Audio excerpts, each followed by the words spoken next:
2 здання, так?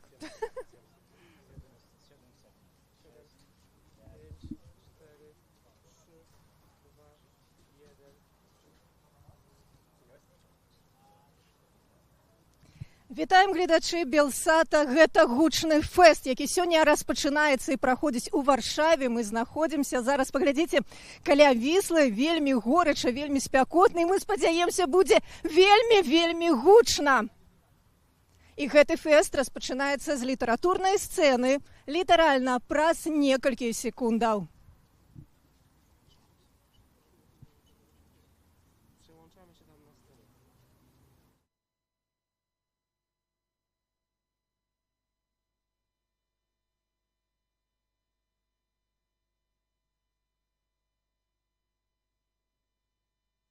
Рада вас вітаць ад імя беларускага ПН на гучнафэсце, на літаратурнай сцэне гучнафэста.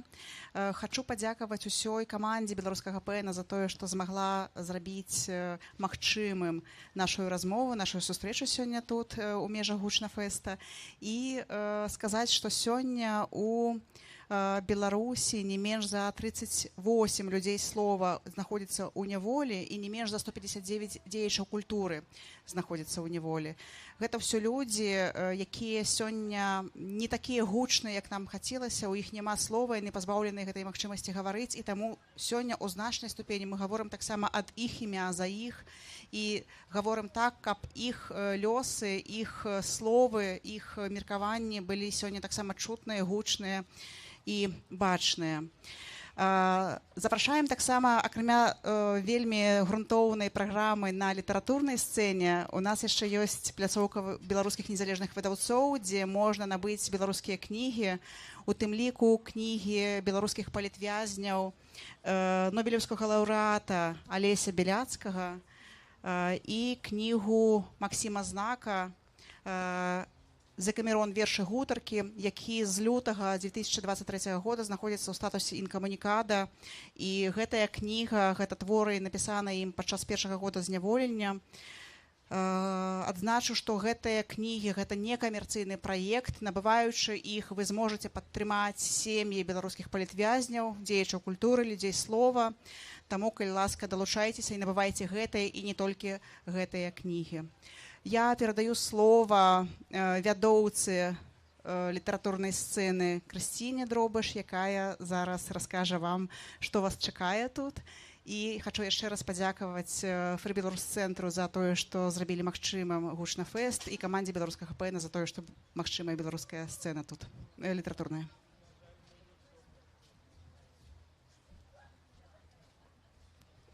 Дзякуй, Таццяна.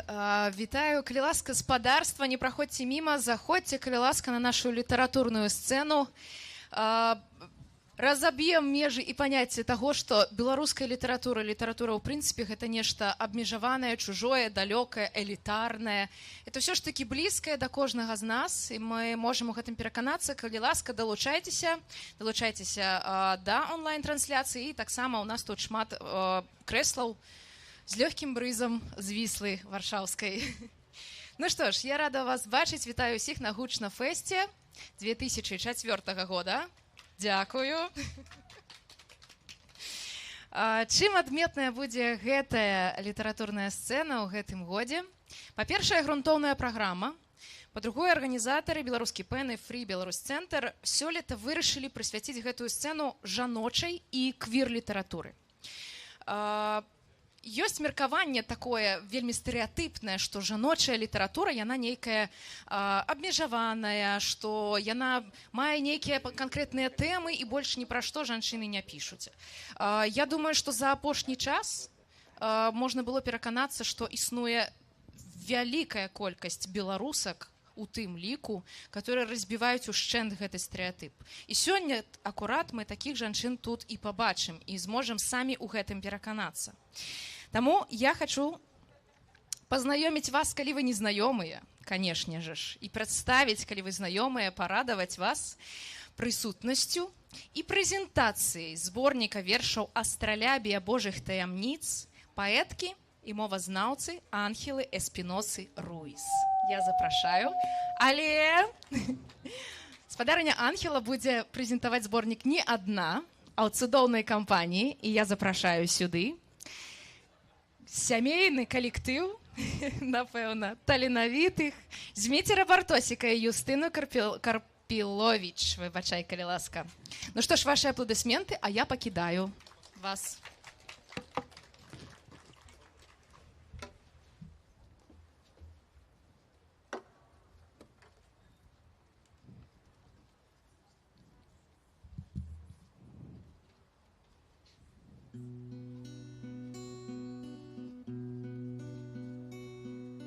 Сумны горад вядзе людзей па справах вечных, доўгіх, усіх зламаных, стомленых і сонных.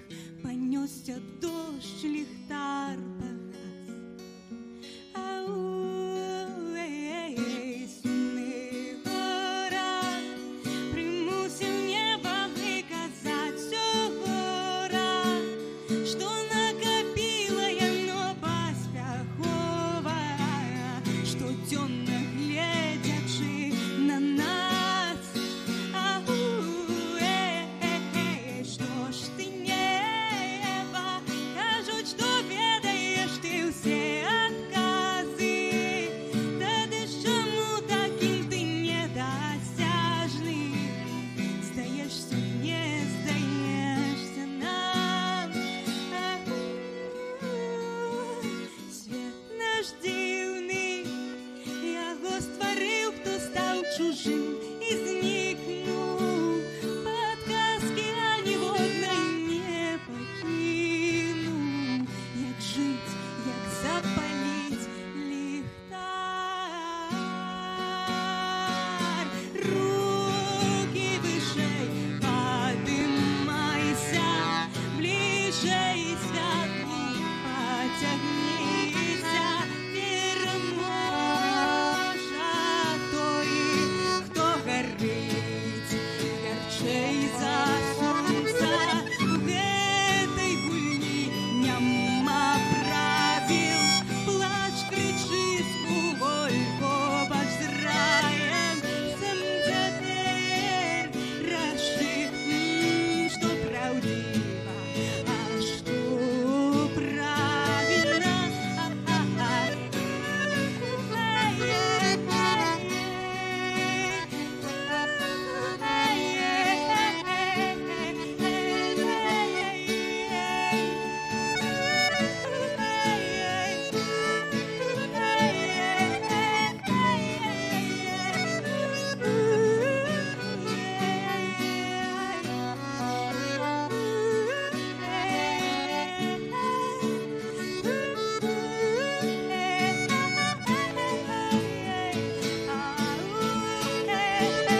Рукі вышэй, падымайся, бліжэй святлу пацягніся. Пераможа той, хто гарыць ярчэй за сонца. У гэтай гульні няма правіл.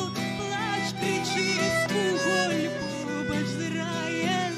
Сам цяпер рашы, што праўдзіва, што праўдзіва, што праўдзіва, а што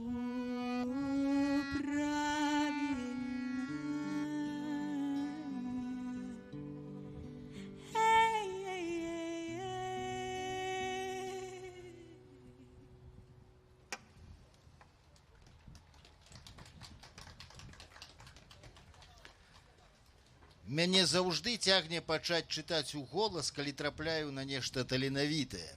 Колькі разоў, чытаючы гэтую кніжку, я прыходзіў у захапленне ад радка, які сам па сабе варты цэлага верша. Так і карцела нешта працытаваць. Але гэтае задавальненне я, дарагі чытач, пакідаю табе. А здзіўляцца ты будзеш шмат, і не толькі таму факту, што ў беларускай паэзіі загучала яркая гішпанская нота, а ўласна новай паэтычнай з'яве. таму невытлумачальнаму, якое з быццам знаёмых словаў і гукаў стварае дзівосны новы свет, які, дзякуючы беларускай фанетыцы, можа гучаць арганам, які можа суцішыць здарожанага тулягу і зняверанага верніка, які здольны зачараваць таямнічай прыгажосцю першага храма, што не зруйнаваны стагоддзі таму ў Ерусаліме, а працягвае будавацца ў Вільні, Менску, Варшаве, Мадрыдзе. Аўтарка не гуляецца ў папулярную пастмадэрнісцкую гульню, сыплючы цытатамі вялікіх папярэднікаў.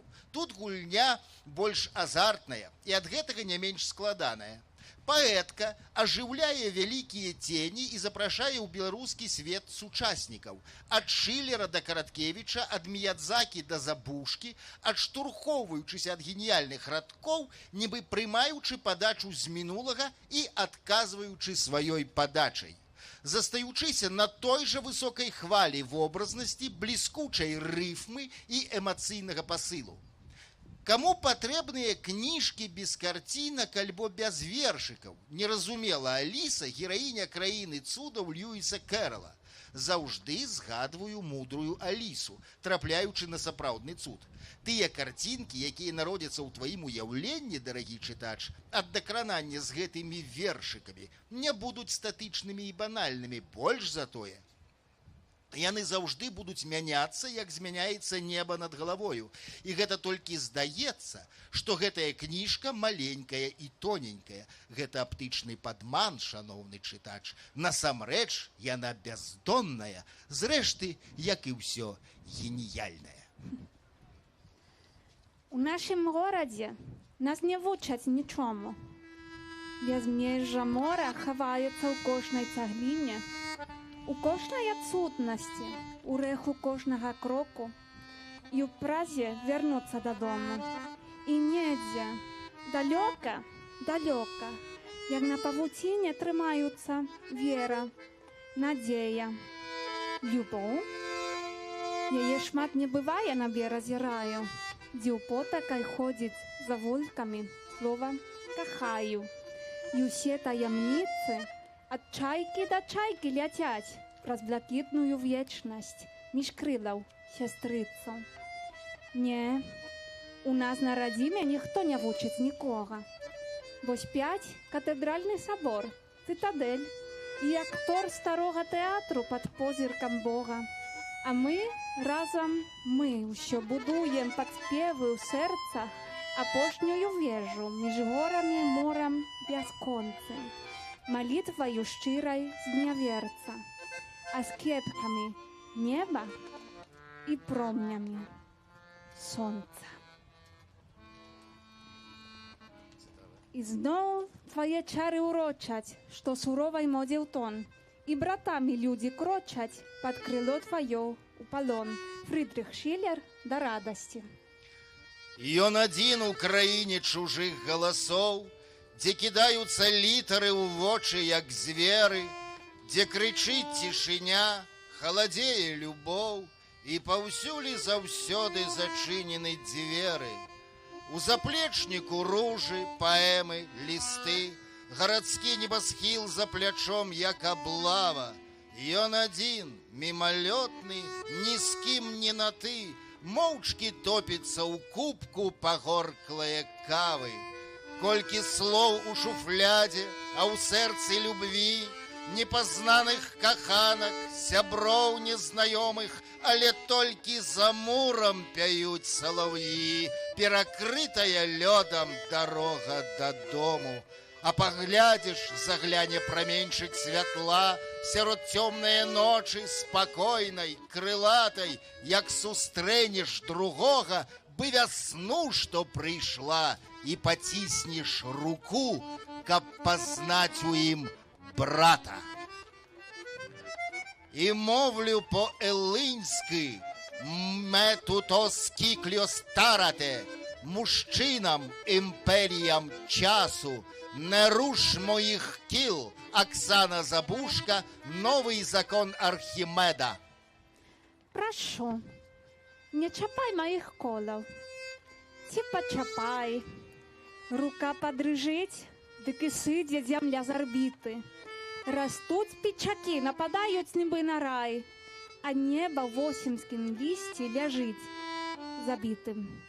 Бо з поўні цячэ наша кроў, замест зорак цвікі, а сэрцы б'юцца на смерць пад нябёснай аркадай. Мае коды перамалёваюць прусакі. Усё разбурыў адзін пацалунак здрады. Ці здрады ён, ці любові, ці забыцця, ці сноў да першага снегу, смаку суніцы, ці цердай у тайным дойлідзве паўжыцця, ці рэхам згубленых крокаў па камяніцы. Прашу, адпусці, ці не. Няхай Саламон падзеліць аберуч нас на ахвярніку храме. Рука задрыжыць і станеш канца канцом, а зломіцца воля мне стаць апаганенай дамай. Пішу я для тых, хто ўсё ж камень кіне з грахом. Хлусы, варыяты, невукі ды фарысеі, з усіх камянёў вашых я пабудую дом.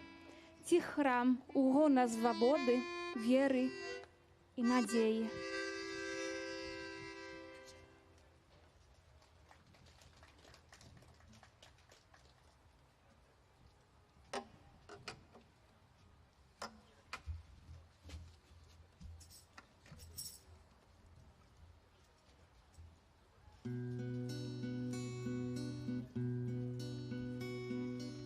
Белый лист на воде, згублен сэнс сярод хваляў, яго ўдаляч нясе. Погляд мой поўны жалю, ён плыве за наш мост, і я ўжо не прачытаю той апошні радок, што ты мне пакінуў на развітанне. Ай-яй-яй-яй-яй, ай-яй-яй-яй-яй, ай-яй-яй-яй-яй, ай-яй-яй-яй, як жа мне даплыць, і прачытаць тваё пасланне. Ай-яй-яй-яй,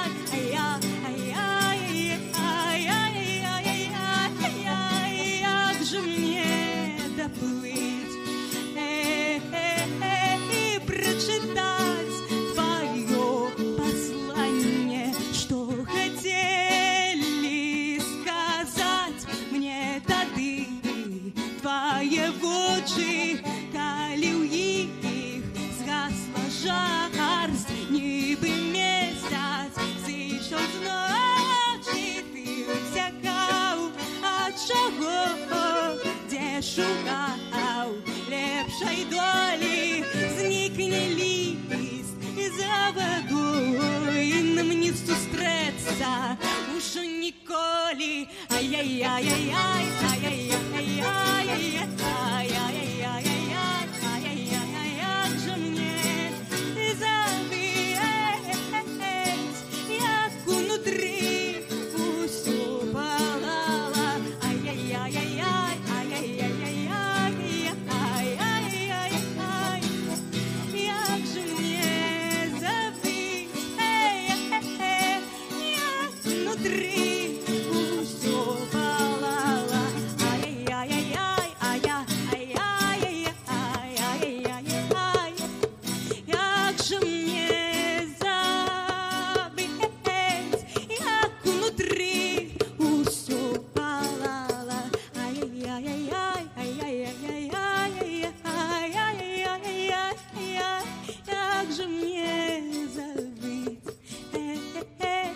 як внутрі усё палала.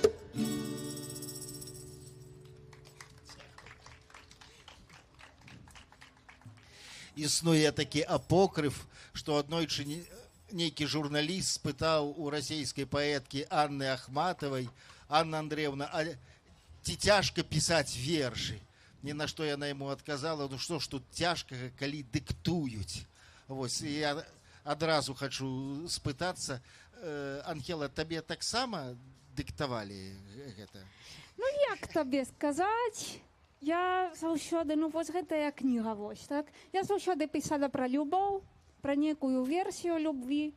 У пачатку да 19-20 года я пісала пра некія свае юнацкія каханні, нешчасныя, інтэнсіўныя, дурныя, чаго ж не сказаць.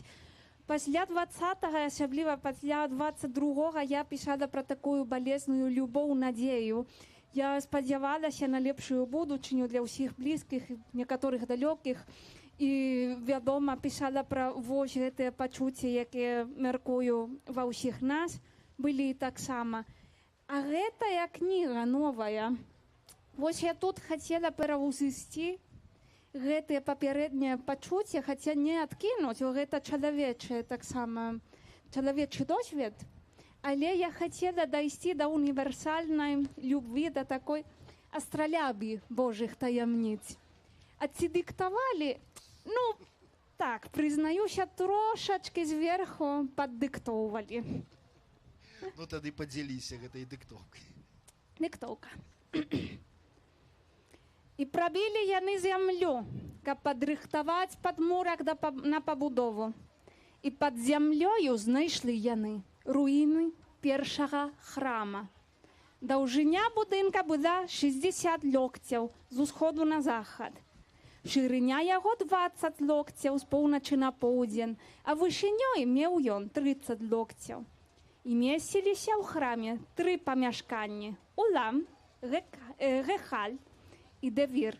Але гэта было няважна, бо яны адразу накрылі руіны бетонам і пабудавалі вялікую паркоўку, а над паркоўкай гіпермаркет.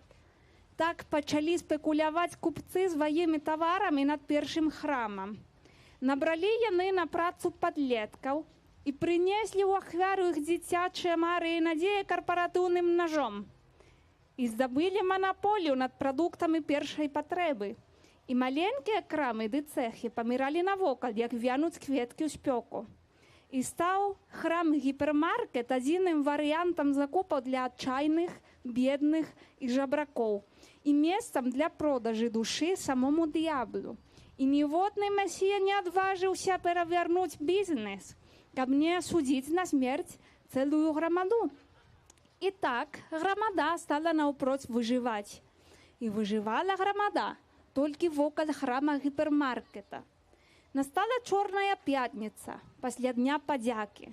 І ў чорную пятніцу храм-гіпермаркет выставіў на продаж папскія булы за значнымі зніжкамі. І ў чорную пятніцу здарылася вялікая цісканіна і памерла пад натоўпам 70 разоў па 7 мужчынаў і жанчын.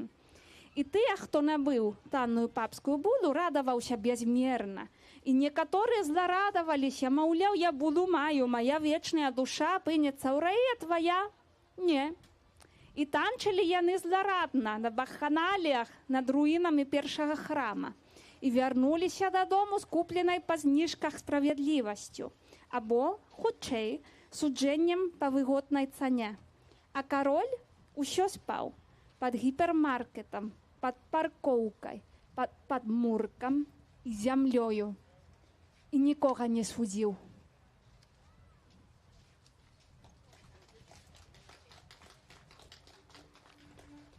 Ніхто не спыніць кнігу ці вясну, працуй, друкар, старонкамі хутчэй, за цемру плацім Божую цану, чакае матылькоў мільён людзей, скарына, паспяшайся паскарэй, ніхто не спыніць кнігу ці вясну, сябры, не пакідайце ля дзвярэй сваіх імкненняў, веры ды надзей, за цемру плацім Божую цану, з паперы нам спявае салавей, бальзам для нашых вуснаў і вачэй, ніхто не спыніць кнігу ці вясну.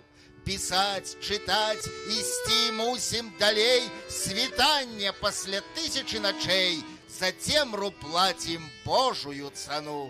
Хай не прымусіць нас да сну Марфей, о дрэва мудрасці, расці, квітней, ніхто не спыніць кнігу ці вясну, за цемру плацім Божую цану. Песня мінулых стагоддзяў звініць мінарэту. Бог мудрацоў на размову чарговы раз кліча. Цыркулем ставіць на неба ён зоркі, планеты. Кажа, святло мае безліч, назвеце абліччу.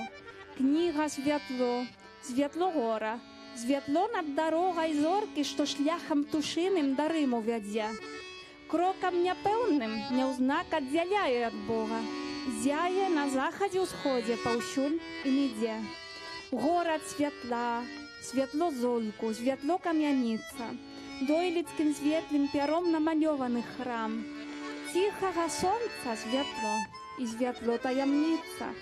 Поўнае моцы святло і святло папалам. Стараць пад свечкай маўклівай малюе нябёсы. Поўдзень запальвае ноччу свае прамяні. Гнеў каралёў парывае паўсотню тых лёсаў. Поўнач гарыць на звітанні ў пякельным агні. Знайсці любоў і цноту не выйдзе, пакуль цябе распальваюць смерць і помста. Эмануэль Шиканедар, чароўная флейта. Мы захавалі ключ ад брамы раю, а сонца шлях, куды няма дарогі. Мінаем мы між памяццю былога і заўтрашнім святлістым небакраем. У празе і вільні клавікорд іграе, а ў сэрцах камні не чуваць нічога. Мы непасрэдна звернемся да Бога, бо голас ёсць, бо спадчына жывая. І грамадою вернемся да хаты, народзімся наноў са свежай гліны, і ў кожным чалавеку убачым брата, і будзем будаваць ад падваліны наш храм нанова, цэгла па цагліне, ужо без крыўды, а з душой крылатай.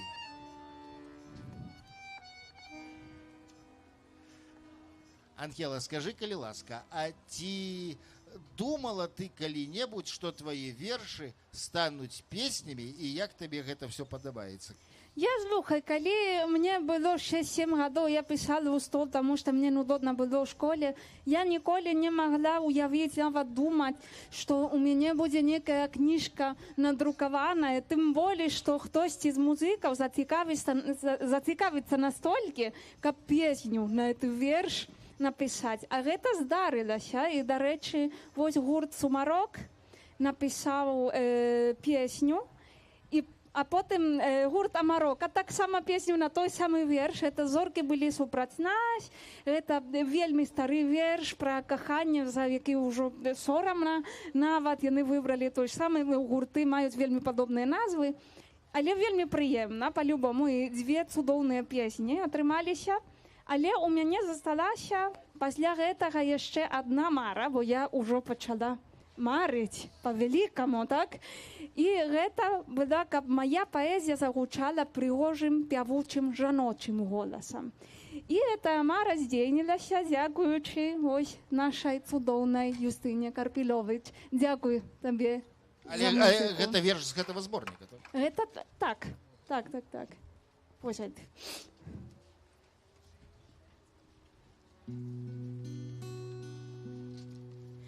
У нас заўсёды застанецца неба, сіняя чаль, што хаваецца за ім,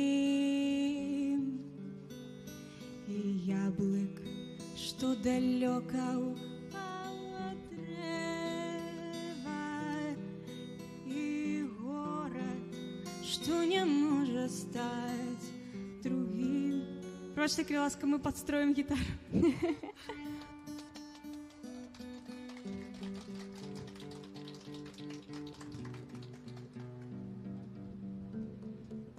Час ад часу здараецца, прабачаюся і яшчэ раз. У нас заўсёды застанецца неба, сіняя чаль, што хаваецца за ім, і яблык, што далёка ўпаў ад дрэва, такі горад, што не можа стаць другім. Не будзе ў нас Парижа, Львова, Рыма, ні сонца прадзімовага ў цяні. Званы грымяць між рэбраў немагчыма. Праклясці хочаш смела, пракляні. Не плач, чырвонай ніткі не трымайся, абрэш яе, душа, прашу цябе, пакуль любоў не з'ест. Ты адракайся, пакуль здаровы сэнс у галаве. Рояль, вайна, каханне на балоце пройдуць імгненна, вечным будзеш ты. Цячэ няспынна лета в самалёце і вяне дух нарцысам залатым. Твой твар павольна стане чорна-белым, і жнівень зноў расплачацца за нас. Прагрэснем жорсткім, лютым і знямелым, і безданню, што нас заве штораз. Не плач, чырвонай ніткі не трымайся, абрэш яе, душа, прашу цябе, пакуль любоў не з'ест. Ты адракайся, пакуль здаровы сэнс у галаве. Не плач, чырвонай ніткі не трымайся, абрэш яе, душа, прашу цябе, пакуль любоў не з'ест. Ты адракайся, пакуль здаровы сэнс у галаве. І застанецца у нас адна варышава. За небом неба, шэрасць за акном. Твой ложек суверенная дзяржава, пад коўдраю раскінуты наш дом. І дотыкі пакінуць нашу скуру, накрыюць попел жарсці халады. І стане гэты веч макулятурай, і гэты горад змоўкне назаўжды. Не плач, чырвонай ніткі не трымайся, абрэш яе, душа, прашу цябе, пакуль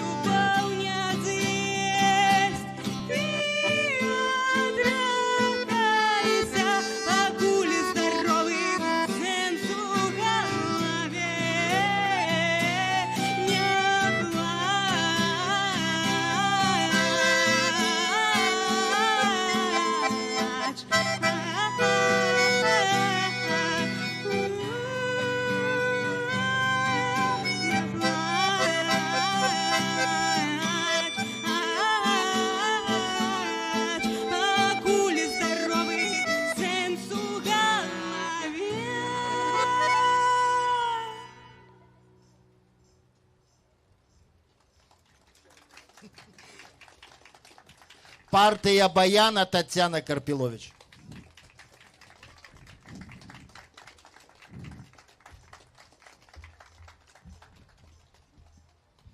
Ваши аплодисменты.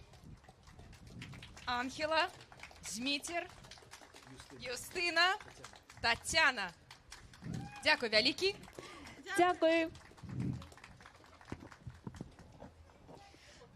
А мы працягваем. Я саступлю пляцоўку для таксама для перастаноўкі. Я нагадваю, што тут у нас літаратурная пляцоўка, лід-сцэна пад назвай «Бліжэй да цябе». Таму падцягвайцеся бліжэй, будзем разам станавіцца бліжэй з беларускай літаратурай у тым ліку. Я нагадваю, што сённяшняя тэма у гэтым годзе літаратурнай сцэны, арганізаванай ПЭН-цэнтрам і Free Belarus Цэнтр, гэта жаночая і квір-літаратура. Мы не маглі абысціся не толькі прэзентацыяй, але таксама і дыскусіяй. Выключите, коли ласка, микрофон, другие, который вещает со мной. Конечно, и дискуссии. Как я уже казала, что жаночая литература, она стереотипно лічылася доўгі час, нейкай абмежаванай, аднатыпнай.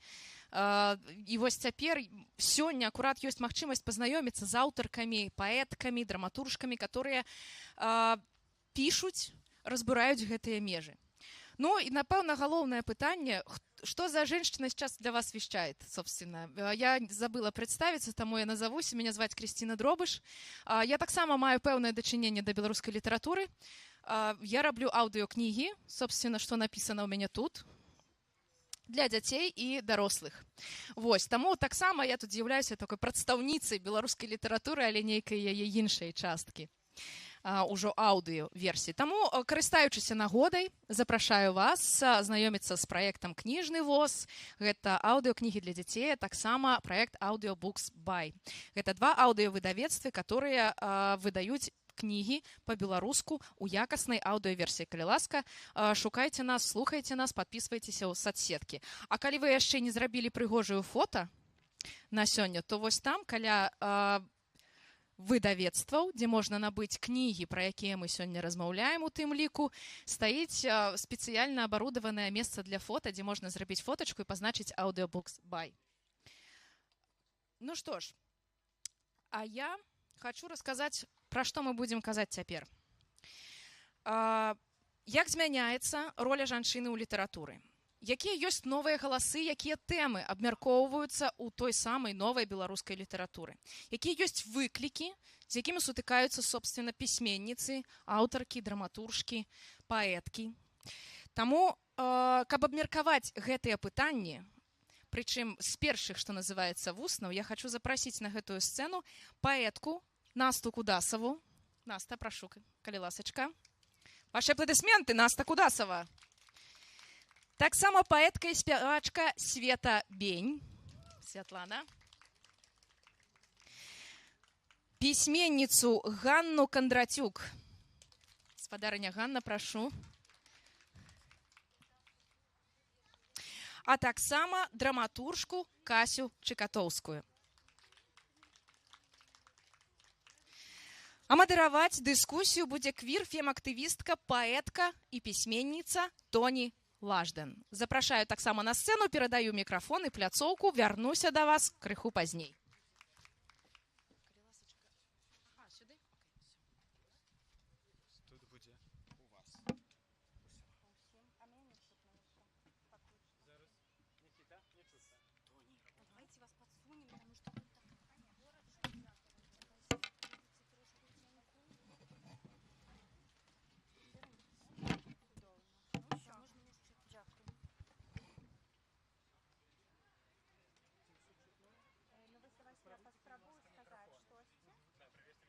Вось у нас тут есть яшчэ адзін, мабыць, давайте глядзець. Скажыце, што вам будзе?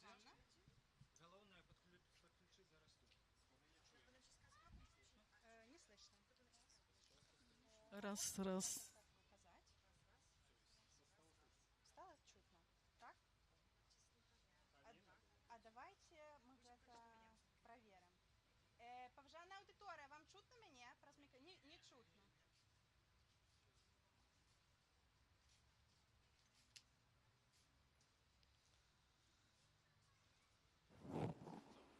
А вось, ой, цудоўна. А зараз вам ужо павінна быць мяне чутна.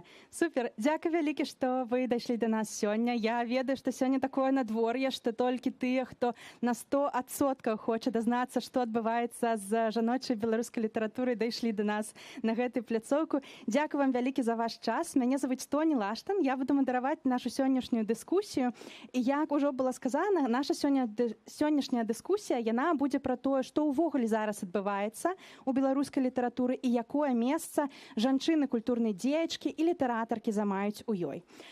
Думаю, тут ні для каго не сакрэт, што з 2020 года вельмі шмат чаго змянілася для беларусаў і беларусак ва ўсіх сферах жыцця. Сёння, пасля 4 гадоў маштабнага пераследу, амаль што 1500 чалавек знаходзяцца ў палітычным зняволенні ў Беларусі і амаль што 40 з іх гэта людзі слова. То бок гэта непасрэдна літаратары і літаратаркі, якія зараз адбываюць палітычнае зняволенне ў Беларусі. Многія з беларускіх людзей былі вымушаны эміграваць некалькі разоў, і некай з удзельніц з гэтай панелі таксама былі вымушаны прайсці гэты шлях. Хтосьці сутыкнуўся з разрывам сямейных сувязей, хтосьці складанасцямі інтэграцыі ў новых краінах, а хтосьці і да гэтага часу не можа фізічна і ментальна акрыяць пасля перажытага ў Беларусі. І сёння ў нашай панелі я маю 4 выбітных культурных дзеячак беларускіх, літаратарак, паэтак, драматуржак, з якімі мы будзем размаўляць, якое месца беларуская літаратура можа мець у рэфлексіі над гэтымі падзеямі і што яна можа прапанаваць і чаму менавіта жаночая літаратура можа мець вялікую ролю ў гэтым. Са мной сёння Наста Кудасава, Кася Чакатоўская, Света Бень і Ганна Кандрацюк. І я зараз запрашу нашых дыскутантак прадставіць саміх сабе. Ганна, мабыць, вам першае слова. Вітаю усіх на березі Вісли, у серці Польщі, Варшава. Я тут вертаюся до годов своєї молодості, бо 40 годов тому приїхала в Варшаву. Гэта гучны фэст, які распачаўся літаратурнай сцэнай, і гэтую сцэну распачала, я так зараз правакацыйна скажу, беларуская паэтка гішпанскага паходжання ці гішпанка з беларускім сэрцам Анхела. Прывітанне. Прывітанне. Ну, не правакацыйна, так на Вікіпедыі стаіць. Прывітанне. Прывітанне. Ведаеш, па-першае, хачу цябе павіншаваць, таму што твае вершы ўжо прывучалі песні. Гэта было настолькі зварушліва, і нашы гледачы маглі таксама паслухаць. Вось твой новы зборнік вершаў выйшаў «Шукаеш ты Божай таямніцы». Давайте ўсім пакажам, так. І якія таямніцы атрымалася ўжо знайсці? Чым беларуская душа дапамагла знайсці вось гэтай таямніцы? Што новага? Ну, беларуская душа, ну, гэта такая канцэпцыя вельмі абстрактная. Але ад беларусаў я навучылася вельмі шмат чаго. Ну, проста, што я магу сказаць? Таямніца, так? Астралябія Божых таямніц, гэта таксама цытата, хто хоча знойдзе. І гэта мае вельмі просты адказ. Сакрэт, так, таямніца жыцця – гэта любоў, любоў ва ўсіх формах, ва ўсіх уяўленнях. І праз беларускую мову я знайшла ўласны голас, якім я магу выказвацца пра любоў. Дзякуем табе, што ты даносіш наше беларускае слово па ўсім свеце. Ведаеш, гэта вельмі зварушліва не толькі паслухаць песні на твои вершы, але заўсёды зварушліва, калі людзі вучаць беларускую мову, а калі гэта яшчэ і замежнікі так цудоўна размаўляюць. Гэта сапраўды ўражліва. Можа, моё апошняе такое кароткае пытанне, таму што гучны фэст, ён праводзіцца не ў Беларусі, ён праводзіцца на выгнанні. І гэта вельмі важна, што беларусы нават па-за межамі Беларусі застаюцца беларусамі, размаўляюць па-беларуску, пішуць вершы, спяваюць песні. Вось, а ты сябе адчуваеш на выгнанні, скажам, ты не ў Гішпаніі, не ў Беларусі? Я не адчуваю сябе на выгнанні, але таксама з іншага боку не адчуваю сябе дома нідзе. Гэта, мне здаецца, у мяне такая натура, што я заўсёды хацела вандраваць, я заўсёды хацела шукаць новыя шляхі, новыя гарызонты, і таму я заўсёды не там, дзе нібыта павінная, але мне некаторыя людзі кажуць, што я патрэбны чалавек у патрэбным месцы. Я спадзяюся, што гэта так. Дзякуй табе вялікі за вось гэтыя пошукі. Дзякуй. Жанчына там, да, там ці там квір-паэтка ці нейкая яшчэ. Вось, і мне вот з адваротнага боку цікава сёння тут быць. Дзякую вам вялікі. Света, і да вас тады. Привітання. Меня зовут Света Бень. Я з Витебска, але зараз живу ў Берліне. Я пишу вершы, казкі, драматычныя творы. Я займаюся таксама музыкай, я выкарыстоўваю яе нейкім такім цынічным образам, таму што я думаю, што так хутчэй большасць людзей пачуе мае вершы. Да. Таму я трошкі музыка і трошкі дазваляю сабе спяваць. А так я ўвогуле тэатральная рэжысёрка. Дзякуй вялікі. Я спадзяюся, што вы пачулі, што ў нас тут не толькі розныя кантэксты, але і розныя літаратурныя практыкі і розныя ёсць крос-мастацкія практыкі. Я спадзяюся, што наша дыскусія сёння пакажа, як усе яны могуць уплетацца ў беларускую літаратуру. І, наверное, першае пытанне, якое я хочу задаць нашым панелісткам сёння, гэта пытанне пра тое, як вы адчуваеце, якія тэмы ўвогуле зараз актуальны. Што беларуская літаратура, вось калі глядзець на тыя запыты, якія ёсць у дыяспары, у людзей, якія застаюцца ў Беларусі, ці можа яна нешта прапанаваць, як вы адчуваеце? Ці ёсць гэты канект паміж літаратурай і тым, што людзі шукаюць, які запыт у іх ёсць? Мабыць, хтосьці гатовыя пачаць. Кася, мабыць, ты хочаш. А так, працуе. Добра, я просто не націснула пімпачку. Для мяне я просто не то, што не звяртаю ўвагі, але не думаю, што ёсць прям нейкі запыт ад людзей, і літаратарка піша па гэтым запыце. Просто мы людзі, мы жывем сярод іншых людзей, нас хвалююць адны і тыя ж тэмы, і мы просто пішам пра тое, што я пішу пра тое, што хвалюе мяне, і часам гэта супадае з тым, што цікава іншым людзям, і мне падаецца, менавіта так яно і працуе. І тэмы, якія зараз, можа быць, найбольш, не той, што ёсць нейкі запыт, а якія знаходзяць водгук, якія творы. Вось я заўважыла, што у мяне вельмі добра адгукаюцца зараз чамусьці нейкія містычныя творы. Людзям хочацца выйсці за межы гэтага рэалізму. І вось гэта нешта новае, што я заўважыла для сябе, пра тое, што прыходзіць, напэўна, нейкі час гэтага містыцызму ў літаратуру вяртаецца. А тэмы, зразумела, якія тэмы. Тэмы змены жыцця цалкам і нейкія вось гэтыя разломы, нейкія шчыліны, якія разбіваюць нашае жыццё, ствараюць там нейкія новыя ўзоры, і мы проста спрабуем гэтыя шчыліны неяк зафіксаваць і апісаць. Дзякуй вялікі, Кася. Ганна, мабыць, вы хацеце штосьці дадаць? Так, хочу дадаць. І в ogóle пачну з таго, што ў нас сапраўды іншыя кантэксты, тому што мы на Падлашы маем іншую сітуацыю. Мы нідзе не з'язджалі, мы там у сябе. Перш за ўсё клапоцімся пра архівізацыю памяці. Гэта ідзе ў гэтым напрамку, што вельмі нам залежыць, каб развівалася дакументальная літаратура. Ситуация моўная такая, што большасць takich kniżak uznikaje na polskiej mowie. Ale kali гэта tyczyć faktografii, one naprawdę służać rozwiciu, patrymaniu białoruskiej nacjonalnej mniejszości.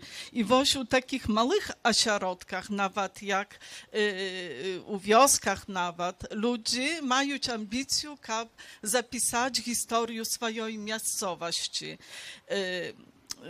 Гэта, думаю, што рыса пэўнай шпеласці. Калі ідзе пра мастацкую літаратуру, то думаю, што тут найбольш у нас папулярны напрамак літаратуры non-fiction, рэпартаж. А вось тое, што мяне найбольш цікавіць у беларускай літаратуры, гэта асэнсаванне 20-го году.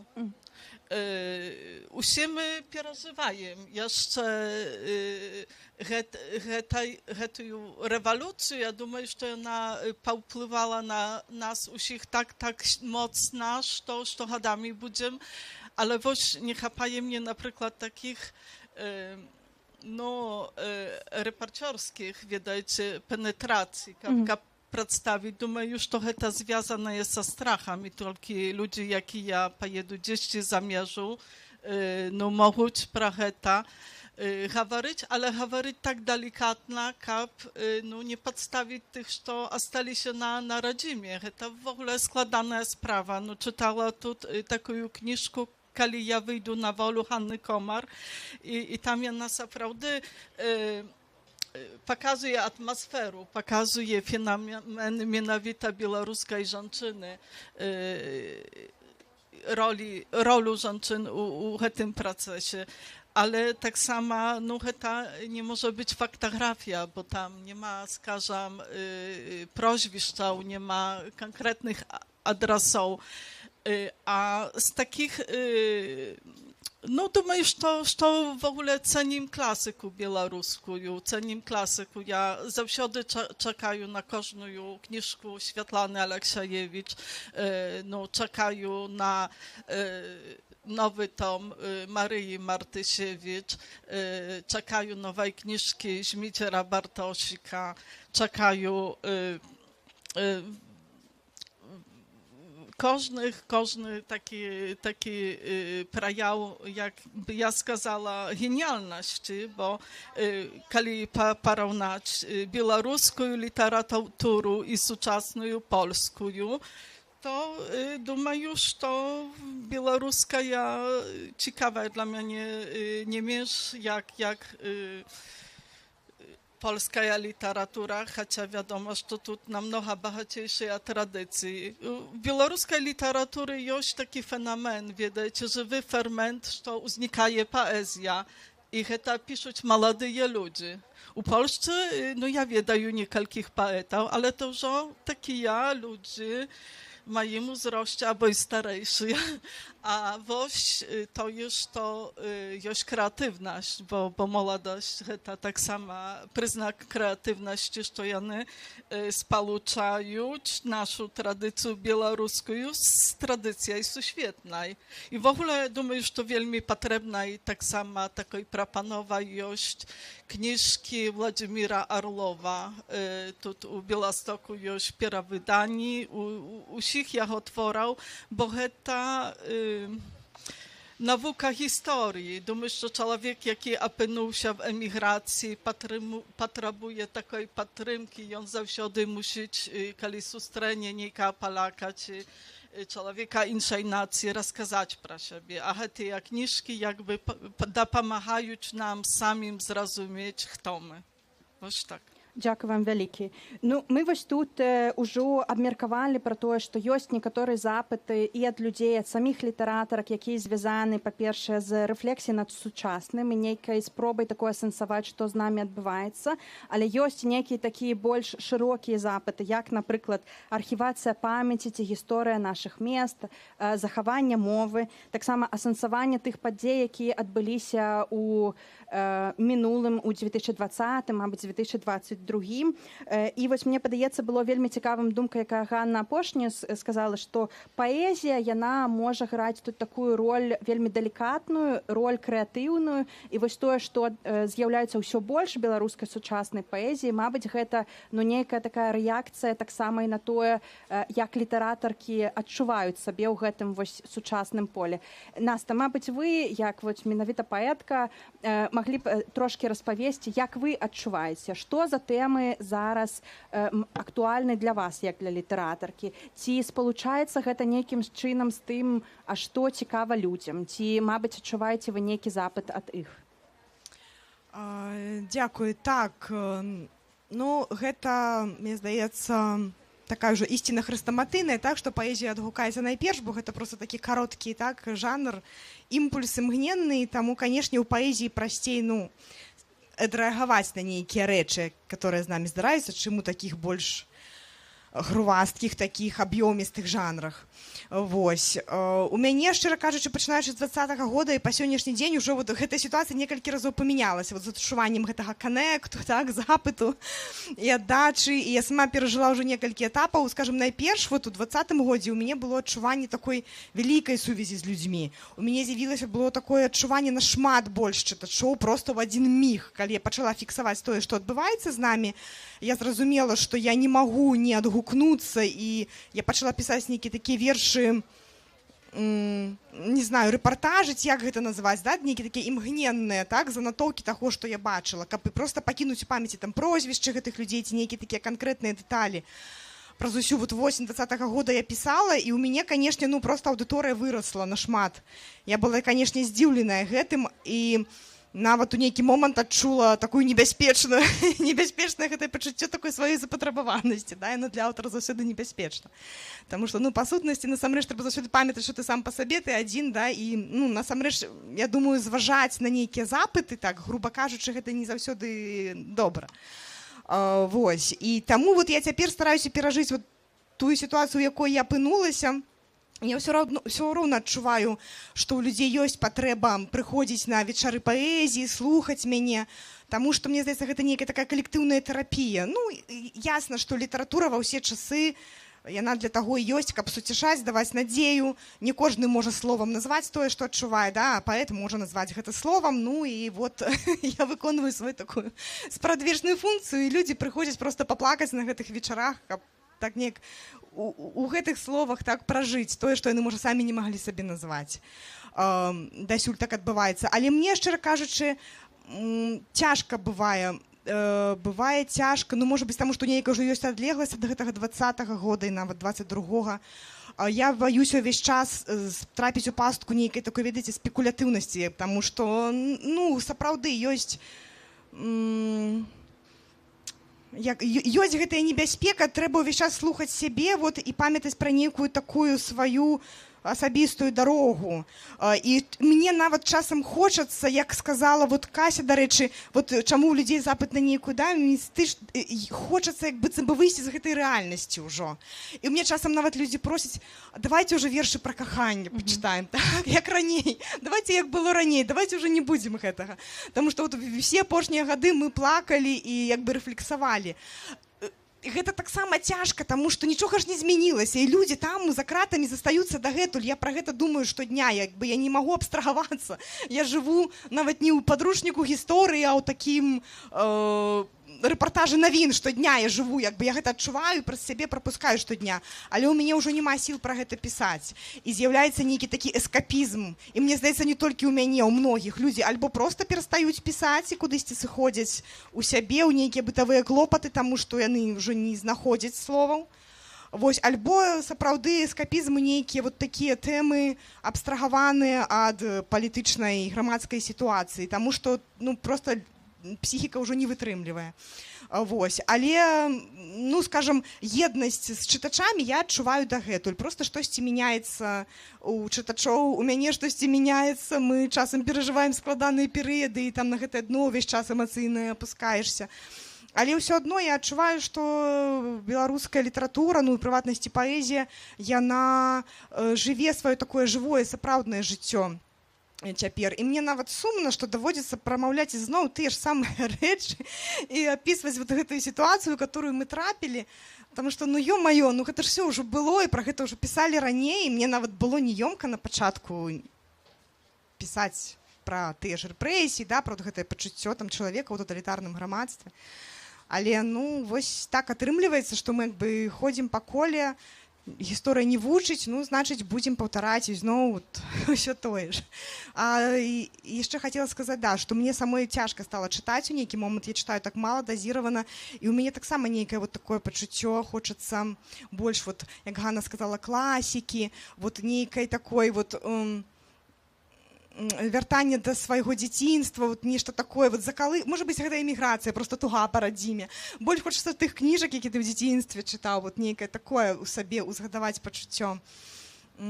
Ну вось напэўна, што я хацела сказаць. Дзякуй вялікі, Настя. Ну мне падаецца, тут такая будзе зараз добры пасаж да Светы з улікам таго, што вы і шмат працуеце з дзіцячымі творамі, дзіцячымі казкамі і як драматуржка ставіце п'есы, але і таксама, канешне, пішаце шмат паэзіі і граеце шмат музыкі. Мабыць, вы таксама маглі б штосьці распавесці пра тое, пра вось гэту сувязь паміж вамі як культурнай дзеячкай і тым, што вы адчуваеце у людзях. Ці ёсць у них нейкі гэты такі запыт на тое, каб далучацца да гэтых імпрэзаў, да гэтых, не ведаю, выступаў, дзе ёсць нейкая рэфлексія над тым, што адбываецца зараз, ці тым, што адбывалася ў мінулым, ці, мабыць, літаральна, вось як ужо іншыя суразмоўніцы падзяліліся, у людзей ужо ёсць жаданне паслухаць пра каханне, паслухаць пра тое, як дождливанее і будзе лепш.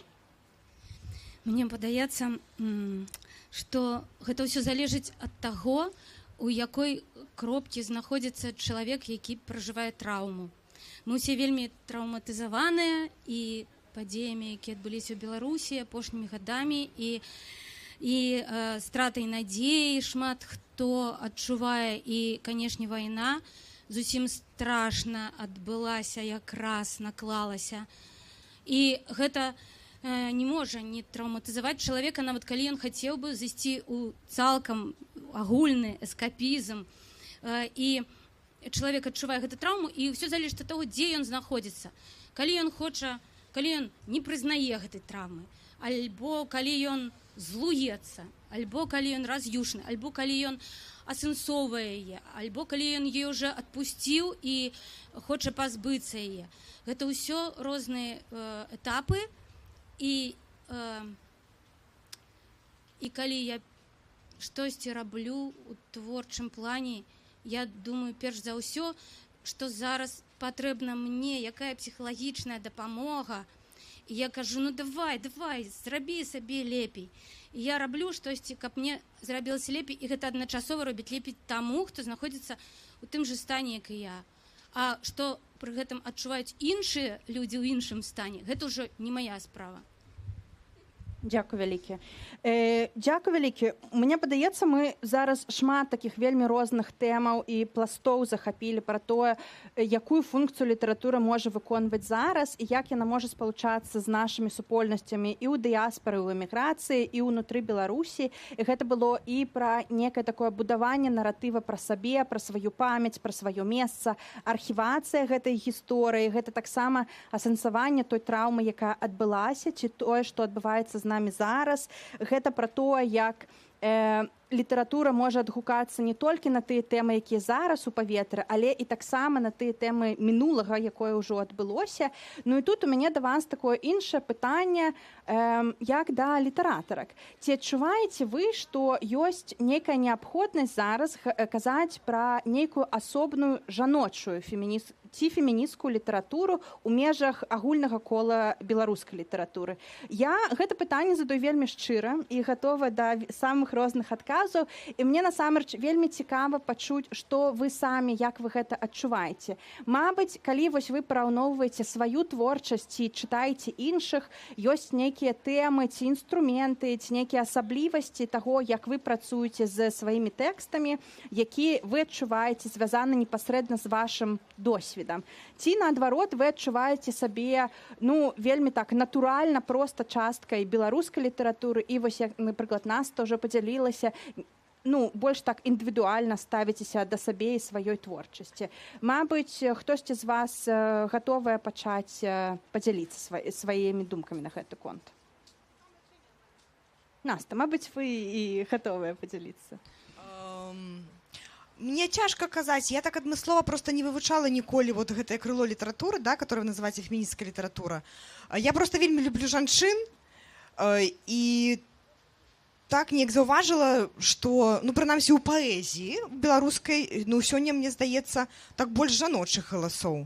Гэта не азначае, што яны лепшыя ці горшыя, ну, так проста ў гэты перыяд склалася.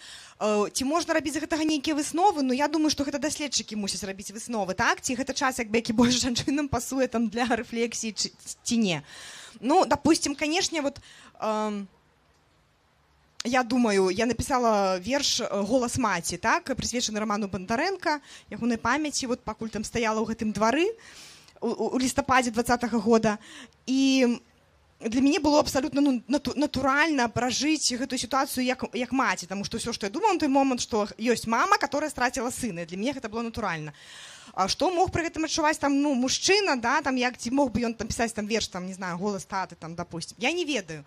І, я не люблю абагульненняў, як бы, я просто кажу, што вот у мяне такі досвед. Ці можна казаць асобна пра жаночую літаратуру, ці якую яшчэ, мне здаецца, гэта просто як каму лепей, бо часам чалавеку самотна і камусьці трэба вот аб'ядноўвацца ў нейкія такія гурткі, такі клуб ананімных алкаголікаў ці яшчэ што. І проста каб разам перажываць нейкія такія агульныя тэмы. І з гэтага пункту гледжання чаму не можа быць вот асобных такіх, вот як мы цяпер сидзім, такія жанчыны размаўляем. Але я думаю, што калі б мяне закінулі ў тусоўку з мужчынамі паразмаўляць, то я, ў прынцыпе, гаварыла б тое ж самае, мяне ж гэта не зменіць, я такая, якая я ёсць. І тое, што я жанчына, гэта толькі адна вот часцінка гэтага шматгранніка, то можна паглядзець з іншага боку на мяне, моя асоба, яна там у сябе ўключае шмат чаго, і таму я так вельмі так асцярожна стаўлюся да гэтых рэчаў, тым больш тут таксама ёсць такая небяспека зноў жа спекуляцыі, нейкай моды, там тренды і гэтак далей, да, і ты можаш просто трапіць у няшчырасць. Вось гэтага я баюся заўсёды. Таму вот да ўсіх такіх рэчаў я так падыходжу акуратна. Але відавочна, што жанчыны цяпер могуць пісаць і пішуць добра, так, і гэта файна. Калі камусьці падабаецца бачыць ува мне менавіта жанчыну паэта, то я не супраць, мяне гэта ніяк не бянтэжыць. А калі не, то і не. Можна і не бачыць ува мне жанчыну, а можна бачыць нейкую бясполую істоту. Я таксама так себе нармальна адчуваю. Вось так. Дзякуй вялікі. Мне падаецца, што гэта такая вельмі цікавая думка, і будзе добра пачуць, што іншыя дыскутанткі пра яе думаюць, пра тое, што трэба быць шчырай да сабе і да таго, якія тэмы адгукаюцца ці не адгукаюцца, і не працаваць з нейкімі тэмамі проста таму, што, мабыць, спекулятыўна гэта было б, не ведаю, модна, палітычна важна ці неяк іншым, і быць непасрэдна шчырай да таго досведу, які кранае нас. Мне падаецца, што вось гэты ваш прыклад наконт верша пра Рамана Бондарэнка, гэта такі вось добрая ілюстрацыя таго, як можна працаваць праз гэтую шчырасць. Ганна, Кася, мабыць, вы хацелі б падзяліцца? Tak, chciałam сказать несколько слов. Мне здаецца, что калі в целом świecie, tym świecie cywilizowanym, gdzie ludzie czytają książki, jest żanocza literatura, to u nas tak samo powinna być. A w ogóle думаю, что zaraz usie piśmienniki piszą pod intelekt, pod duszą żonczyny. I гэта не таму, што хочуць спадабацца, а чытацкі рынок гэта в асноўным жанчыны. І гэта звязана з тым, што жанчыны ў наш час лепш адукаваныя. І думаю, што таксама дзейнічаюць на гэтым полі адукацыі, у всякіх такіх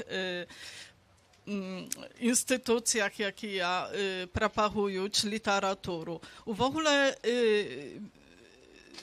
Polki żanoczy i ten trend żanocza literatura, думаю, że najbardziej potrzebny jest, kiedy początkowiec chce wydać książkę. Ta patrymka jest bezcenna. Pośla tak sama, wielmi takiej ważnej sprawa jest prezentacja książki, sproba dojście do czytacza. Tak, ale u nas nie ma takiego, скажем, marketingu księżnego, to jest bezcenna sprawa, temu żonczyny powinny trzymać się razem. Дзякуй вялікі. Кася, мабыць, ты хочаш дадаць штосьці да гэтага? Так, я хочу дадаць, нават не дадаць, у мяне проста ў галаве ёсць такое раздзяленне гэтага пытання на два вымярэнні. Не гэтага пытання, увогуле жаночай літаратуры. Першае вымярэнне гэта творчае, і тут я лічу, што літаратура універсальна, і кожны чалавек, кожная жанчына, якая піша, яна піша на тыя тэмы, якія турбуюць яе, а адпаведна гэта чалавечыя тэмы, гэта тэмы, якія важныя кожнаму, не кожнаму, а кожны можа знайсці у сваім сэрцы нейкі адбітак гэтых думак, ці падзей, ці пачуццяў. і тут мне падаецца бессэнсоўны падзел на нейкія літаратуры.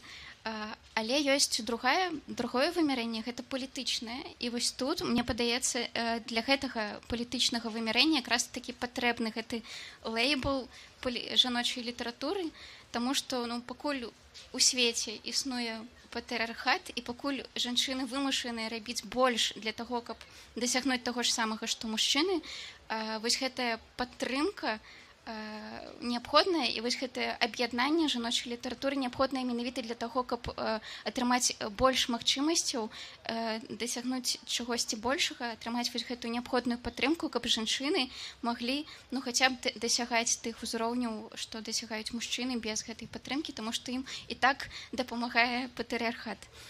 І тут мне падаецца вельмі важным рабіць акцэнт на гэтым, таму што для таго, каб ёсць такое не правіла, не ведаю, як гэта сказаць, аксіома пра тое, што калі вось ёсць нейкая уразлівая група, то першым крокам для таго, каб вырашыць іх праблемы, трэба гэтую уразлівую групу пабачыць і пабачыць іх праблемы. І для гэтага неабходна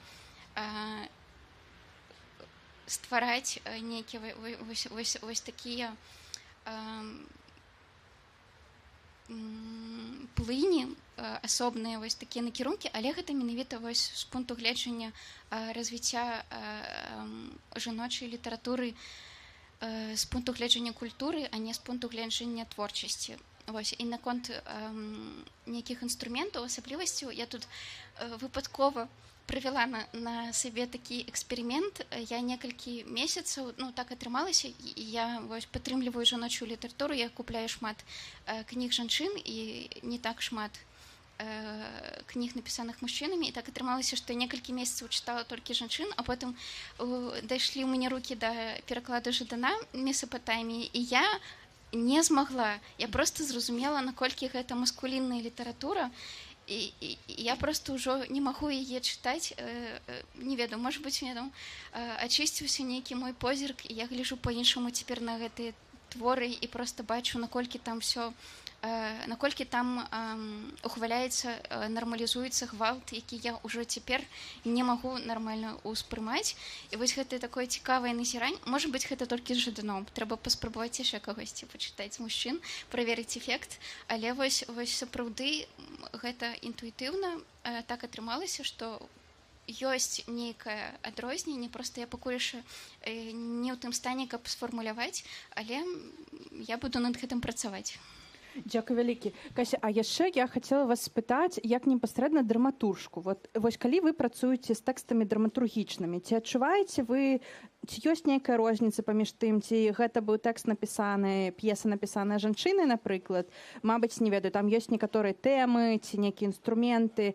Ці ёсць розніца паміж жанчынай і мужчынай, якія пішуць п'есы? Мабыць, на вашым асабістым досведзе, вось калі вы пішаце п'есу, ці ёсць нейкія тэмы, якія непасрэдна адгукаюцца на ваш досвед як жанчыны, напрыклад?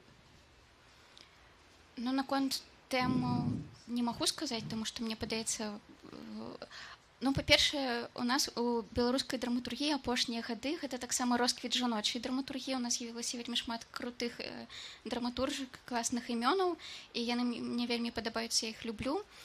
Але гэтыя жанчыны пішуць на ўсе проста тэмы і на ўсе магчымыя, але мне падаецца, ёсць наступны крок. Проста драматургія, яна створана для таго, каб быць пастаўленай, і вось тут часам могуць узнікаць розныя нюансы, і рэжысёры, якія бяруць гэтыя тэксты, могуць інтэрпрэтаваць іх па-рознаму, і тут ужо проста трэба адрасціць нейкі дзен і ведаць, што з твоей п'есай могуць зрабіць штосьці іншае. У мяне быў такі цікавы досвед.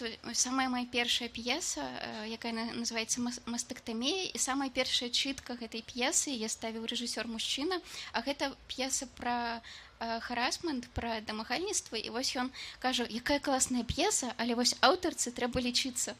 То бок ён абвінаваціў мяне ў ўсіх гэтых сітуацыях, якія былі апісаны ў п'есе, і гэта было для мяне настолькі абуральным, але не скажаш яму, пакладзі мою п'есу назад. Хаця, можа быць, варта часам так і казаць. Дзякуй вялікі. І дзякуй вялікі, што падзяліліся гэтым досведам. Мне выдаецца, што мы тут зараз такі 3 кропачкі намацавалі пра то, як можна думаць і размаўляць пра беларускую літаратуру і пра жаночую літаратуру як частку беларускай літаратуры. Па-першае, што можна, канешне, казаць пра беларускіх літаратарак і культурных дзеячак як частку агульнай беларускай культуры, і гэта відавочна. Яны працуюць з вельмі рознымі тэмамі, з вельмі рознымі інструментамі, праз вельмі розныя жанры, але вось як Кася і Ганна заўважылі, што з улікам таго, што ёсць некаторыя асаблівыя тэмы і асаблівыя патрэбы, якія могуць быць у жанчын літаратарак і жанчын культурных дзеячак, мабыць, і ёсць гэта неабходнасць збірацца ў гурткі, падтрымліваць адна адну і працаваць з нейкімі асаблівымі палітычнымі досведамі, напрыклад, як досвед гвалту ці досвед супраціву патрыархату, які, мабыць, актуальны ў большай ступені для жанчын. Света, мабыць, запытаю у вас, як вы адчуваеце сабе ў гэтым? Ці, напрыклад, адчуваеце вы сваю творчасць часткай жаночай нейкай культурнай творчасці, жаночай літаратуры? Мабыць, ёсць некаторыя тэмы, якія вы адчуваеце, падыдуць да гэтага, але агульна вы працуеце з нейкім такім больш глобальным пластом тэмаў. Я думаю, пра больш глобальным пласты, але адначасова з тым, я думаю, цікава, калі б тут сядзелі мужчыны, паэты, пра што яны зараз бы думалі, а я упэўнена, што ўсе жанчыны, якія сядзяць зараз на сцэне, яны думаюць, божухна, як яны там бедны сядзяць без панамак, на такім сонцаспёку. І мне падаецца, у гэтым ёсць нейкая такая цікавая розніца, цікавае назіранне, цікавая. Вось. Да. Мне больш няма што дадаць. Дзякуй вялікі. Ну, мне падаецца, што вось гэта цікава, як мы вось намацавалі 2 такія тэмы. Першая — гэта тэма гвалту і балючнасці гвалту. І ён так вось скрозна прагучаў і ў межах нашага першага абмеркавання пра тое, на якім тэмы можа гукацца літаратура зараз. І вось гэта тэма клопату. Клопату пра людзей, якія прыходзяць слухаць нас на сонцаспёкі, клопат пра тых, хто чытае нашы тэксты, адчуванне вось гэтага калектыўнага клопату адзін пра аднаго. Пры гэтым я бы таксама зараз хацела заўважыць пра тое, што жанчыны-літаратаркі, яны гэты клопат звычайна робяць не толькі для нашых супольнасцей, як для аўдыторыі, але і таксама ў межах сваіх і ў сваіх сем'ях. То бок мы ведаем, што тыя жанчыны-літаратаркі, якія зараз апынуліся ў міграцыі, у большасці выпадкаў гэта таксама. Прывітанне ўсім, мы зноў на гучным фэсце. З вами Наста Ільіна, і зараз са мной арганізатары гэтага фэсту. Давайте я вам прадстаўлю. Наста, Іван, прывітанне. Добрый день. Гэта, як вы мне патлумачылі, ўжо 4-й фэст і 3-й фэст у Варшаве. Гучны фэст, пакуль што горача, але я кажу, з кожнай хвілінай ўсё гучней і гучней. Мы трошкі адышлі ад сцэны, таму пераходзім у такую больш ціхую атмасферу. Што тут адбываецца, Наста? І мы зараз знаходзімся каля пляцоўкі сацыяльных актыўнасцяў, дзе прадстаўлены 15 розных арганізацый НДА, з якімі можна пазнаёміцца. Так, будзем знаёміцца. Калі мы кажам, што гэта 4-й фэст, складваецца ўражанне, што НДА за мяжой яны настолькі ж актыўныя, як былі ў Беларусі. Ці я памыляюсь? Ну, мне здаецца, да, ну, НДА актыўныя заўсёды, дзе б яны не былі, таму што гэта, ну, менавіта у дзейнасці, у сутнасці НДА і знаходзіцца. Гэта актывісты, актывісткі, якія робяць сваю справу, дзе б яны не былі. Ці шмат арганізацыяў прымаюць удзел? Ці шмат адгукнулася, каб быць сёння разам з вамі? Арганізацый вельмі шмат, і мне здаецца, што калі пляцоўка наша пазваляла быць яшчэ больш, то было б яшчэ больш арганізацый, таму што вельмі шмат арганізацый, на жаль, мы маем абмежаваныя памеры гэтай пляцоўкі. Можа, там наступным годзе мы там на ўсёй Вісле будзем знаходзіцца, тады зможам месціць усе арганізацыі. Але і ў гэтым годзе вельмі шмат арганізацый уже тут знаходзіцца з намі. Гэта арганізацыя, яны з Польшы ці прыехалі з іншых краінаў? У нас арганізацыі з Эстоніі, з Літвы, з Польшы прадстаўлены. І сёння іх тут 15. Але асабліва большую частку займаюць гэта варшаўскія арганізацыі. Давайте паглядзім, хто ж прыехаў на гучны фэст. Запрашаем. І я ўжо бачу, што першая пляцоўка гэта пэн-цэнтр. Так. Так, гэта пэн-цэнтр, гэта такая наша першая частка нашай пляцоўкі. Тут можна пазнаёміцца з літаратарамі, якія сёння, на жаль, сядзяць за кратамі ў Беларусі. Можна зрабіць сабе прынт. У нас тут праходзяць дзіцячыя майстар-класы і майстар-класы для дарослых. Давайте паспрабуем зрабіць гэты прынт, паглядзім, што ж тут за такія прынты. Глядзіце, першае, што бачу, можна заданаціць. Вось, а таксама зрабіць, размалюць торбачку і закладку для кнігі.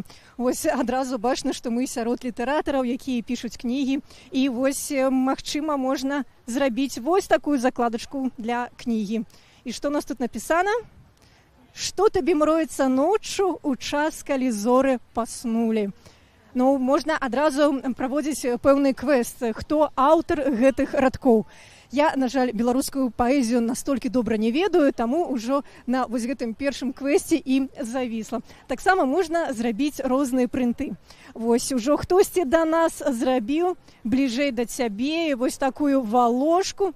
Я рабіць не буду, каб не сапсаваць такую прыгажосць, але ўсіх запрашаю. Глядзіце, мы каля берага, мы на беразе Віслы, каля самой Віслы, і ў такой атмасферы можна і заданаціць, і зрабіць такую торбачку. Спадзяюся, яшчэ атрымаць. Нас так ідзем далей. Што тут у нас? Наступная арганізацыя у нас онлайн-кінотэатр «Водбліск», які робіць свае неверагодныя онлайн-фестывалі пра беларускае кіно. І сёння тут можна пазнаёміцца з гэтай арганізацыяй, зрабіць калаж з беларусамі, з беларускім кіно. Вот, бачыце, яна вельмі актыўная, да, там зараз шмат людзей. Давайте падыдзем і, можа, зробім нейкі калаж, ці прынамсі паглядзім, як гэтыя калажы выглядаюць. Што ў нас тут ёсць? Ну, гэта зноў нейкі фэст. З усіх удзельнікаў гэтага калажу я пазнаю спадара Зянона і Пацу-Вацу. Ну, вось так. Ну, ўсё ж такі так, нешта пазнаю, нешта пазнаю. Хтосьці, так, где аўтары, где арганізатары? Хто раскажа, што адбываецца? Я магу дапамагчы чымсьці, вось, зрабіць калаж Белсату. Так.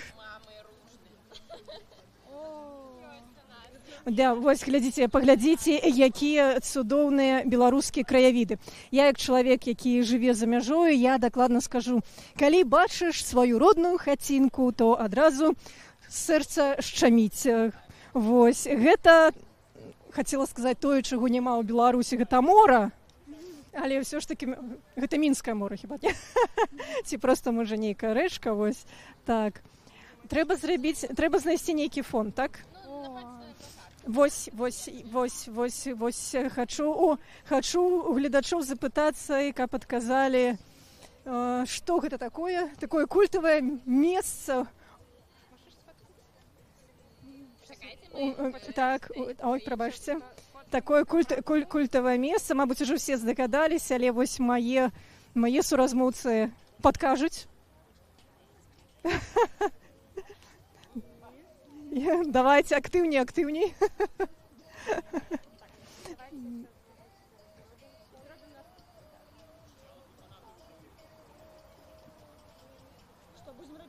Так, будзем рабіць.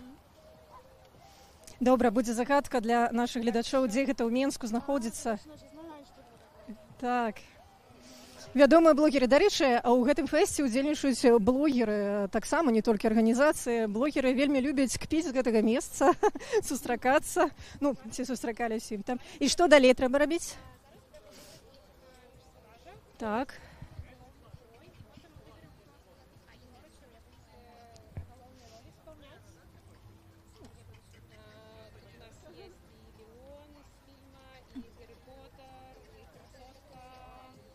Добра, я раблю красотку, тут поставлю, так. І так, красотка, я ўжо бачу. Хто у нас будзе красоткай?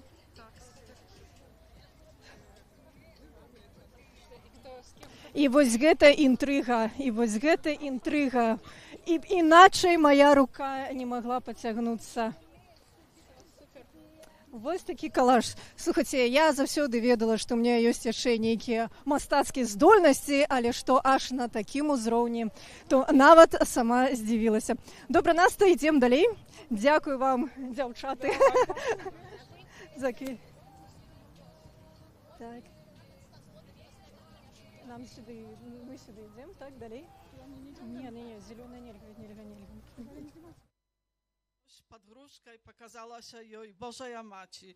Гэта я дзяўчынка Параска Паўлючук была на... То мы бачым, можна атрымаць ліманад за данат. Я нагадаю, што гучны фэст, ён пачаўся з літаратурнай пляцоўкі, так, з літаратурнай сцэны. Вось рыфму, я знайшла рыфму.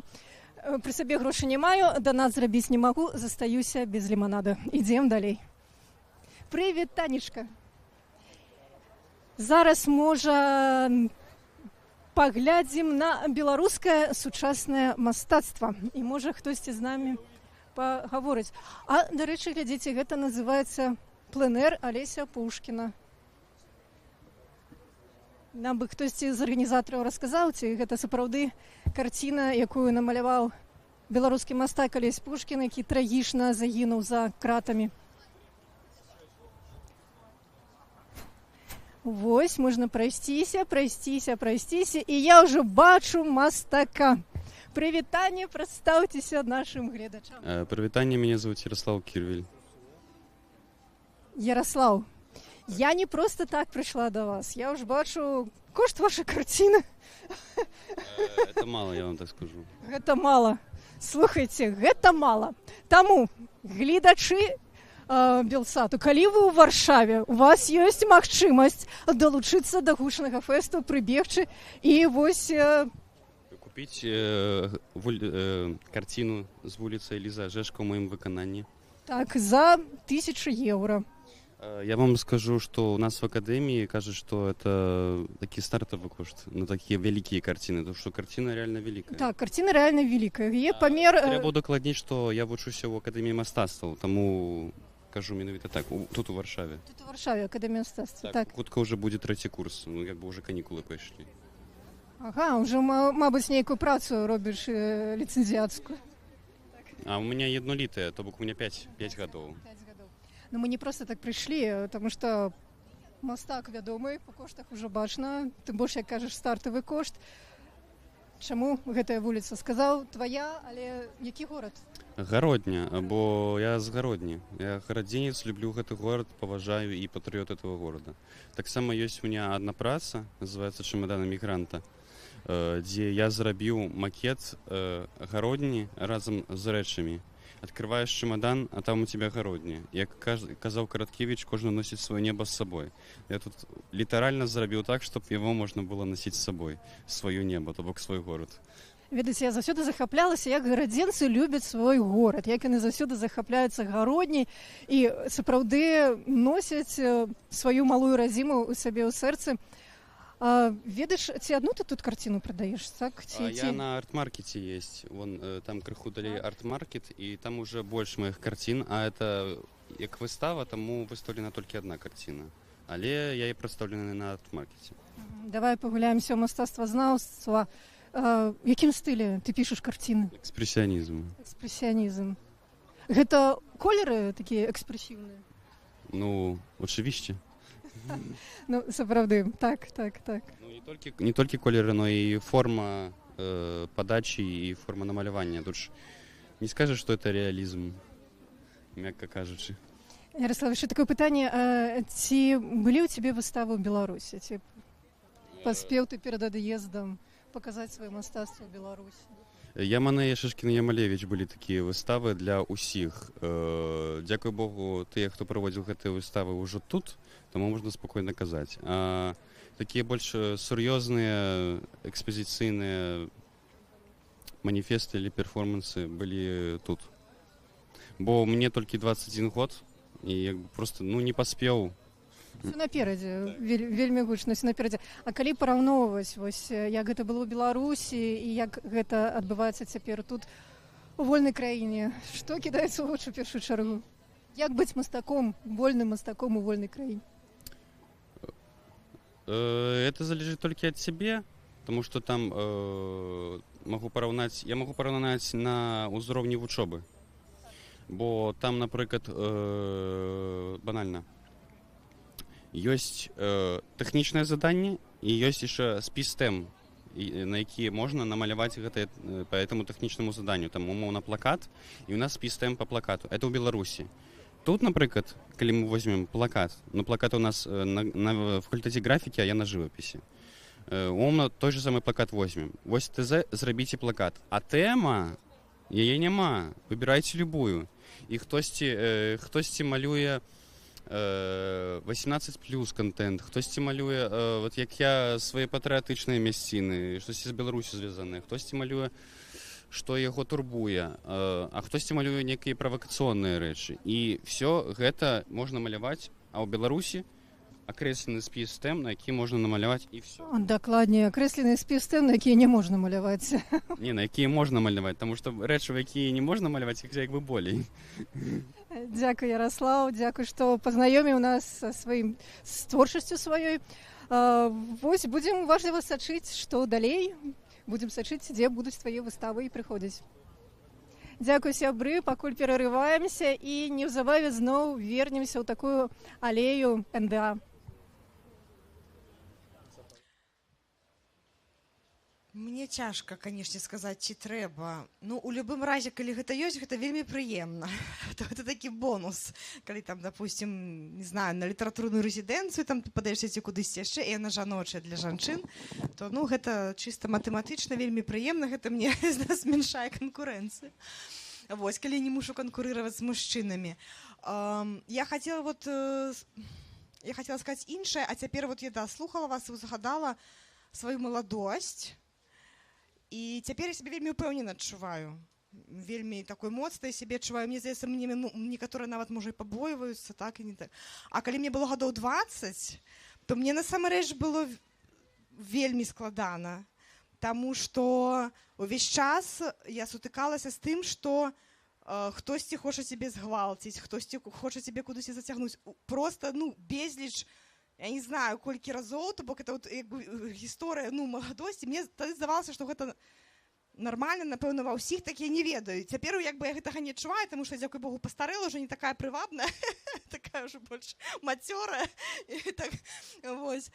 Але, ну, я не знаю, можа быць, і маладыя хлопцы з такім сутыкаюцца, шчыра кажучы, там, з гэтым жа харасментам, так, з нейкімі такімі спробамі гвалту могуць сутыкацца не толькі жанчыны. Я пра сябе проста вот узгадала і падумала, што, напэўна, сапраўды, калі ты маладая дзяўчына, то вельмі складана, каб да цябе ставіліся сур'ёзна, каб цябе ўспрымалі не проста як мілую, сімпатычную, прыгожую дзяўчынку.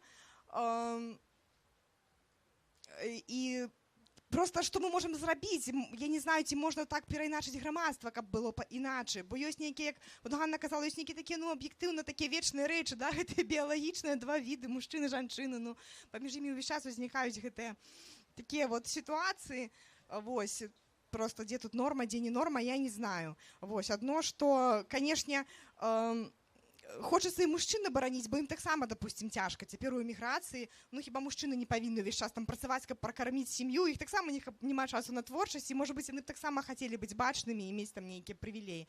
Вось. Ну, але, скажам, да, я як дзяўчынка маю свае крыўды, такія дзявочыя, вось. Я не люблю пра гэта казаць, мне не падабаюцца всякія вот гэтыя, знаеце, флешмобы, калі людзі расказваюць там свае гісторыі, я іх ніколі не расказваю.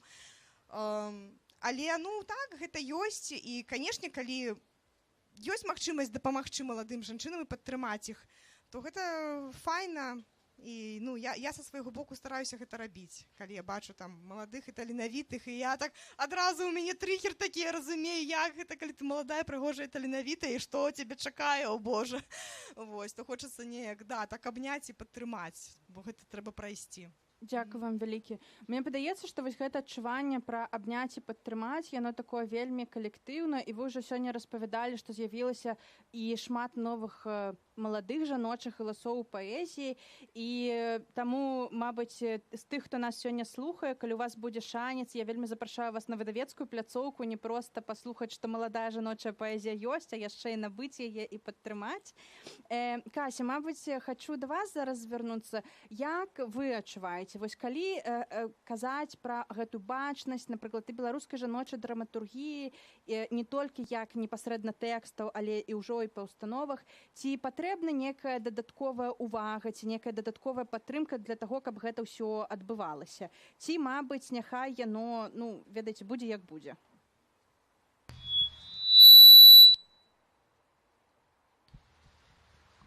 Прабачце. Ой, мне падаецца, падтрымка заўжды патрэбная. Гэта тое, што, не ведаю, не бывае лішнім, мне падаецца. Наконт таго, чаму менавіта жанчынам яна асабліва патрэбная, мне падаецца, тут ёсць яшчэ такі момант выхаду да гледача, таму што ёсць шмат гледачоў з такімі больш нейкімі стэрэатыпамі пра тое, што, на жаль, у нас ўсё яшчэ захоўваецца гэты стэрэатып, што некая жаночая літаратура можа быць не для ўсіх не самай цікавай, і людзі проста не ведаюць, якая яна класная, таму што яны сутыкаюцца з гэтым стэрэатыпам, і яны проста не возьмуць гэтую кнігу. А калі дадаткова падтрымліваць, піярыць, расказваць, тлумачыць, там, дыскутаваць, прэзентаваць, рабіць перфарматыўныя чыткі, якія пасля нас будуць, так проста больш людзей зразумеюць, ад чаго яны адмаўляюцца, што да іх не даходзіць проста з-за нейкіх дурных стэрэатыпаў. І мне падаецца, гэтая падтрымка, яна мусіць в першую чаргу ісці вось на гэта для наладжвання нейкіх больш натуральных сувязей паміж чытачкамі і чытачамі і людзьмі, якія пішуць гэтыя творы, жанчынамі, якія пішуць, каб, мне падаецца, гэта вельмі плённы накірунак працы, які будзе карысны проста ўсім. Дзякуй вялікі.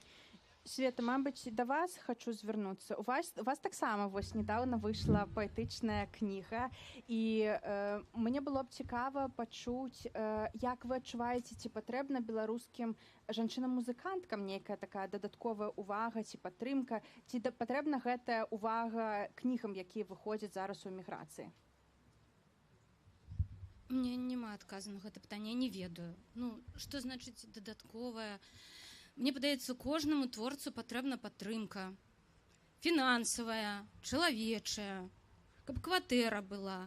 І ўсё гэта вельмі трэба, каб былі дыскусіі, сустрэчы і віно па вечарах. Таму, канешне, і я не бачу такой нейкай вялікай праблемы ў нашым асяроддзі, што жаночая літаратура мае меншую падтрымку, чым літаратура, якую робяць мужчыны. Я бачу класную сінергію, я бачу, як мужчыны падтрымліваюць жанчын, жанчыны падтрымліваюць мужчын, як все сябруюць. А калі не сябруюць, то гэта не таму, што яны там мужчыны-жанчыны, таму што яны не вельмі разумныя альбо траўматызаваныя людзі. І я вось за ўзаемападтрымку ўвогуле. Да. Я хацела сказаць штосьці разумнае, але ўжо забылася. Дзякуй. А я хацела сказаць вось што Сімона Вейль, калі я напісала у эміграцыі, калі яна бежала з Францыі акупаванай падчас Другой сусветнай вайны, яна жыла ў Англіі, і яна пісала варыянт канстытуцыі, нейкую такую версію канстытуцыі, будучы, якая будзе ў Францыі потым пасля перамогі. І яна базіравала галоўную думку сваёй канстытуцыі, што павінны быць улічаны правы і кожнай самай маленькай, самай незразумелай, самай незаўважнай групы людзей, што калі хаця б да аднаго чалавека гэта канстытуцыя не падыходзіць, яна не мае права на існаванне. Де Голь назваў яе вар'яткай, і гэты яе праект быў не знішчаны, але не быў прыняты.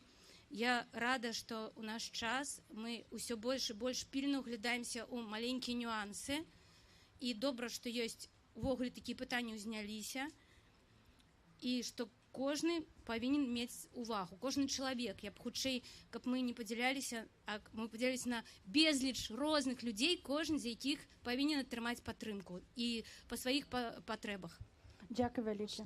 Конечно, Ганна. Chciałam тут jeszcze, słuchajući was, dodać, że Мне jakby z perspektywy гадоў здаецца, што тая падтрымка патрэбна найбольш, каб жанчына асталася творчай цягам цэлага жыцця, каб не згубіла таленту. Бо я бачу, што гэта вельмі часта здараецца. Ёсць нейкі выбух, ёсць слава, а пасля гэта ўсё можа знікнуць. І вось жанчына, яна мае сям'ю, мае дзеці, яна таксама клапоціцца, а як мы беларускі не толькі за сваю сям'ю, але і за цэлы свет. Так што тая жаночая дапамога арганізацыі нават жаночыя, ці скажам такія, то думаю, што вельмі важна, каб сустракацца, гаварыць, падтрымоўваць, дзеля таго, каб захаваць talent, kab nie zgubić, nie stracić talentu.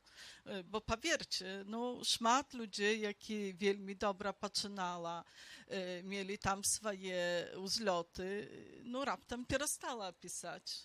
I trzeba jakby tak stwarzać taką achowną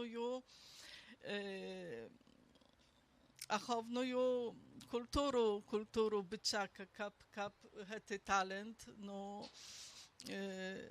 не згас. Дзякуй вялікі.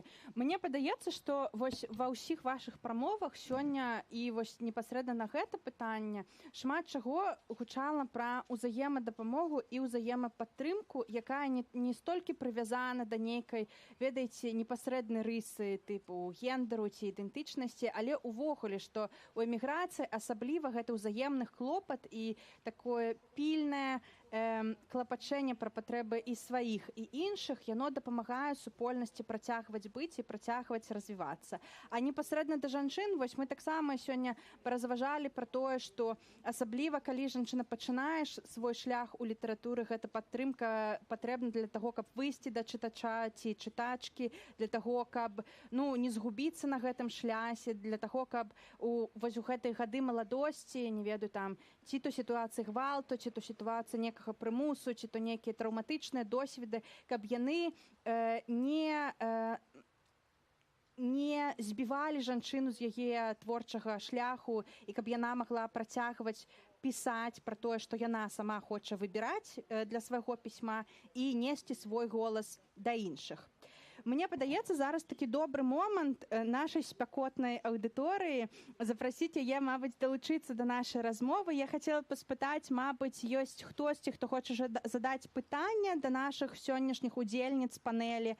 Мабыць, вы хацеце спытаць нешта непасрэдна пра тыя крэатыўныя і літаратурныя дасягненні, якіх яны на сваём шлясе як літаратаркі дайшлі. Мабыць, вы хацеце штосьці спытаць у межах тых прамоў, якія яны сёння агучылі.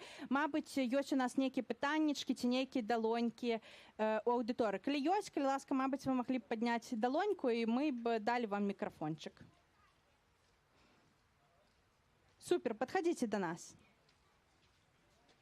Я дам вам мікрафончык.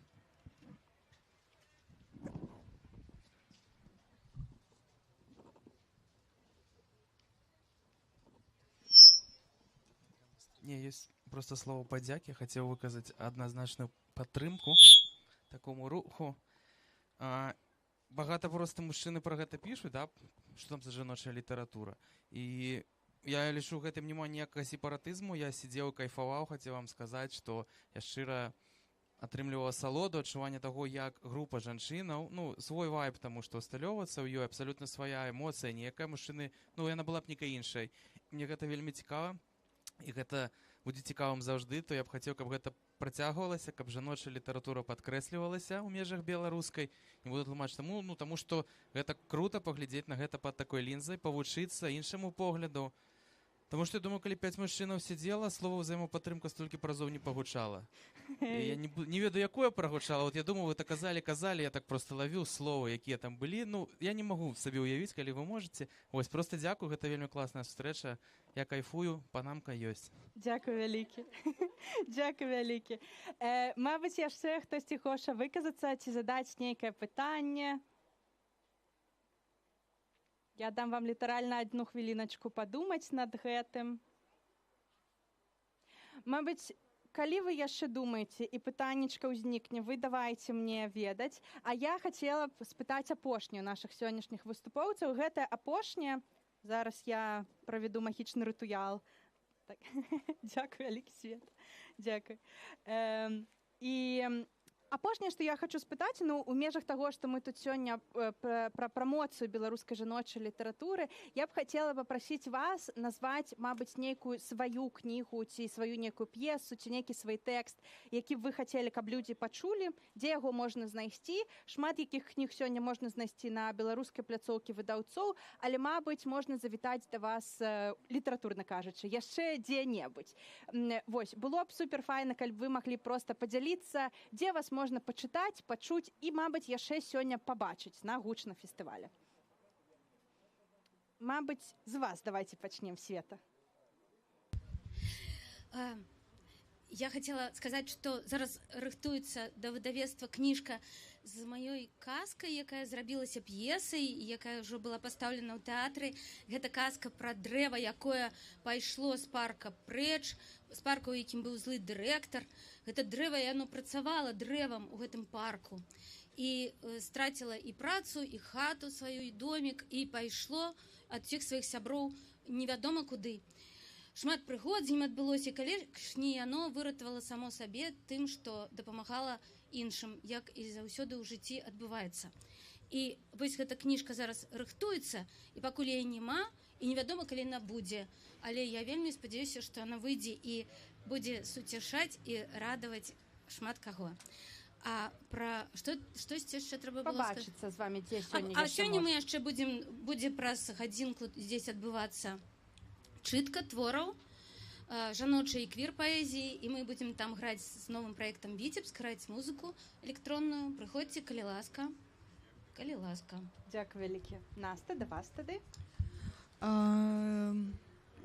Я звычайна ў Facebook выкладаю вершы, так што можна падпісацца, там новае, ці на Патрэоне з'яўляецца, так і называецца, Кудасава. Вось. А сёння тут на стэндзе мусяць быць мае кніжкі. Ёсць кніга побач, там я бачыла, у Веранікі Якудовіч прадаецца, і мусіць быць Дзіма Строцаў з такімі суперскімі маленькімі чорнымі кніжачкамі, там все аўтары вельмі класныя ў той серыі. І мая кніга ў той серыі таксама ёсць, яна называецца, я працягваю. Гэта вот апошняя з кніг, што выйшла ўжо ў эміграцыі. Ну і ўсё, а я так буду сёння тут бадзяцца, і калі хто хоча падпісаць кніжку ці проста абняцца і выпіць, то калі ласка. Дзякуй вялікі. Кася? Мой зборнік п'ес ён якраз рыхтуецца да публікацыі, і можна сачыць за ягоным з'яўленнем. Ён уключаны ў праект 33 кнігі для Беларусі, і вось ён ужо надыходзіць ягоны час. Вось, можна знайсці мою апошнюю п'есу ў онлайн-часопісе беларускай паэзіі «Таубін». Яна ў зборніку паэзіі, таму што гэта паэтычная п'еса. Ну і ці проста напісаць. Аголам усе мае п'есы, звычайна іх проста выкладаю ў інтэрнэт, яны дзесьці раскіданыя. І пішыце мне ў соцсетках, я падзялюся. Вось, і тут яшчэ таксама буду бегаць шалёныя гэтыя часы. Звяртайцеся да мяне. Дзякуй вялікі. Ганна? І вось у мяне ёсць мікрафон. Kali ktoś chce pociągnąć na polskiej mowie, to można nabyć e-book mojej książki Prypecią do Nobla. Ta książka pra białoruska, ukraińska pamierza, pra Palesie, Paczatak Prypiaci. No tam prosta taka archaika, magia i w ogóle sustreczy z wielmi oryginalnymi ludźmi, jakie ja tam szukają, czy wikingów, czy prosta sumując po wiosnowych rozwodkach. Ta książka tak sama, na żal muszę сказать, no ja rozeszła się, ale istnieje u pirackim wydaniu, tak że baczyła tak sama swoją książkę u pirackim wydaniu dziadowska je turne z Anatolem S, to pra Anatola Sysa. Trzy moje książki można przeczytać u bibliotece, internetnej bibliotece Komunikat. Ну, думаю, што гэтая кніжка таксама будзе ў форме e-booka, таксама рыхтуецца тлумачэнне на польскую мову, так што можна чытаць і так, і так. Ну, ale думаю, што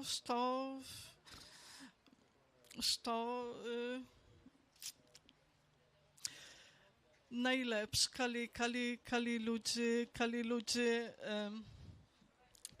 no atrymowują rekomendację od siabry, od kogoś, kogo liczać autorytetem. No ja думаю, że to można u siabrał prosto popytać, bo mnogi ludzie nabyli kniżku і таким шляхам сяброўскім.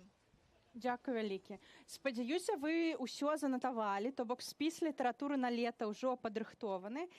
Я хочу падзякаваць вам вялікі за тое, што вы былі сёння з намі ў такім сонечным дні. Дзякую вялікі удзельніцам нашай панелі за іх прамовы, і за іх час, і за той узаемаклопат, які яны сёння прынеслі. І спадзяюся, што вы яшчэ не выпусціце свой шанец узяць аўтограф у нашых аўтарак.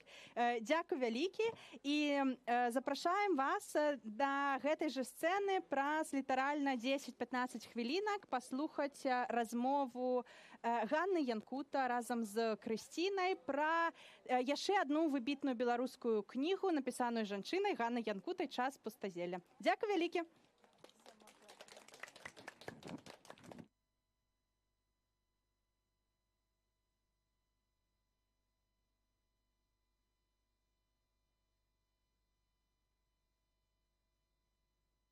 Так, дзякую. Шчыра дзякую спікеркам, которые тут размаўлялі пра складаныя тэмы. А цяпер я таксама хочу запросіць вас на размову не на самую простую тэму, не пра самую простую кнігу, але которая знаходзіць водгук, ну, мне здаецца, у 100% чытачоў і чытачак, которые сустракаліся з ёю.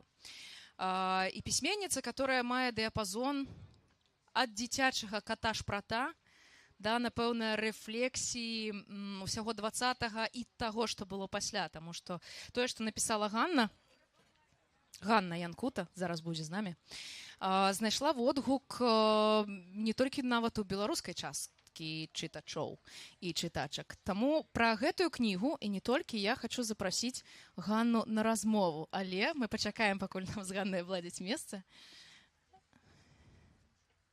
Тым часам я нагадваю, што кнігу, якую мы будзем абмяркоўваць «Час пустазелля», вы можете знайсці літаральна ў некалькіх кроках за спінай. Выдавецтва Янушкевіч. Яшчэ, здаецца, маецца некалькі асобнікаў, прынамсі я адзін паспела ухапіць.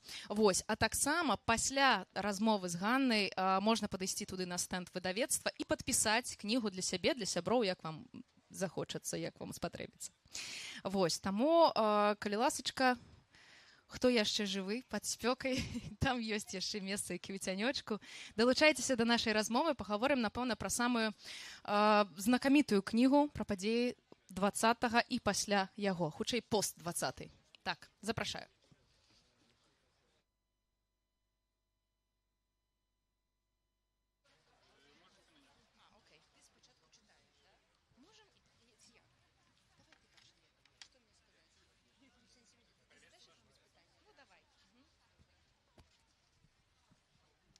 Я, напэўна, пачну з таго, што было заяўлена ў праграме, і мы не можам абмінуць гэты момант, і не хацелася б. Мы зачытаем невялічкія кавалкі, я дазволіла сабе выбраць некалькі кавалкаў, которые ўразілі менавіта мяне. Я помню, што калі я пачала чытаць кнігу, я напісала Ганне, не вытрымала і напісала ўсе свае ўражанні, маю такую прывычку, таму што была страшна ўзрушаная. Это было першая, напэўна, кніга, которая цалкам адазвалася на ўсе мае пачуцці, пражытыя ў пост 20-м і з надыходам 22-го, канкрэтна лютага, і то, што было пасля. Знаете, кніга, которая ўражвае з першых радкоў. Ганна піша: кажуць, перш чым даць дзіцяці кнігу, у якой гаворыцца пра балючае, гвалт, пакуты альбо смерць, яно мусіць прачытаць шмат бяспечных і цёплых казак, каб адчуць сябе ўтульна і абаронена. Нельга пачынаць з болю. Спярша трэба назапасіць сіл, каб вытрымаць яго. Я б хацела зрабіцца дзіцячай пісьменніцай для дарослых і напісаць дарослую казку. каб гэтая кніга была нечым накшталт казкі пра тое, што жыве навокал. Бо дарослым таксама трэба хаця б зрэдчас адчуваць сябе ўтульна і абаронена. А калі гэта немагчыма, я хацела б прынамсі распаласаваць аповед, выбраць фрагменты па кантрасце і сабраць іх як слойны пірог. Балючае, чароўнае, балючае. З гэтай нагоды я хочу спытаць, Ганна, што значыць быць дзіцячай пісьменніцай для дарослых? Як гэта? Што б ты напісала, калі б?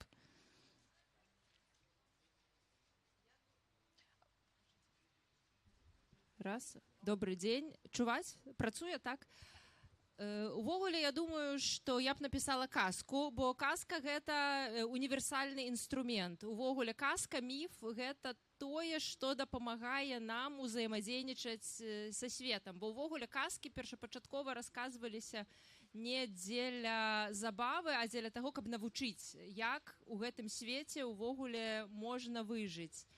Таму я думаю, што казка — гэта вельмі прыдатны інструмент для таго, каб неяк агораць гэтую рэальнасць і неяк знайсці спосаб з ёй жыць і нейкую мову, каб яе апісваць. Зразумела. Скажы, такое банальнае досыць пытанне, чаму ты вырашыла напісаць гэтую кнігу? Бо для мяне яна, мега шчырая. Гэта нібы я чытаю чыйсьці дзённік, чыесьці нататкі чагосьці вельмі асабістага. І асабіста для мяне гэта такі смелы крок апісаць настолькі падрабязна пачуцці свае ўласныя. Ці гэта ўжо не тваё, ці гэта ўжо стала агульным? Я, калі увогуле пісаліся першыя радкі тэксту, які пасля зрабіўся гэтай кнігай, я пра кнігу не думала. І гэта сапраўды быў дзённік, гэта мой рэальны дзённік, і гэта першы дзённік у маім жыцці. Бо доўгі час і ў дзяцінстве, у падлеткаўстве я спрабавала пісаць дзённікі, але ў мяне нічога не атрымлівалася. Заўсёды на наступны дзень, я першы дзень зрабіла нейкі запіс, на наступны дзень я яго чытала, і мне здавалася, што гэта проста немагчыма чытаць. Гэта нельга чытаць, я тут жа знішчала, у мяне ніводнага такіх вось нейкіх сведчанняў сваіх думак падлеткаўскіх праз гэта не захавалася. І я думаю, што гэта перадусім пра немагчымасць сустрэцца з сабой і немагчымасць чуць сябе. А у 22-м годзе, калі пачалася вайна, я ўпершыню пачала весці дзённік, і, магчыма, тады проста быў такі стан, калі, па-першае, мне здавалася, што вакол адбываецца гісторыя, што гэта гісторыя настолькі вялікая, страшная і важная, што проста трэба браць і запісваць усё. І я запісвала вельмі звычайныя рэчы, як я бачу людзей, што я чую, людзі гавораць на вуліцах, пра што людзі гавораць на валанцёрстве, што людзі расказваюць, але таксама нейкія знакі, напрыклад, нейкія абвесткі на слупах пра пошук жылля на украінскай мове ці на рускай, нейкія выпадковыя фразы. І потым я таксама пачала запісваць, што я думаю. І мне першы раз у жыцці было не страшна чытаць свае думкі. Я просто пісала ўсё. Я думала, просто гэта занатую, гэта, магчыма, будзе нейкі такі сведчанне эпохі. І гэтых тэкстаў назбіралася даволі шмат. І адзін з гэтых тэкстаў, які у кнізе ён называецца «Два тыдні», гэта раздзел пра тое, як я збіраюся ехаць в Беларусь, і гэта тэкст, які з'явіўся першым. Я яго напісала сапраўды перад ад'ездам в Беларусь, то бок у ім все напісана так, як ёсць.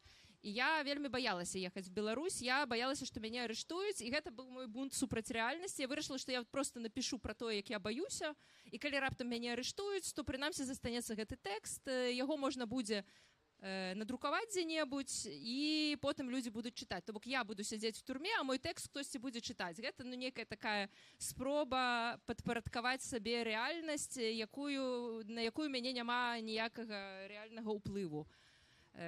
На шчасце, у турму мяне не пасадзілі, я вярнулася, але гэты тэкст ёсць. І потым я працягвала свае нататкі, і ў нейкі момант я зразумела, што іх ёсць сюжэт, што гэта не проста мой дзённік. І я вельмі доўга не магла зразумець, нават рашыцца, ці варта гэта выдаваць.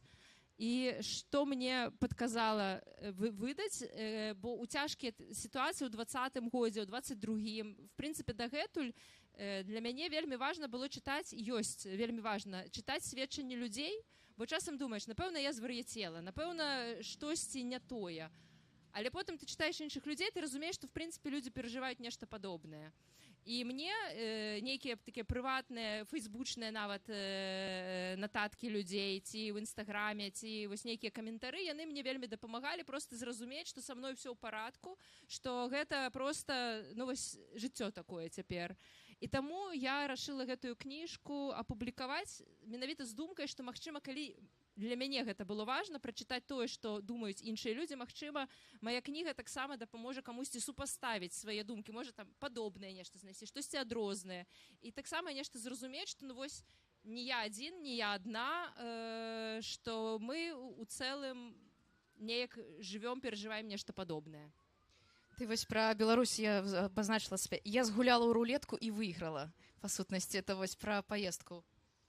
Менавіта. Я думаю, што это адчуванне блізкае вельмі шмат каму, хто вырашаўся згуляць у гэту рулетку альбо проста выехаць з Беларусі, таму што ну, выпусціць, не выпусціць. І как бы маглі б мы тут і прыхаваць, как бы прыкрыць гэтую тэму, але яна ёсць. Так? Ёсць такі момант, які мы перажываем. І я б хацела акурат цяпер яшчэ зараз. Это акурат пра напісанне кнігі.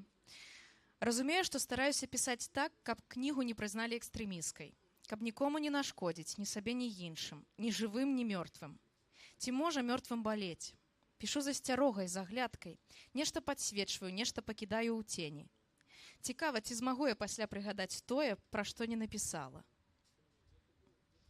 Ці прыгадала ты пазней тое, пра што не напісала? Я, дарэчы, добра помню, з чаго з'явіўся гэты фрагмент. Мы з кімсьці абмяркоўвалі, напэўна, нейкую кнігу Караткевіча пра тое, што яна вельмі добра неяк нам дапамагае цяпер нейкія рэчы агучыць.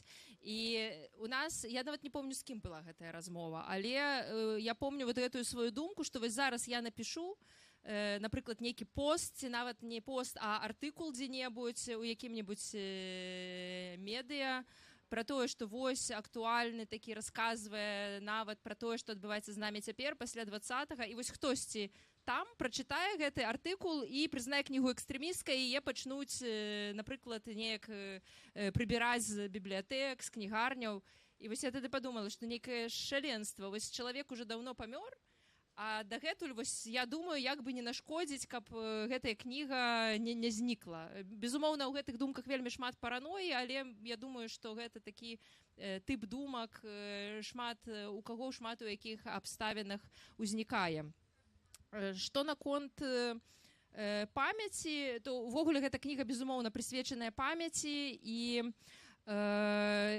я сапраўды цяпер разумею, што успамінаю год перадусім так, як я запісала, што многія моманты, калі нават я ўжо з нататак сваіх узнаўляла, што я сапраўды гэтыя моманты забыла, і я іх помню толькі дзякуючы таму, што ў той момант я запісала, і гэтыя моманты захаваліся.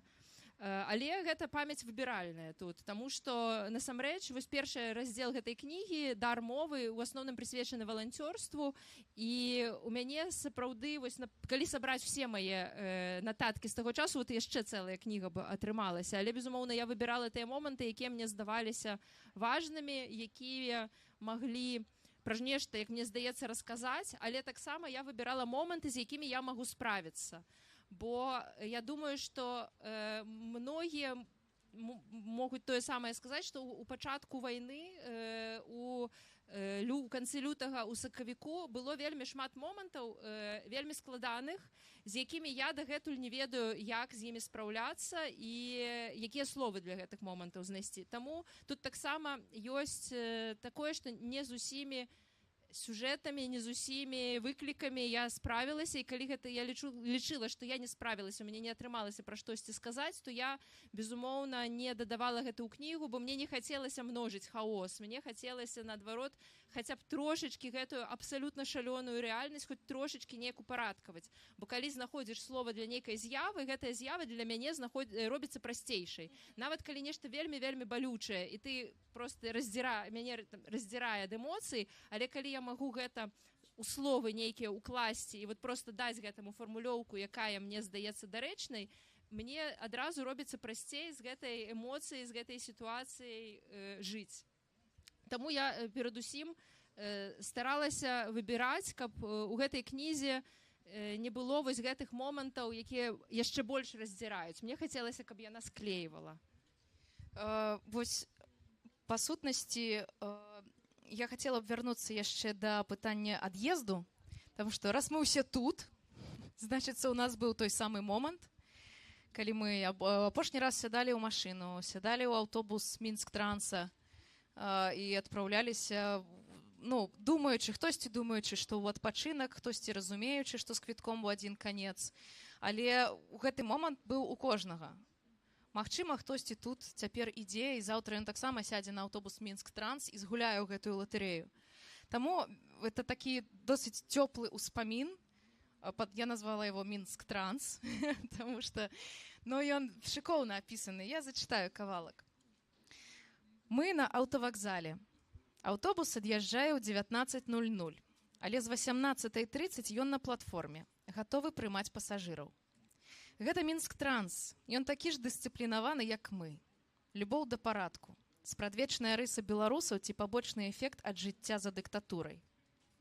Перад тым, як засунуць мою торбу ў чэрава аўтобуса, кіроўца чапляе на яе нумарок 7. С салона доносится резкий голос стюарта. «Кто едет? Давайте, заходите, а то будете потом перед выездом толпиться». На годиннику 18:35. Мы з І пераглядаемся. Беларускі аналог ветлівасці. Раней мяне такое раздражняла, цяпер не. У нейкім сэнсе гэта таксама клопат пра пасажыраў. Бурклівы, але як умеем. Мы ігнаруем паўпросьбу, паўзагад, стаім яшчэ хвілін 20, вонкі, разглядаемся. Над платформамі плакаты з відамі сталіцы і надпісамі на 3 мовах. Вітаем у Мінску, приветствуем в Мінске, welcome in Мінск. Урэшце развітваемся. Я заходжу ў салон. Ніхто не тоўпіцца, большасць ужо заняла месцы. Стюарт уважліва вывучае мае дакументы. Нехта пытае, ці можна выйсці. Ён усё тым жа рэзкім голасам адказвае: «Как хотите, но ждать никого не будем». На гадзінніку 18:57. Ад'язджаем. Ад платформы хвіліна ў хвіліну паводле раскладу. Даўно я з такім не сутыкалася. Развітальны ашчар Мінска, георгіеўская стужка на палотнішчах, якія ўпрыгожваюць вакзал. Нават не стужка, намёк на яе сярод чорна-белых ваенных здымкаў і ўсюды існых белых кветак. 9 мая. І я амаль веру, што гэта выпадковасць, якая нічога не значыць. Рухаемся праз горад і крыху памякчэлы Стюарт паведамляе, у колькі мы будзем у Баранавічах і Брэсце. Час прыбыцця ў Варшаву залежыць ад мяжы. І яшчэ, пасля паўзы. Через 2 часа будет произведена санитарная остановка. Напэўна, так. Через 2 часа будет проведена санитарная остановка. Прыкладна так. І он так і кажа, даслоўна. І пасля жадае прыемнай дарогі. Мне імпануе гэты Мінск-транс. Самы уважлівы да пасажыраў перавозчык на самай нашай нялёгкай з трас. Гэта той самы Мінск-транс, які выстаўляе людзям шалёныя рахункі за нібыта блакаванне дарог. На польскай мяжы нас разварочваюць, Стюарт паглядзеў дакументы, у кагосьці ўсё ж не ў парадку. Аўтобус мусіць вярнуцца да беларусаў і высадзіць небараку. Праз увесь салон ідуць 2 хлопцы, пасажыры пытаюць, што здарылася. Не пускают по грузинскому паспорту, надо еще что-то, адмахивается один з хлопцаў. Кіроўца ідзе за імі, каб дастаць рэчы з багажніка. Хлопец, які толькі што тлумачыў сітуацыю, зноў праходзіць паўз увесь салон да свайго месца. А ему что? Разрешили остаться? Чую за спиной шепт. Высадили только одного, конкретно не русского. Калі мы вяртаемся ў аўтобус пасля таго, як польскія мытнікі аглядзелі нашыя рэчы, краем вока заўважаю, як адна з пасажырак выцягвае з аўтобуснай сметніцы паўлітровы слоік, забаронены для правозу хатняй тушонкі. У маёй торбе таксама прыхаваны гасцінец. Пакет з мятай з бацькоўскага лецішча. У пункт прызначэння мы прыбываем са спазненнем усяго на 10 хвілін. Мінск транс умее здзіўляць. На развітанне сцюард строго нас папярэджвае. Секундку. Не оставляйте в салоне мусор. Але ўжо на вакзале, адкідвае сваю беларускасць, яго апаноўвае варшаўскі настрой. Ён адчыняе багажнік і выдае нам торбы, нават не гледзячы на прычэпленыя да іх нумаркі. Гэта была апошняя паездка. У 2022 годзе я двойчы з'ездзіла ў Беларусь. Гэта першая была паездка і апошняя паездка таксама апісваецца ў кнізе пад назвай «Уцёкі». І гэта, напраўду, была моя апошняя на сённяшні момант паездка. З таго часу я не была ў Беларусі, не ведаю, калі змагу трапіць. Але і калі я ехала і калі апісвала, у мяне было адчуванне, што гэта надоўга. Хаця тады я думала, што гэта, што праз паўгода я вярнуся, але праз паўгода ситуация увесь час менялася, і моя, і ў Беларусі, і я ўжо зразумела, што не, я не магу. Але тады яшчэ ў мяне было адчуванне, што можа праз паўгода, праз год. І ўсё адно я цяпер разумею, што гэты мой раздзел, гэта вось такое развітанне, магчыма, не на ўсё жыццё, але вось нейкі перыяд ён закрывае. Калі у вас бясконцая туга по Беларусі, вам хочацца акунуцца ў атмасферу Менска, то раю пачытаць менавіта частку пра паездку ў Менск, бо досыць сакавіта. Я просто пазнавала, ты называла вуліцы ў кнізе, і ўсё, яно дамалёўвала карцінкі, і я разумела, што хутчэй за ўсё яно неяк змянілася ўжо, там нейкія дамы змяніліся, там дрэва няма, яшчэ што-небудзь. Але, тым не менш, яно аддае такім падрабязна апісаным Мінскам. І тут хацелася б перайсці ўжо да моманту таго, што ты валанцёрыла тут. І цікава тым, што, па-першае, сама кніга ў гэтым сэнсе, яна стала для мяне тэрапеўтычнай, таму што, вось ты казала, у каментары чытала ў Фейсбуку, так, яны давалі табе зразумець, што ты не адна такая. Вот у меня так адбылося з кнігай, калі я знаходзіла тыя ж самыя думкі, і я зразумела, што, чорт, я не адна такая, все нормально, са мной все здорова. Вось, і валанцёрства, вось гэта тое, на што у мяне асабіста не хапіла сілаў, маральных, напэўна, смеласці. Які быў штуршок канкрэтна для таго, што як ты вырашыла пайсці і рабіць што заўгодна, але рабіць? Што стала апошнім штуршком? Ввогуле для мяне валанцёрства, як я разумею, гэта такі таксама спосаб упарадкаваць свет. То бок, калі ўвесь свет развалены, і ты не маеш ні над чым улады, безумоўна, калі былі пратэсты, калі была вайна, ёсць рэчы, на якія мы проста не маем ніякага ўплыву, то валанцёрства гэта стварае нейкае адчуванне, што ёсць тое, на што ты можаш паўплываць. Ты можаш прыйсці ў нейкі пункт і штосьці там канкрэтнае невялічкае зрабіць, і гэта ўжо твой персанальны акт, твоё дзеянне, і калі ты гэта можаш зрабіць, значыць, хоць нейкім чынам ты трымаеш сваё жыццё ў сваіх руках. Мне здаецца, гэта адно з найважнейшых вымярэнняў валанцёрства, бо, безумоўна, валанцёрства гэта не толькі і не столькі пра таго, з кім ты ўзаемадзейнічаеш, колькі пра тваё ўзаемадзеянне з самой сабой, ці з самім сабой. А можаш патлумачыць, просто я не ўпэўнена, што ўсе чыталі кнігу, што канкрэтна ты рабіла? Калі пачалася вайна, я падумала, што тое, што я найлепш магу рабіць, гэта перакладаць. Я добра ведаю польскую мову, я разумею украінскую, я магу гаварыць, безумоўна, па-руску, і я пачала шукаць магчымасці удзельнічаць, дапамагаць як перакладчыца, бок я хадзіла, запісвалася на валанцёрствы праз гарадскі сайт, можна было запісацца на дзяжурствы ў некаторыя цэнтры для дапамогі уцекачам.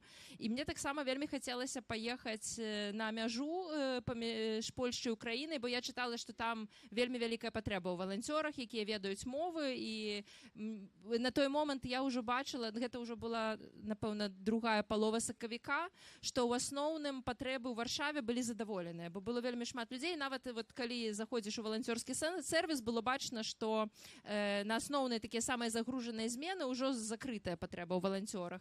І так атрымалася, што проста я ў Фейсбуку у знаёмых палякаў бачыла абвестку, што вось там на канкрэтнай пераходзе будом між грушаў патрэбныя валанцёры. Я запісалася і са мной скантактаваліся. Я на некалькі дзён там паехала, на 4 дні, бо я працую на працы, і гэта той час, які я змагла ўзяць у якасці адпачынку у той момант, і гэтым было абмежаванае вот гэтыя 4 дні. І там фактычна гэта быў такі цэнтр каля самай-самай мяжы, то бок нейкі час там быў намётавы гарадок, дзе людзей прымалі, а тых, каму няма куды ехаць далей, іх на першы час адпраўлялі ў такі цэнтр для уцекачоў, і там пастаянна былі патрэбныя перакладчыкі, проста каб камунікаваць паміж людзьмі і, напрыклад, тымі, хто ім дапамагае палякамі, якія не гавораць, не разумеюць ні рускай, ні украінскай. Ну вось гэта, напэўна, такое асноўнае. І потым я яшчэ... Гэта гучны фэст, і мы вяртаемся да алеі НДА, і глядзіце, у каго мы зараз будзем у гасцях. Гэта беларускія студэнты за свабоду. Прывітанне, мяне завуць Наста.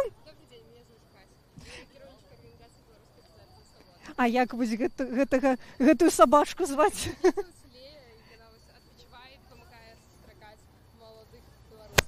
Ну, можа, прысядзем на некалькі словаў. Раскажы, калі ласка, што гэта за ініцыятыва? Дзе існуюць гэтыя беларускія студэнты за свабоду? Як шмат налічвае ваша арганізацыя, як шмат беларусаў? Наша арганізацыя займаецца працоўваннем ідэй вольнага грамадства сярод беларускай моладзі. Мы займаемся тым, што мы арганізоўваем онлайн і офлайн мерапрыемствы для беларускай моладзі на тэмы палітыкі, эканомікі, беларускай ідэнтычнасці, філасофіі свабоды і гэтак далей. І запрашаем розных экспертаў з розных краін, з Беларусі, Украіны, Польшы і Злучаных Штатаў. Вось ты мяне апярэдзіла, маё пытанне было да цябе. Якія эксперты у вас выступаюць? Каго ўжо атрымалася выцягнуць, якіх зорак? Ну, могу сказаць, што у нас ёсць партнёры, прынамсі, у нас ёсць партнёры ў розных краінах, таму што мы ўваходзім у арганізацыю Atlas Network. Мы з'яўляемся партнёрамі гэтай арганізацыі, і, дарэчы, у гэтую арганізацыю ўваходзіць прэзідэнт Аргентыны, які нядаўна перамог на выбарах, гэта Мілей. Таму мы праз адно рукасцісканне ў адной арганізацыі знаходзімся з прэзідэнтам Аргентыны. Ну, вось цікава было паслухаць яго выклад па эканоміцы. Ці атрымаецца яго пазмагацца з інфляцыяй, ці не, тому што яго выступы былі даволі папулістычныя.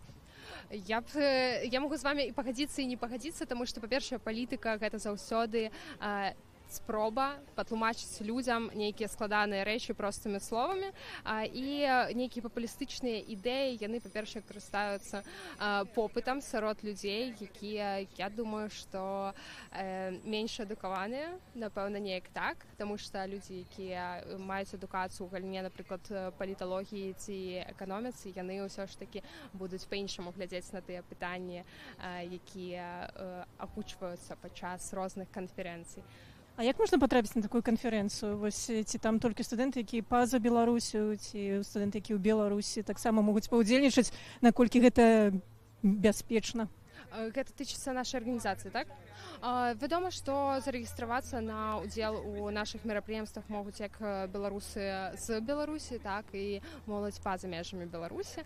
Мы падчас онлайн-праграм аддаем адказнасць за бяспеку самім удзельнікам, то бок мы просім іх выкарыстоўваць несапраўднае імя і прозвішча падчас удзелу ў нашых онлайн-мерапрыемствах. Таксама мы просім не далучацца там да чатаў, напрыклад, калі яны не ўпэўнены ў тым, што яны маюць бяспечны аккаунт у сваіх сацыяльных сетках. І вядома, што гэта можа быць як варыянт прыватная камунікацыя не ў чаце, не праз каналы, а менавіта прыватная секретное от нашей организации до нашего удельника запрошение на наше мерапрыемства. То бок ніхто не даведаецца, што ён там быў, калі ён просто зменіць сваё імя падчас онлайн-канферэнцыі. Дзякуй табе вялікі за гэтую цікавую размову. Сапраўды шмат чаго новага даведаліся. На жаль, маем абмежаваны час нашага ўключэння, таму бяжым далей, пака паглядзець, што яшчэ ёсць у гэтай, як кажуць, алеі НДА. Я магу назваць авеню, стрит. Паглядзім, калі стрит, можа, нейкае мастацтва яшчэ будзе. Прывітанне ўсім, гэта тэлеканал Белсат. Што цікавага у вас ёсць? Хоча хто-небудзь нам штосьці расказаць? У нас сумесны спот двух ініцыятыў, якія займаюцца прасоўваннем пытання наркапалітыкі і наркаспажывання ў нашым беларускім грамадстве. Там у нас Legalise Беларусь, яны больш выступаюць як праваабарончая ініцыятыва. А тут у нас, дарэчы, гэта ініцыятыва феміністычная для жанчын з досведам спажывання псіхаактыўных рэчываў. Дзякуй за гэту інфармацыю. Нават трошкі так чую, таму бегу далей. Вось, што у нас яшчэ? Ёсць зялёны чат. Прывітанне, тэлеканал Белсат. Раскажыце, што у вас ёсць, акрамя яблычкаў? Вось сюды надо, так? Мы арганізацыя «Экадом», тут прэзентуем сваю дзейнасць у інтэрактыўным фармаце, можна паўдзельнічаць, паадказваць на пытанні, параспавядаць мары пра Беларусь, расказаць, што вас вдохновляет в Беларуси. Да, так, Так, і супраць вайны, супраць атаму. Я так разумею, што вы супраць будаўніцтва і пабудавання ўжо тое, што паўстала ў Астраўцы, гэта беларускай АЭС. Так, конечно, мы выступаем за развіццё устойлівай энергетыкі і, конечно, супраць атамнай энергетыкі. Гэта адзін з напрамкаў нашай дзейнасці. Таксама мы адсочваем паследствия вайны в Украіне з украінскімі калегамі, дапамагаем беларускам даведвацца больш пра свае экалагічныя правы. Вось. І таксама прапагандуем розныя віды экалагічнага іскусства. Дзякуй вялікі за гэту размову. Вось тут я бачу нейкая гарбатка. Хаця вось папярэдні стол был Legalise, то я ўжо не ведаю. Але хутчэй за ўсё тут нейкая зялёная гарбата. Ну сапраўды, калі гэта зялёны чат, то адразу такія вось асацыяцыі. Таксама можна паглядзець, што маем інфармацыю пра рух беларускай салідарнасці. І, сябры, гэта ж гучны фэст. Зараз стае так гучна, што я перастаю сябе чуваць. Паглядзім, як адпачываюць беларусы, гуляюць у шахматы. Дарэчы, я ведаю, што ў Варшаве беларусы адкрылі такую адну кавярню, дзе можна пагуляць у шахматы. Вельмі карыстаецца яна папулярнасцю сярод беларусаў і сярод варшавякаў. Чую дуду, але ляцім далей. У нас яшчэ адна зараз будзе цікавая сустрэча, бо скончылася дыскусія датычна палітвязняў, дзе галоўнай тэмай была ці з'язджаць з Беларусі, ці не з'язджаць з Беларусі. Вось зараз пашукаем гэтае месца і зноў з вамі будзем на ўключэнні.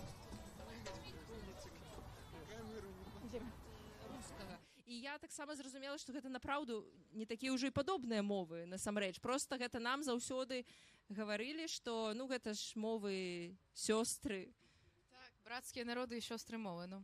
Да, насамрэч, часам вот надо, каб цябе выкінула з жыцця, каб паглядзець на яго іначай. І вось, вяртаючыся да моваў, але ўжо тут ёсць у цябе такая, мне здаецца, боль.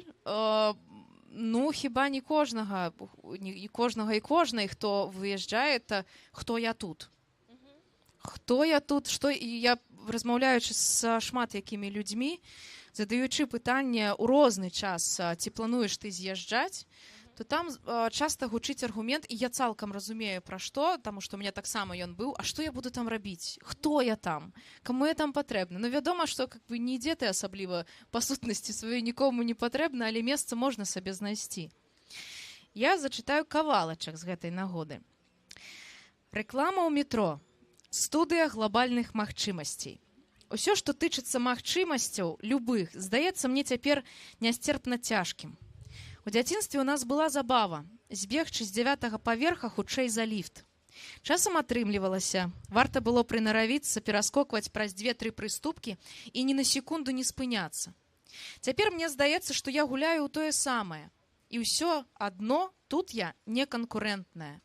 У мяне няма патрэбных навыкаў, я не ўключаная ў тутэйшую сістэму. Мне нялёгка даюцца размовы з палякамі, нават з самымі добразычлівымі, бо я не планавала жыць у іх краіне. Мне ў ёй нічога не трэба. Нібыта ўсё зразумела, але мне ўвесь час здаецца, што нешта няўлоўнае губляецца, паміж словамі зеўрая пустата. І мы мусім тлумачыць адно аднаму базавыя паняцці, і ўсё адно растлумачыць не атрымліваецца. Ну, адчуваецца, дагэтуль тебе адчуваецца вот эта нейкая прорва паміж? Я ніколі не збіралася з'язджаць, гэта праўда. Я збіралася жыць у Беларусі. Я апошняе вельмі шмат часу, калі я была ў Беларусі, я працавала менавіта ў сферы культуры. Я перакладала кнігі альбо пісала кнігі, тады пераважна кнігі для дзяцей пра ката Шпрота. Я рабіла нейкія праекты і, в прынцыпе, калі ты жывеш у Мінску, табе не трэба вельмі шмат працаваць, бо, ну, в прынцыпе, гэта жыццё, якое ты ведаеш, у цябе ёсць нейкая свая база, сваё асяроддзе, і ты можаш рабіць сваю справу з нашмат меншымі высілкамі. Калі я пераехала ў Польшчу, я зразумела, што так ужо не будзе, таму што я ў іншай краіне, і я не магу тут рабіць, што я хачу. Я мушу тут перадусім зарабляць грошы, каб мне было што есці, за што ідзе жыць. Таму трэба ўсё адно ўжо шукаць працу, калі ясна, што все мы ўвесь час працуем, але в Беларусі я магла выбіраць, што я хачу рабіць, таму што я як бы была, я не могу сказаць, што у мяне нейкае вельмі сур'ёзнае імя было, але ў мяне былі нейкія свае справы, была нейкая такая кар'ера. Гэта гучны фэст, і некалькі хвілінаў таму назад закончылася вельмі цікавая дыскусія, якая была прысвечана катаванню ў Беларусі, і пытанне у тым, ці з'язджаць з Беларусі, ці ўсё ж такі у Беларусі заставацца. І вось гэтую дыскусію праводзілі Лявон Халатран, а таксама, ну, все пазнаем, Андрэй Стрыжак. Прывітанне, хлопцы. Вітаю, вітаю. Вітаю. Вітаю, гледачы. Слухайте, ну сапраўды такая назва была просто быць ці не быць. Ці удзельнікі гэтай дыскусіі далі вам адказ на гэтае пытанне, ці заставацца, ці з'язджаць з Беларусі? Што рабіць? Зноў ж такі філасофскае пытанне. Ну, гэта насамрэч складаная гісторыя, таму што ўсе, хто тут зараз знаходзіцца, гэта тыя, хто з'ехалі. Мы якраз пра гэта часткова ў нашай дыскусіі закранулі пытанне, што складана размаўляць пра тое з людзьмі, якіх тут няма, пра такія пытанні. Але збольшага мы паспрабавалі выйсці ў такім дастаткова цікавым фармаце, я так думаю, Левон пагадзіцца. У нас нават быў чалавек, які удзельнічаў з Беларусі фактычна і задаваў свае пытанні, у тым ліку і змог пачуць. І мне падаецца, што нейкія мосцікі ўсё-такі былі перакінутыя, і гэтае пытанне было паднята не толькі для дыяспары, а яшчэ і для тых, хто ўнутры Беларусі. Нема адказа заставацца ці з'язджаць. Кожны чалавек сам сабе гэта вырашае, і ў прынцыпе так гэта і выглядае. Можа, ты дадаш што-небудзь? Можа, я пытанне так дакладню ў працяг. Ведаеш, Лявон, у цябе была такая думка, якая мне таксама непакоіць. Я сама задаюся гэтым пытаннем першы год. Ці беларусы стаюць вось такой нацыяй дыяспары, дыяспарыяльнай нацыяй, як ты сказаў. Адказ на пытанне знайшоў? Ці мы ўжо нацыя, якая мае моцную, ці перспектыве будзе мець такую моцную дыяспару, як армяне, да прыкладу, як габрэі і гэтак далей?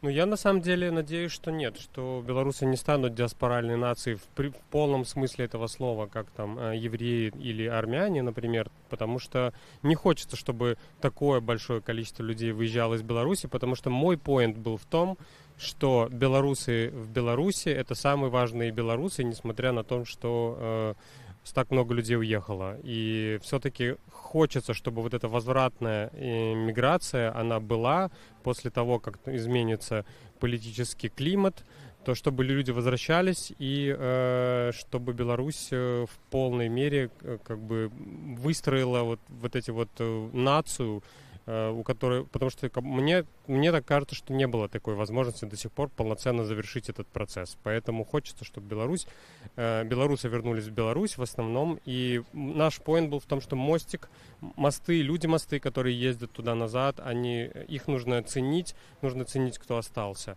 И чтобы как минимум, это 100%, нужно избежать негатива и конфликтов, которые возникают сейчас, и недопонимания. Вот, в общем, об этом мы говорили, и даже не о катованиях, а именно о том, что нужно концентрироваться на положительном, как минимум, между именно людьми. Таксама прагучала, што не варта закрываць межы для простых беларусаў, што гэта вельмі важна, вось гэты кантакт з Еўропай. Я тут хачу звярнуцца да нашых суседзяў. Можна вельмі вялікую сцяну пабудаваць з Беларусю з усіх бакоў, але гэта абсалютна не азначае, што Пуцін не будзе нападаць і агрэсіраваць і працягваць гэта. Андрэй, можа, такое пытанне, якое цябе непрыемна можа чуць і часта чуеш, але ўсё ж такі, ці ёсць нейкая статыстыка, колькі вам за гэты час, за 4 гады атрымалася дапамагчы беларусам? Калі мы кажам пра агульную лічбу тых людзей, якія атрымалі дапамогу, то гэта больш за 25 000. Але тут трэба таксама разумець, што, напрыклад, у нас ёсць такія людзі, якіх мы эвакуіруем з Беларусі, і мы лічым там па кейсах. Один кейс гэта не заўсёды один чалавек. І вось мы ўжо больш за 1000 кейсаў такіх апрацавалі, часам гэта сем'і. Так што гэты падлік ён заўсёды такі дастаткова складаны, бо калі ты дапамагаеш нейкім людзям, то гэта вельмі часта бывае дапамога не толькі аднаму чалавеку, а цэлай сям'і. І вельмі важна яшчэ падкрэсліць это тое, што дзякуючы гэтай дапамозе людзям унутры Беларусі ёсць разуменне, што калі штосьці будзе здарацца, калі трэба будзе дапамога, ёсць куды звярнуцца. І за гэта трэба быць вельмі ўдзячным дыяспаральным беларусам. І атрымліваецца, што ёсць вось гэтае спалучэнне тых патрэбаў, якія ёсць внутры краіны, з тымі магчымасцямі, якія ёсць па-за межамі краіны. І гэта фармуе падмурак нашай глобальнай нацыі. Вось мы зараз у дыскусіі таксама троху пра гэта гутарылі, што не дыяспаральная нацыя, а глобальная нацыя. Тады мы ўключаем і тых беларусаў, якія ўнутры краіны, і тых, якія выехалі, і разам з гэтымі ўсімі рэсурсамі мы ўжо можам штосьці рабіць. Дапамагаць адно аднаму, будаваць нашу культуру, разбудоўваць нашу палітычную нацыю і рабіць усё, што трэба нам. Ці ёсць нейкая такая інфармацыя, вось людзі выходзяць з-за кратаў, гэта адразу эвакуацыя, ці застаюцца ў Беларусі, ці ёсць, можна гэта неяк параўнаць у нейкай прапорцыі? Тут статыстыка такая, што чалавек, які выходзіць з турмы, ён пэўны час мае меркаванне, што ён будзе заставацца, што там ёсць бацькі, ёсць дзеці, ёсць там розныя абставіны, ён спрабуе замацавацца наново ў гэтым жыцці і проста бачыць, што працы ён знайсці не можа, за ім ёсць надзор, да яго прыходзяць менты часам па 3 разы на суткі, у тым ліку і ў начны час. Яму проста кажуць, што ты нармальна жыць не будзеш, мы будзем тебе пресаваць колькі можна. Як толькі маламальска нейкая праблема ўзнікае, адразу па гэтых спісах ідуць першую чаргу па тых людзях, якія ўжо адсидзелі і выйшлі.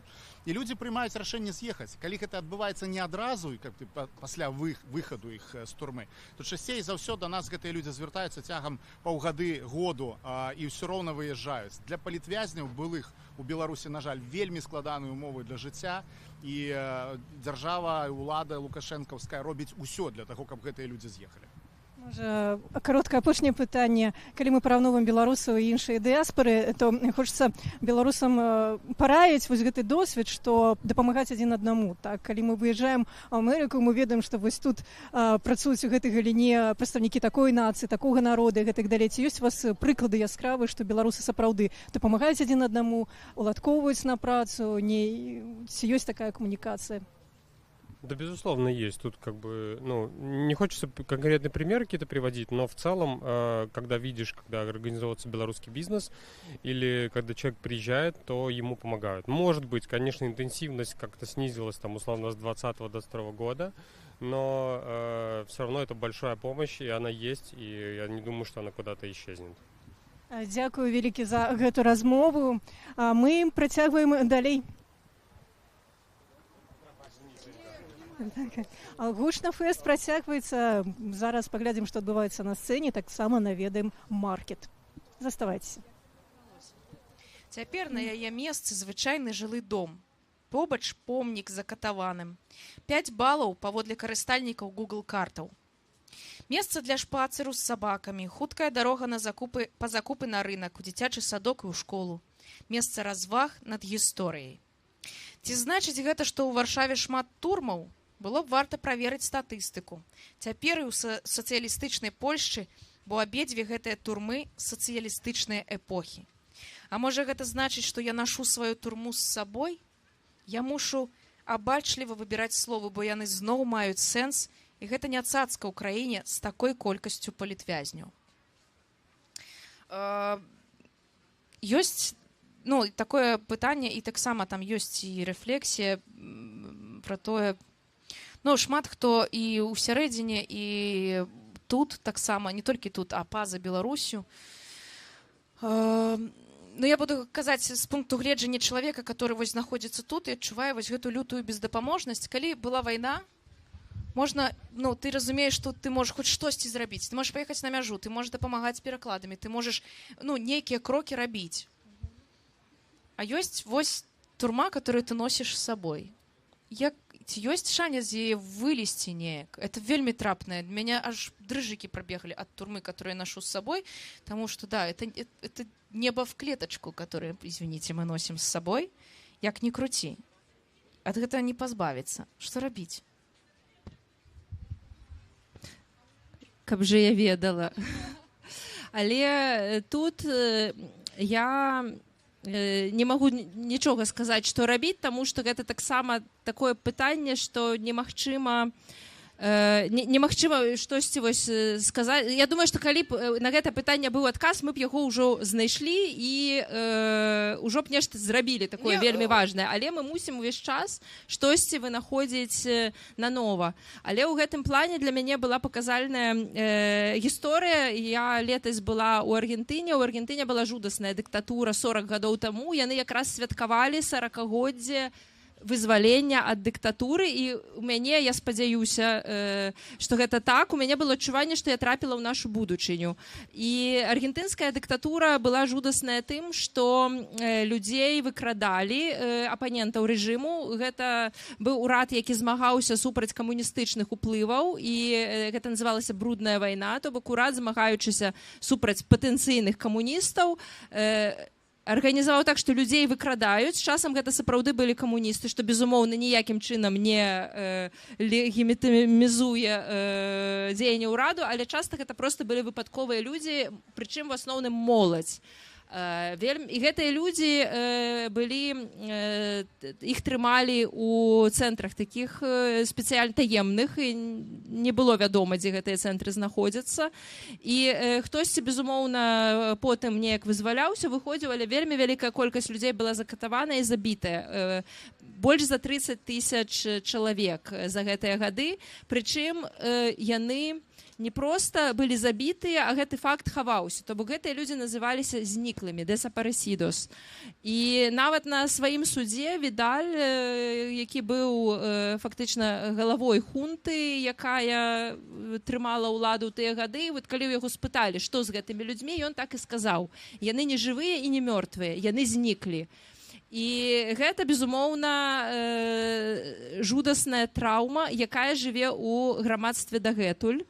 40 гадоў прайшло, фактычна многія людзі ўжо 2 пакаленні прыйшло. Але як мне здавалася, я таксама магу мець няправільнае ўражанне, можа гэта тое, што я хацела бачыць, але людзі дагэтуль лічылі важным увесь час пра гэта нагадваць. То бок Буэнос-Айрэс — это горад, у якім вельмі шмат графіці, і вельмі вялікая колькасць гэтых графіці была прысвечаная, што нам нельга забыць.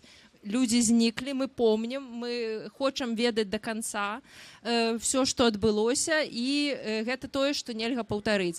Таму фактычна я бачу, што гэта нават постфактум, нават праз 10, 20, 30, 40 гадоў гэта ўсё яшчэ праца грамадства з тым, каб гэта не паўтарылася, што мы мусім гэта зразумець, што адбылося, мы мусім зразумець, як гэта адбылося, і мы мусім зразумець, як зрабіць, каб гэта не паўтарылася. Таму я думаю, што тое, што мы мусім рабіць цяпер, і мы мусім рабіць вельмі шмат гадоў, гэта працаваць з гэтай тэмай, не забываць. Гэтыя гісторыі мусяць быць, яны мусяць агучвацца і праз 40 гадоў, бо дыктатура — гэта вельмі вялікая траўма не толькі канкрэтным людзям, гэта грамадства. Гэта грамадства грамадства, якое будзе траўмаванае, якое мусіць вучыцца з гэтай траўмай. А працаваць з траўмай гэта перадусім вось гэтая вот праца з памяццю, гісторыямі і з асэнсаваннем, што гэта адбылося, як і чаму, і як нам гэтага не паўтарыць. Таму я думаю, што мы проста мусім усе як грамадства з гэтай тэмай увесь час працаваць. Дзякуй. Тут вось акурат у мяне кавалачак, скажем так, вось на заканчэнне прамовы менавіта па гэтай тэме. Нясу ў сэрцы людзей як найвялікшую каштоўнасць. Пешчу іх унутры сябе, берагу і ахоўваю. У вонкавым свеце з гэтым цяжэй, амаль ніколі не атрымліваецца. Праз нясмеласць і бяссілле, а яшчэ праз непераадольны пралом, які нас раздзяляе. Праз раскрышанасць сусвету.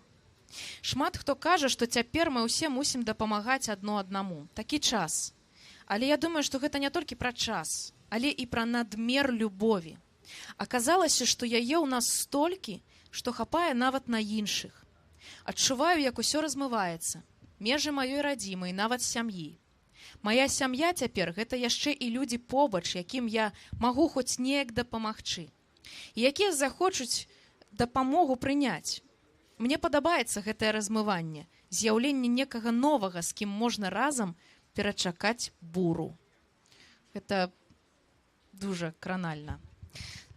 Я, скажем так, па-першае, хочу падзякаваць табе за эту размову. У меня яшчэ ёсць пытаннечка да цябе, я спытаю.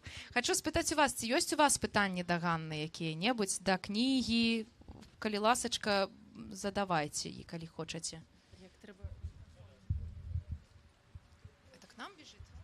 А тут падобна, што іначай ніяк.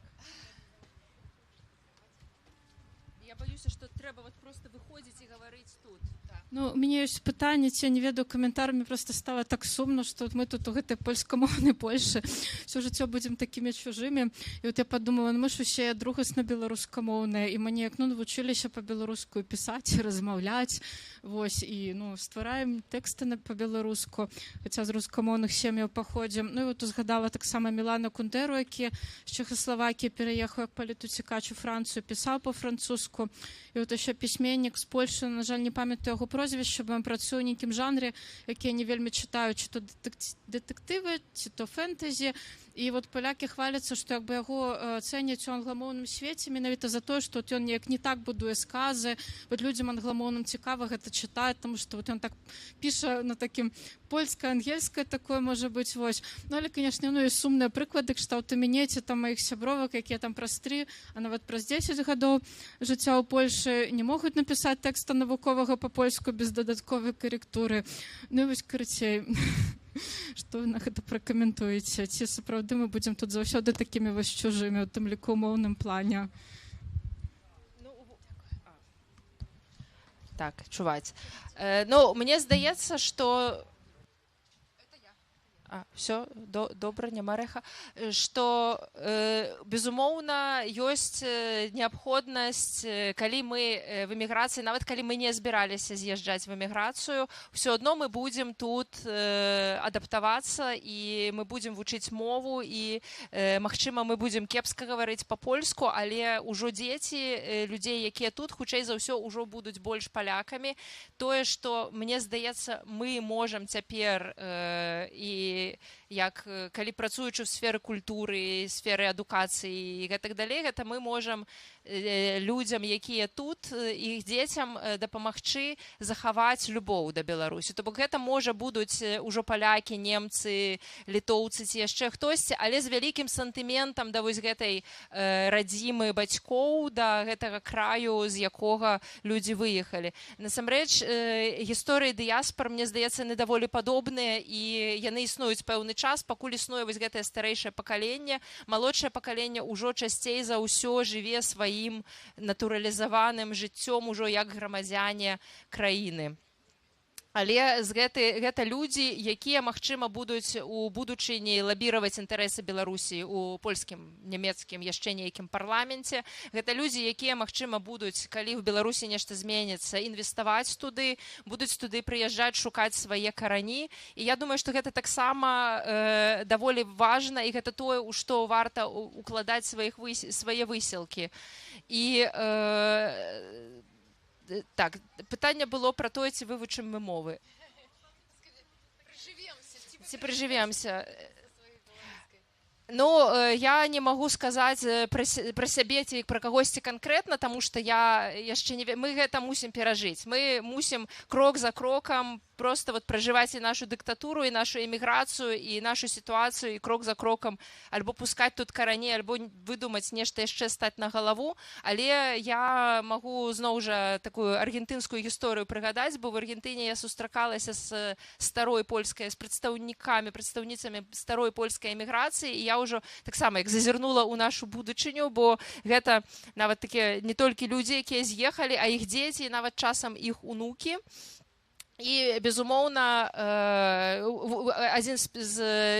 адна з асобаў, якая мяне найбольш цікавіла ў Аргентыне, гэта пісьменнік Флоріян Чэрнішэвіч. Гэта пісьменнік лічыцца польскім, але ён нарадзіўся ў Беларусі ў 1900 годзе. Напэўна, найгоршы год увогуле, каб нарадзіцца, бо ён у маладосці перажыў і вот все гэтыя рэвалюцыі, і войны, і эміграваў в Аргентыну. І пад канец жыцця ён напісаў, ужо пражыўшы 30 гадоў у Аргентыне, ён пераехаў з аднаго канца Аргентыны ў іншы і ўжо напісаў, што я сумую не столькі па землях свайго дзяцінства, колькі па тых мясцінах, дзе вось я 30 гадоў пражыў, а цяпер я пераехаў ужо ў новую зямлю.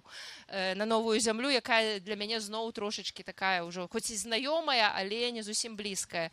Таму я думаю, што час нешта робіць, і гэта ўжо проста наше жаданне змагацца чым, што робіць з намі час ці не. Бо я могу сказаць па сабе, у мяне 4-й год, як я тут, і я разумею, што я весь час змагаюся з думкай, што я эмігрантка, і я не асядаю нідзе. За апошні год у мінулым годзе я падлічыла, я жыла ў 36 розных месцах. І гэта, напэўна, такі мой спосаб, мой бунт супраць таго, што вось я прыеду, сяду тут, здыму кватэру, буду сядзець на месцы і пушчу карані. Вот я яшчэ дагэтуль, хаця я думаю, што яшчэ пройдзе некалькі гадоў і гэта будзе немагчыма, але пакуль я вось так бунтую супраць гэтай натуралізацыі і скачу хутчэй уже з мовы, калі ўжо я не магу гаварыць з людзьмі на вуліцах па-беларуску, то я прынамсі буду гаварыць з імі на розных мовах, не толькі па-польску, але яшчэ па-англійску, па-іспанску, як умею.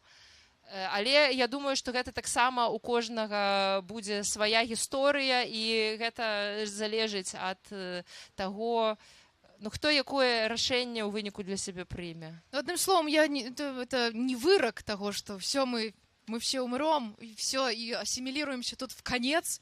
Не, никто же не забороняет ломать систему, в конце концов. Можно у кожнага абсолютно свой шлях, и у гэтым и прыгажосці гэтага ўсяго.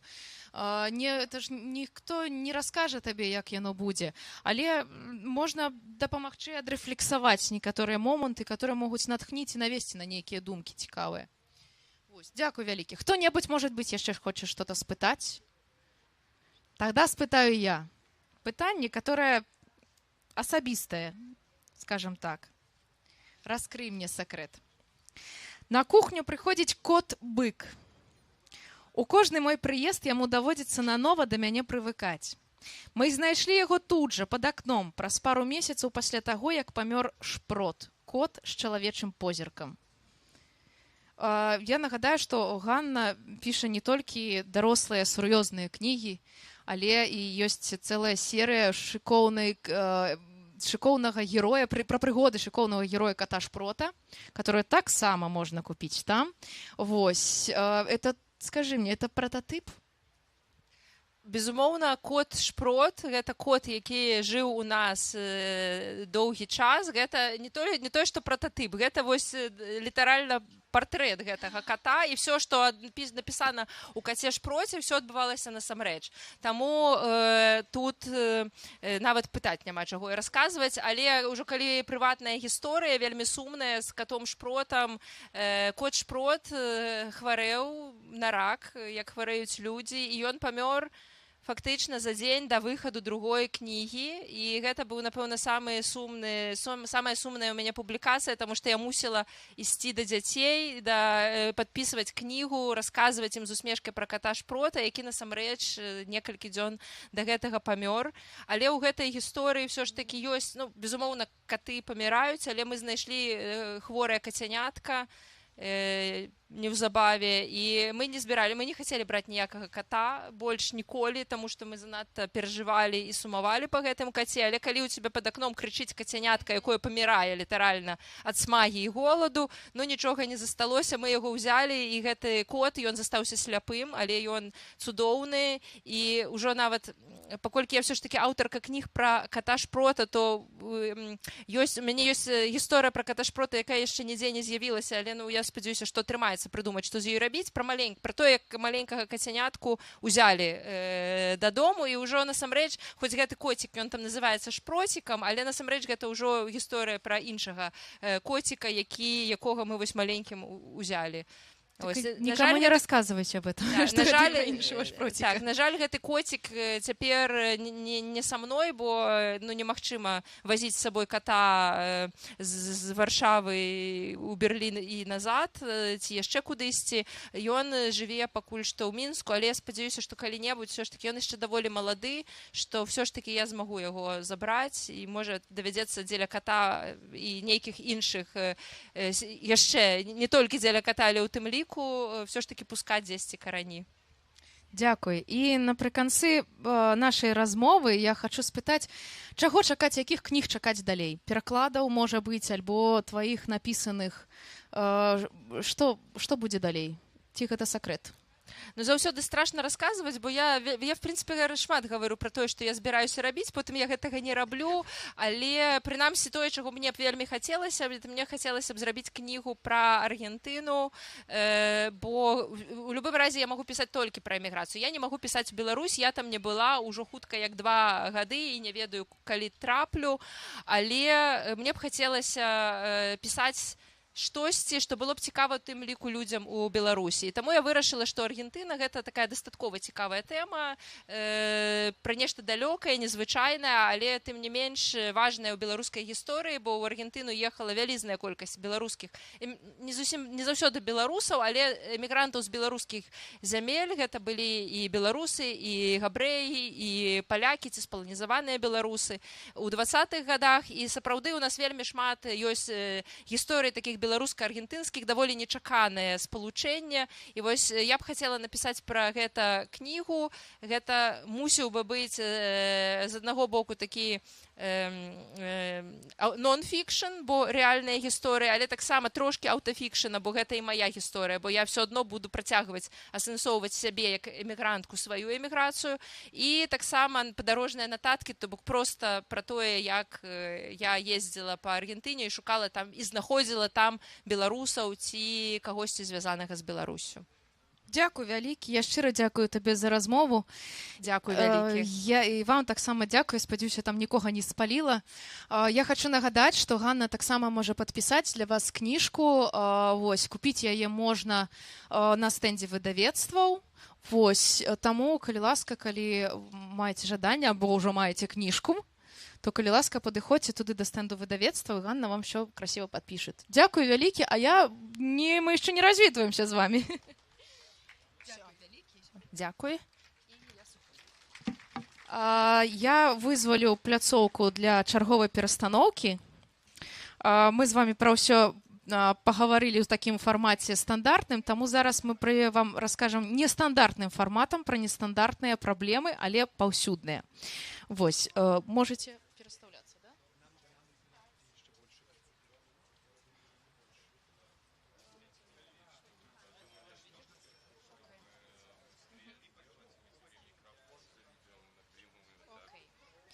А пакуль удзельнікі і удзельніцы наступнай часткі нашай лід-сцэны рыхтуюцца да выступу, я трошкі раскажу увогуле апошнія навіны, што называецца. Зноў жа, стэнд беларускіх выдавецтваў вас чакае наперадзе трошачкі, альбо калі вы спінай, то назад. Можна прыкупіць усялякія розныя кніжкі, там яшчэ рамеснікі-рамесніцы існуюць. Вось там знаходзіцца стэнд НДА, там можна знайсці таксама і фірмовы мерч, і кучу всякіх цікавых цікавостак.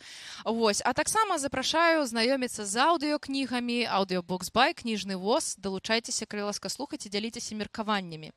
А я хочу абвесціць невялічкі перапынак. Знаеце, што нас будзе чакаць далей? Нас будзе чакаць музычна-перфаматыўныя чытанні квір-літаратуры.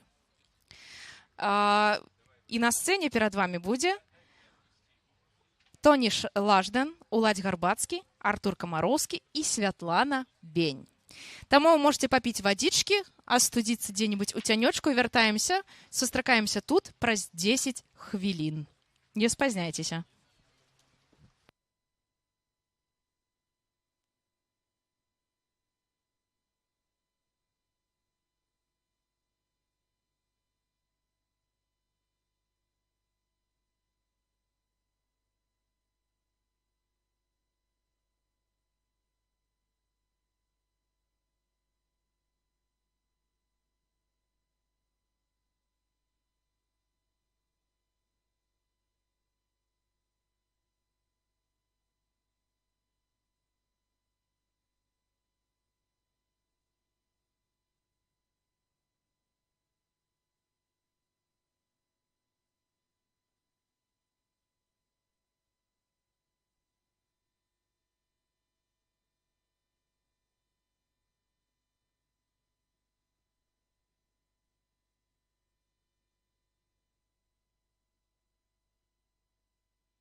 Раз, два, три.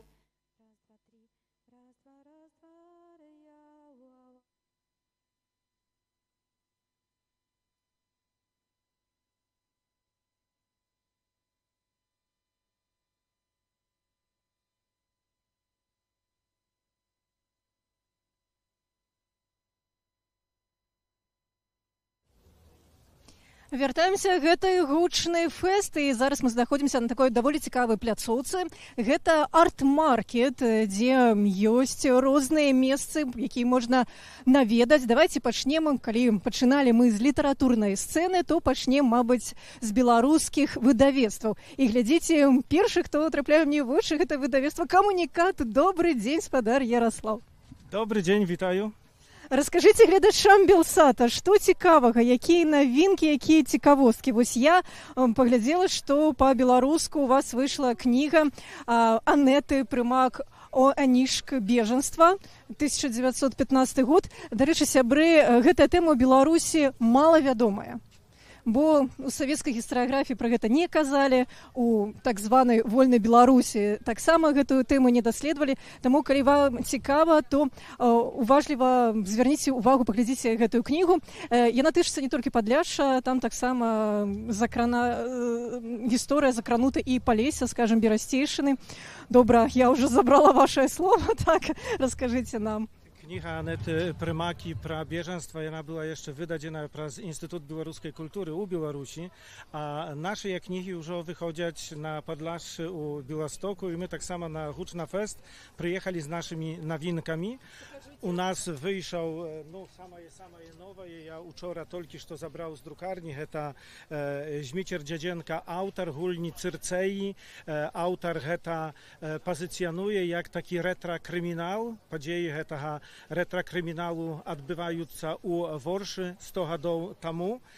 Ja mówił, że to detektyw, no nie mówić spadar Dziedzienka, to już taki u detektywie dobro, prawda powinna перемагчы, а вось тут не факт. Так, ведаеце, нават неяк трошкі сумна прагучала, тому што нейкі такія паралелі з сучаснасцю. Але сапраўды, толькі што ў Фейсбуку прачытала, Зміцер напісаў, што вось выдаў гэтую кніжку з такой цікавай жабкай. Czerwowa rzecz, jaką my wydali, to da stachodzia Wasila Bykowa, dwa jahone opowiadania, dwie jahone opowieści, Blindaż i Afganiec, to twory, jakie przy życiu Bykowa nie drukowali się.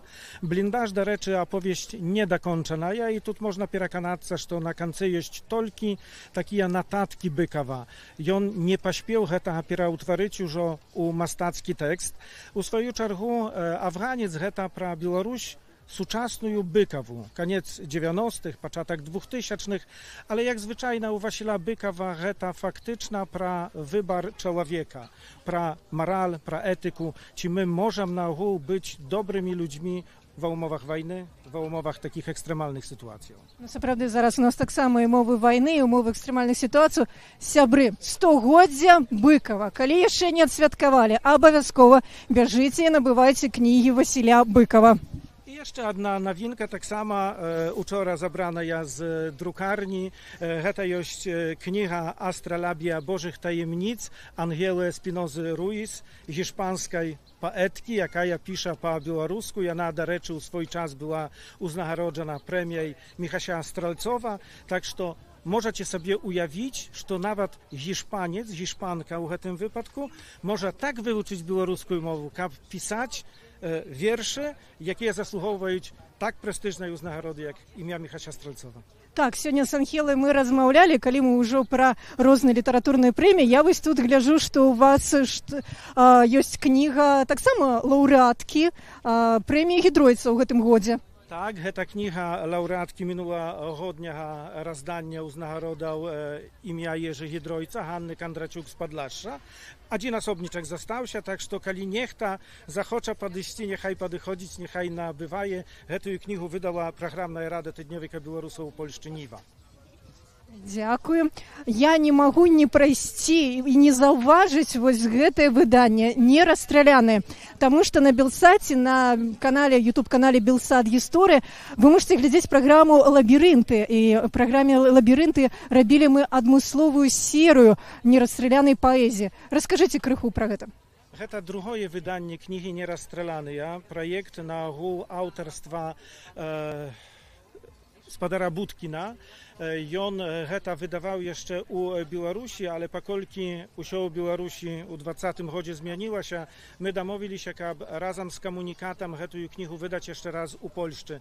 Гэта postaci 17 białoruskich poetów, piśmienników, twórców, jakie byli rozstrzelani KDB Nkusam u 37 godzie. Wtedy u tę sumną wiadomą noc zaginęła na ogół больше za 100 białoruskich twórców. Tu jest tak samo i ich wierszy, fragmenty prozaicznych tworów. Ведаеце, я вось гляджу, у вас вельмі цікавая гістарычная падборка, гістарычная літаратура. Мне, як вядоўца гістарычнай праграмы «Інтэрмарыум», проста нейкая скарбніца, можна адсюль не сыходзіць. Так, Юрый Грыбоўскі, бачу, што беларусы ў польскім войску. А я яшчэ хацела у вас запытацца пра вось гэтую серыю, бо з гэтай серыі у вас набыла толькі одну кнігу «Успаміны айца Льва Гарошкі». Так, а раскажыце пра ўсю серыю, можа, крыху. Што гэта у вас за серыя такая?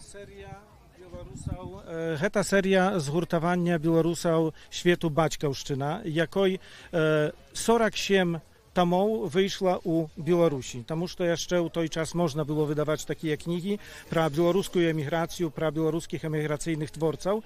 Później, kiedy sytuacja w tymże 20 godzie zmieniła się, zgurtowanie Białorusów światu było delegalizowane reżimem. Trzeba było relokować ludziom, jakie jest związane z tym zgurtowaniem. I już niektóre książki my wydawali u Białostoku, u współpracownictwie z zgurtowaniem Białorusów światu Baćkowsztyna. Fond Komunikat wydał mianowita wybrana je Lwa Garoszki, a tak samo my wydali wybrana je Michasia Kawyla. Jest tak samo jeszcze dwie mniejsze książki z tej serii Los Białorusa, to uspominy białoruskiego emigranta, lekarza, Anatola Zankowicza, do rzeczy człowieka, jakomu w tym godzie spełnić 100 lat. I on jeszcze wśród żywych. I jest tak sama kniha, jaką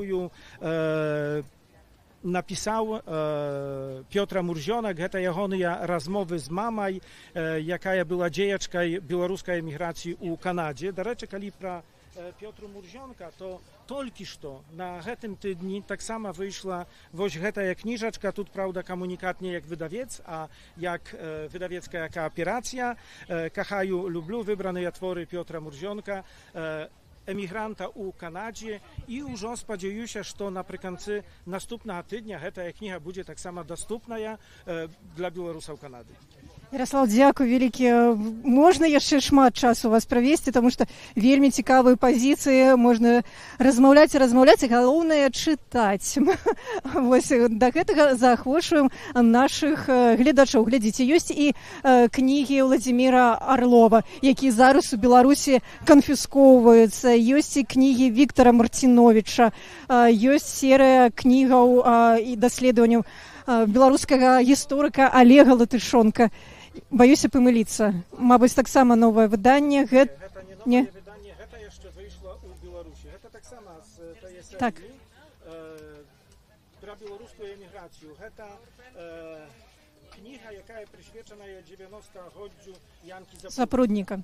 Ён, на жаль, сышоў з жыцця ў минулым годзе. Вось, гэта, мабыць, яго нейкія ўспаміны, так? Гэта розныя матэрыялы таксама пра яго. Я яшчэ хацеў бы звярнуць таксама ўвагу вось на гэтыя паэтычныя кніжачкі.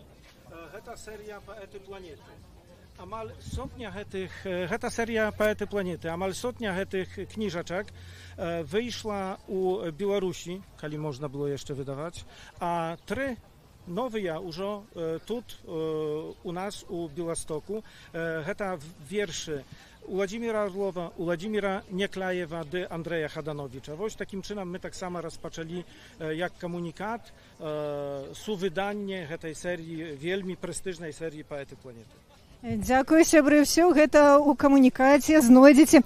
Таксама вось я гляджу суседні столік. Гэта хіба друкарня кнігаўка, таму што вось ад такой гістарычнай літаратуры, ад гісторыі літаратуры мы можам пачытаць мастацкую літаратуру. Вось звярніце, калі ласка, увагу на гэтую кнігу «Гарры Поттер» па-беларуску, 35 злотых. Вось акурат сёння я прачытала, што выдавец Спадар Янушкевіч напісаў, што не будзе «Гарры Поттера» па-беларуску, таму што няма правоў, не пагадзіліся пераказваць правы беларусам, бо мы пад санкцыямі. Вось і быў такі зварот да палітыкаў. Калі ласка, дапамагайце, тлумачце нам, што беларуская мова, яна пад санкцыямі ў Беларусі, і нам трэба яе развіваць. Што цікава, вельмі шмат чаго цікавага, але, мабыць, все ж такі не атрымаюся і набуду вось гэтую пазіцыю. Вось гэта Мойша Кульбак. Я нават бачу, што ёсць некалькі яго кнігаў, але мне зацікавіла менавіта вось гэта. Можа, так скажу, не сціпла, была рэклама ў Facebook таксама. Вось Спадар Будкін напісаў, што кожны беларус мусіць прачытаць гэтую кнігу. Сапраўды, калі вы слухалі народныя альбомы, хочаце адчуць гэтую атмасферу народнага альбома, то, калі ласка, даведайце, якая была Беларусь, які быў Менск у тыя часы. Калі можна, то калі ласачка, карта платнасць будзе? Не можна. Разрадзіўся, добра, тады я вярнуся яшчэ з гатоўкай. Вось, яшчэ пакажу кнігу спадарні Евы Вежнавец, яна ж Святлана Курс, вельмі цікавая жаночая літаратура. Добра, то да вас мы яшчэ вернемся, дзякуй вялікім. Ідзем, што яшчэ ёсць выдавецтва, яшчэ ёсць кнігі, яшчэ ёсць кераміка. Вось такое вось мастацтва. Уже сёння мы размаўлялі з мастаком Ярославам, які прадае сваю карціну за 1000 еўра. Калі хтосьці хоча паглядзець, то, калі ласка, глядзіце наш стрым, можна потым паглядзець, адматаць, паглядзець гісторыю, але вось глядзіце, яшчэ ёсць яго карціны. Так, сапраўды, вось таксама не танна, але мастацтва, яно такое, мастацтва, яно не таннае. Так, ёсць хедмейд хіба розныя кубачкі. Мы так праціскаемся. Беларускае адзенне, не ведаю, ці беларускае, але можа з беларускіх матэрыялаў. Мы беларусы любім лён. Ідзем далей, за мной. Вось тут таксама. Алесь Беляцкі, не магу не паказаць гэтую кнігу. Добры дзень, пан Цэнтр. Не магу не паказаць гэтую кнігу. Кніга пра Алеся Беляцкага, нашага нобелеўскага лаўрэата, які ўжо другі раз сядзіць за кратамі, атрымаў жудасны тэрмін. Тацяна, распавядзіце, чым жыве зараз пан Цэнтр, акрамя таго, што вельмі гучна распачаў гэты фэст.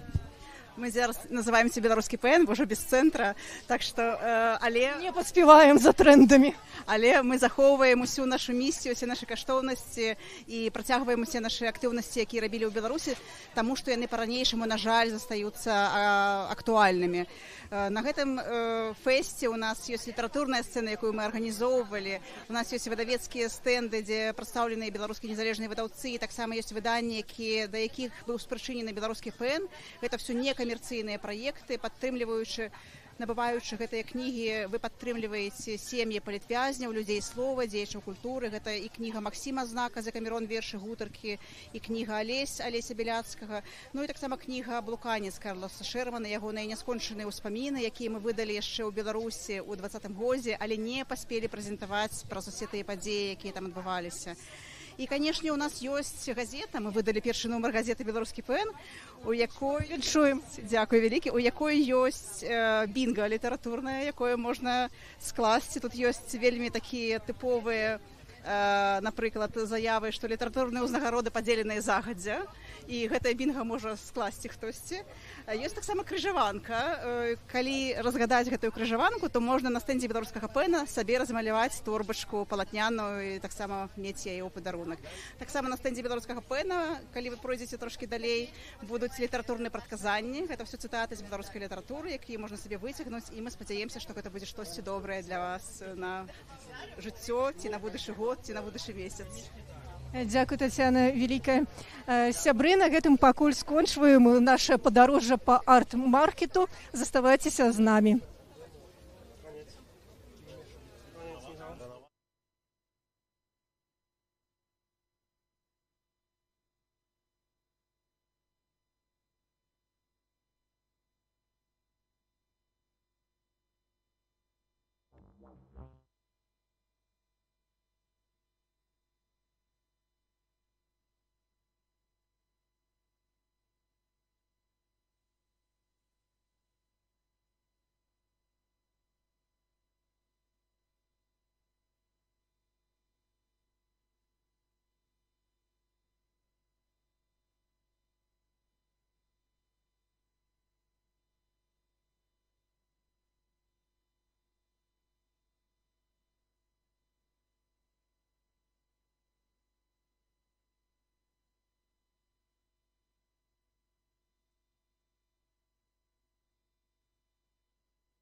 Раз, два, три.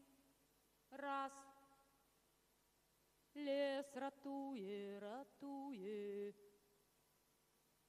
Сережка, давай громким чем-нибудь.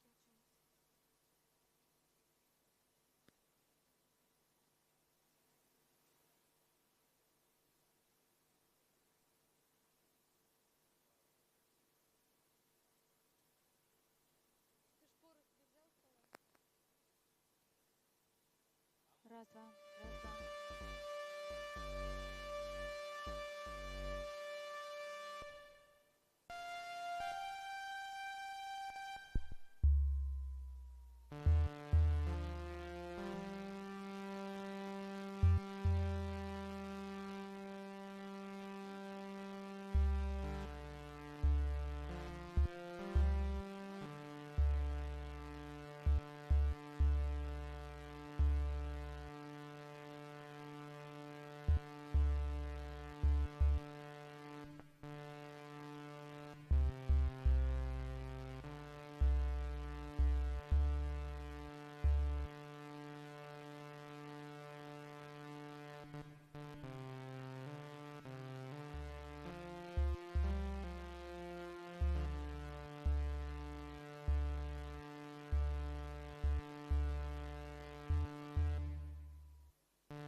цягнуцца зайчаняты, лес дрэвамі заняты, алей нам там знойдзецца куточак, сядзем пад ялінку, замкнемся на замочак, пад лапкамі, як у дамку, зязюлька 100 разоў нам скажа ку-ку-ку-ку. Лес ратуе, ратуе, нікога так проста не выдае, ай, хто не трэба, цябе не пачуе. Лес ратуе, ратуе, нікога так проста не выдае. Змяя і змяюка, бойся чалавечага духа, лясныя звяры, не круціцеся ля нары.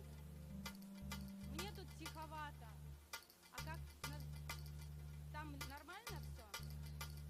Словы чуваць добра?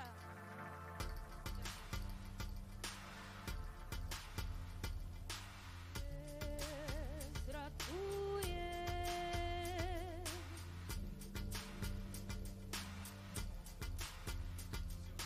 лес ратуе.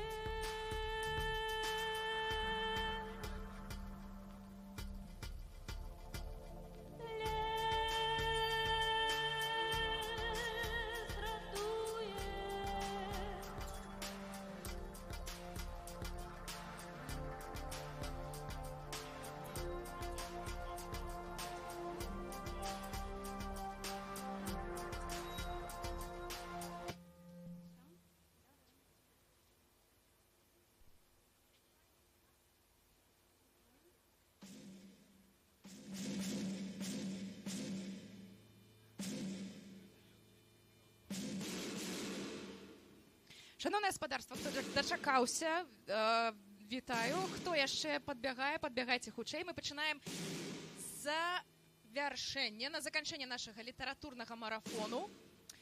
Маніфест ад аўтараў і аўтарак, якія добра ведаюць сэнс, які хаваецца ў іхных тэкстах. Мы пачуем голас тых, хто добра ведае праблемы і выклікі, з якімі сутыкаюцца сучасныя беларускія паэты і паэткі, пісьменнікі і пісьменніцы. Музычна-перфарматыўныя чытанні квір-літаратуры ад праекта «Віцебск». На сцэне Тоні Лаждан, Уладзь Гарбацкі, Артур Камароўскі і Света Бень. Вашы апладысменты. Пачынаем.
Ёсць, все добра.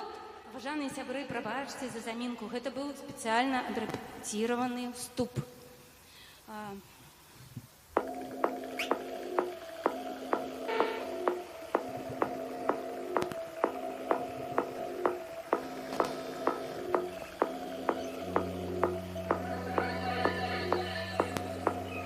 Раздавать буслам детей, хай выносят их отсюль.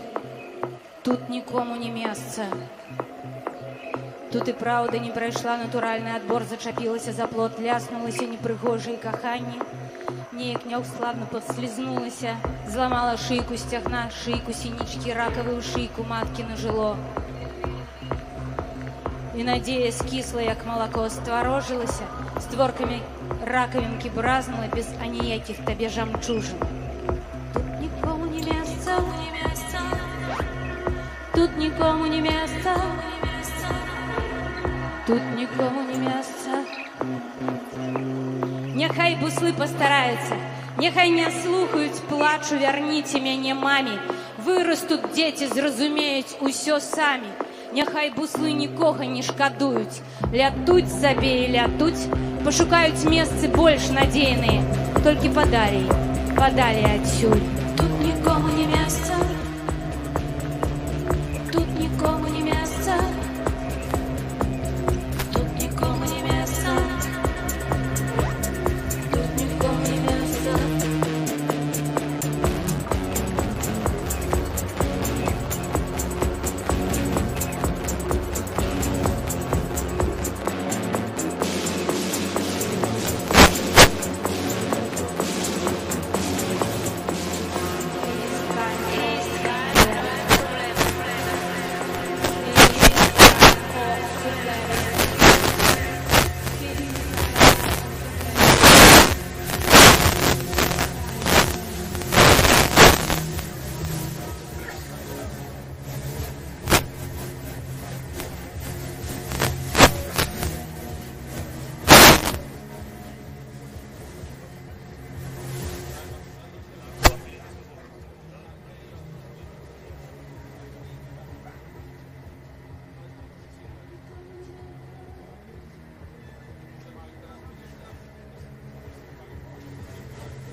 Збіццё.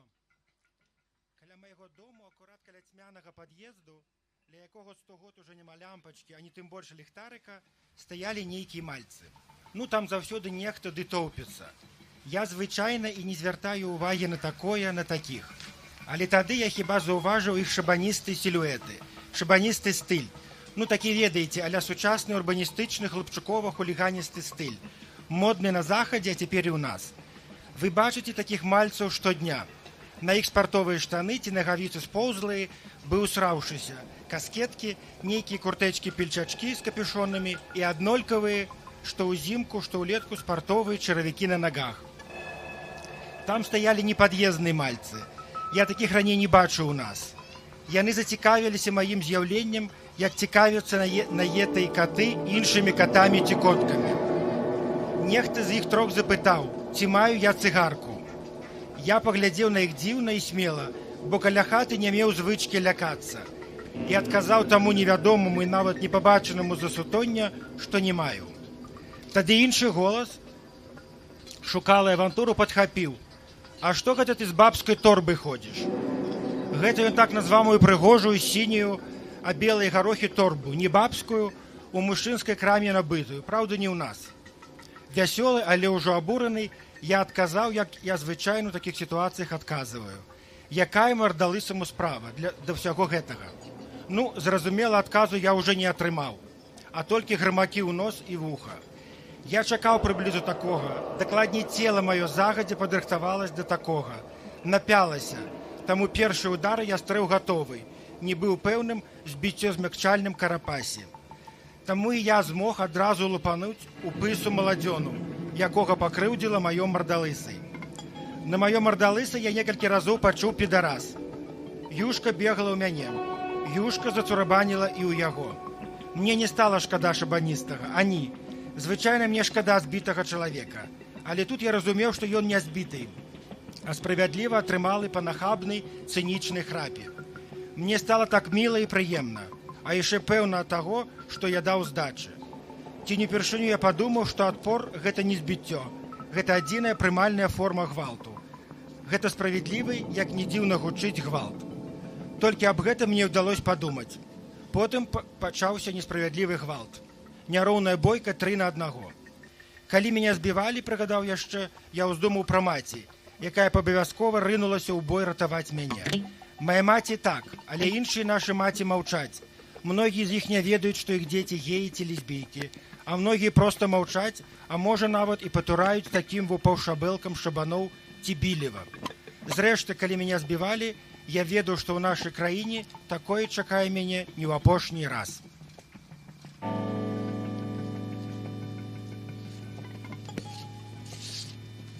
Что я памятаю про Менск?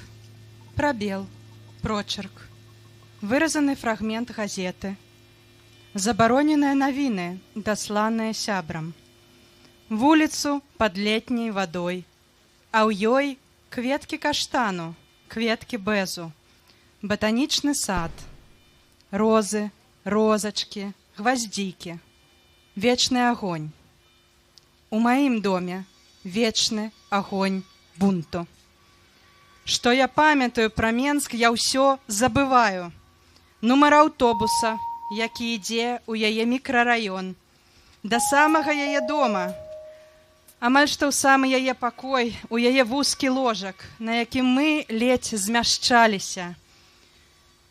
Думаць пра памяць, пра немагчымасць памяці, пра страчаную прынудам і па сваёй волі памяць.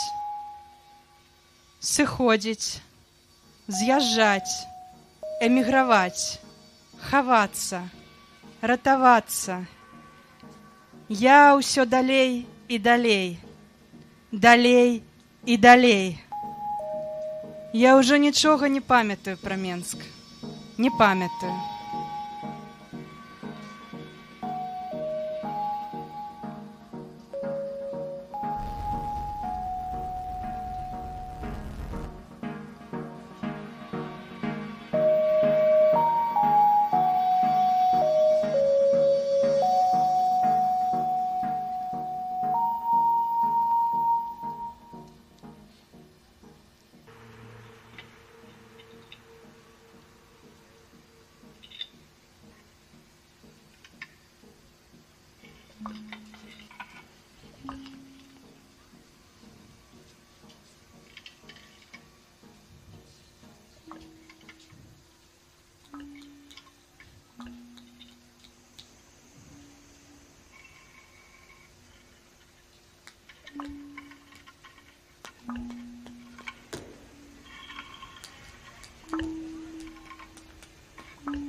Калі я не буду цэлы дзень заварваць каву, кажа жанчына з кавярні.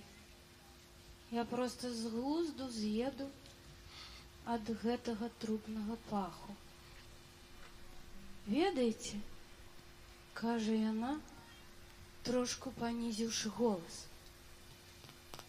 Калі чалавек забіты, ён не зусім каб памёр. Ён быццам бы спіць, а сам у сне ўсё расце і расце. Вось адзін, той, што ляжыць там у скверы за кінотэатрам. Ён памерам з цэлую плошчу. Ёсць такія, што памерам з цэлую вуліцу альбо квартал. У мяне муж у тралейбусным дэпо працуе, дык ён кажа, ім прыходзіцца ўвесь час маршрут мяняць за таго, які там каля метро ляжыць. Муж кажа, мы ўжо з імі і так, і гэтак. Маўляў, што вы робіце, паглядзіце, людзям жыць не даеце. А гэтым дык што? Ляжаць і растуць? Вось убачыце. Кажа жанчына з кавярні і выразна стукае лыжачкай па стале. Хутка да таго дайдзе, што жывым у горадзе месца не будзе. А ў мяне зяць, ён урач у 3-й гарадской, кажа жанчына, якая працірае падносы. Ён сказаў, што можна так прыналадзіцца, што ўвогуле не дыхаць, і тады запаха гэтага мярцвячага увогуле не чуваць. Вось дык навіна, кажа жанчына з кавярні. Мая дачка ў педагагічным вучыцца, дык яны там уже 4 гады як не дыхаюць. Вам каву з цукрам?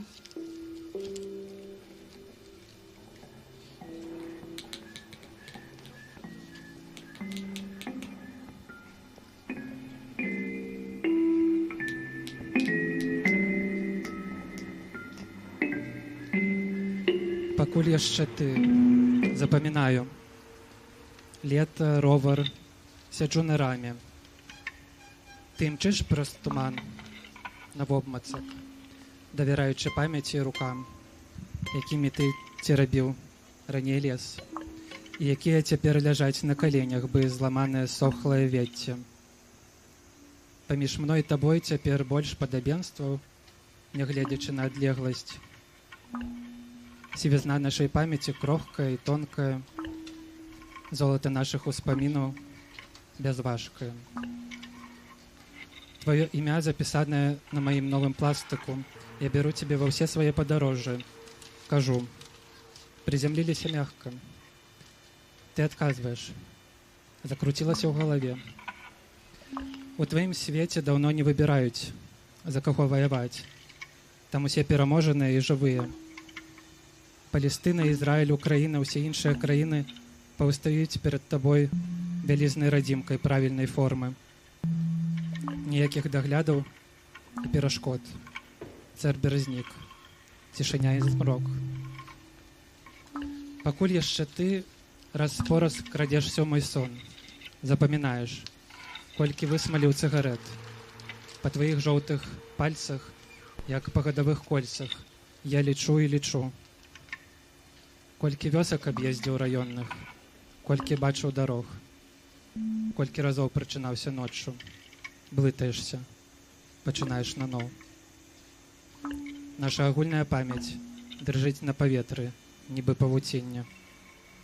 Мушка нашых спатканняў знясіленая, але жывая. Пакуль яшчэ я памятаю.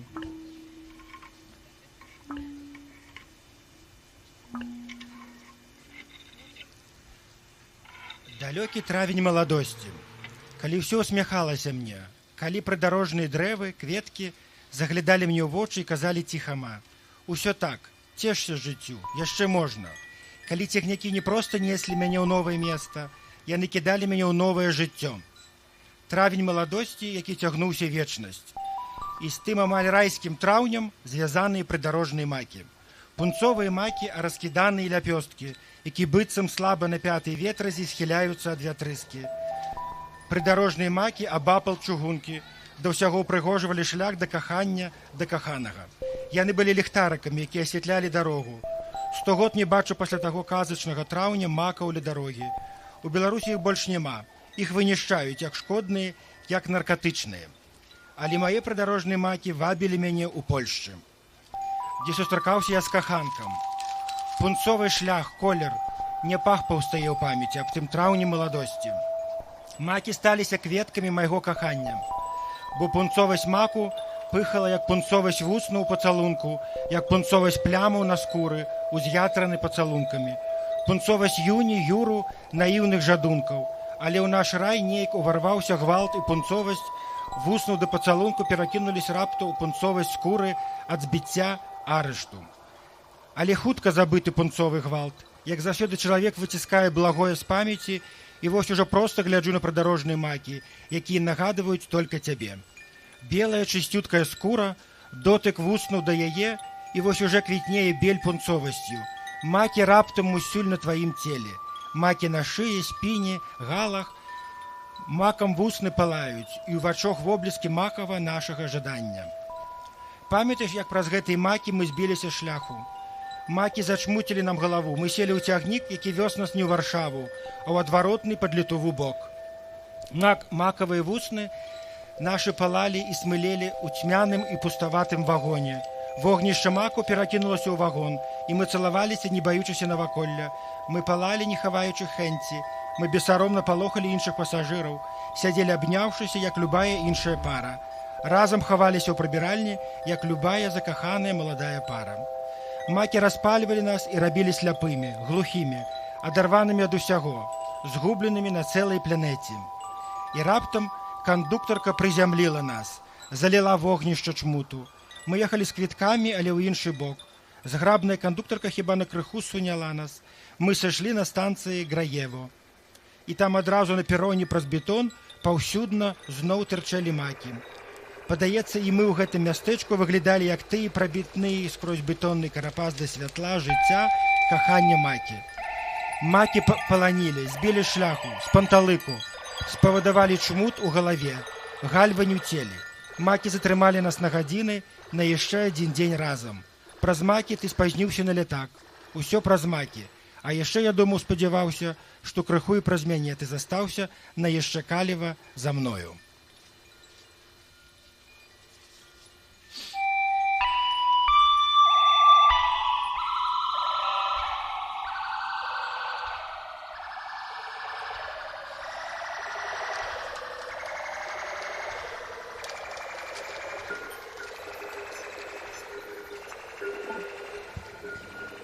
Як з неба ўлетку збягае чырвань, так з рук маіх збягае блакітнае малако. І прабабуля аднекуль крычыць, каб не гналі кароў праз касцёл. Святая моя фартэцыя вытрымала, калі ва мне ажывалі малочныя рэкі, салодкія берагі. А цяпер я смакчу яго, не адчуваючы смаку. Пераскокваю з купіны на купіну, пераношу сабе вёску. Моя рагатая памяць чапляецца за вецце ўспамінаў. Я бачу, як кіпень дзяцінства паволі сыходзіць, хаваецца за падолам маўчання.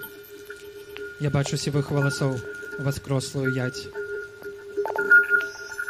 І пасля ён ідзе ўмывацца, а я назіраю праз шчыліну немагчымасць плячэй. Мае малочныя рэкі сталі чужымі. Чужыя малочныя рэкі даўно не мае.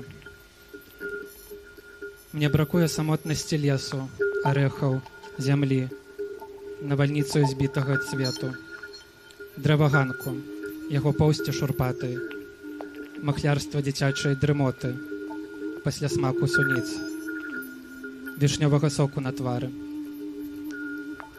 Хто цяпер скажа? Бяры тлушч, моцна трымай малако.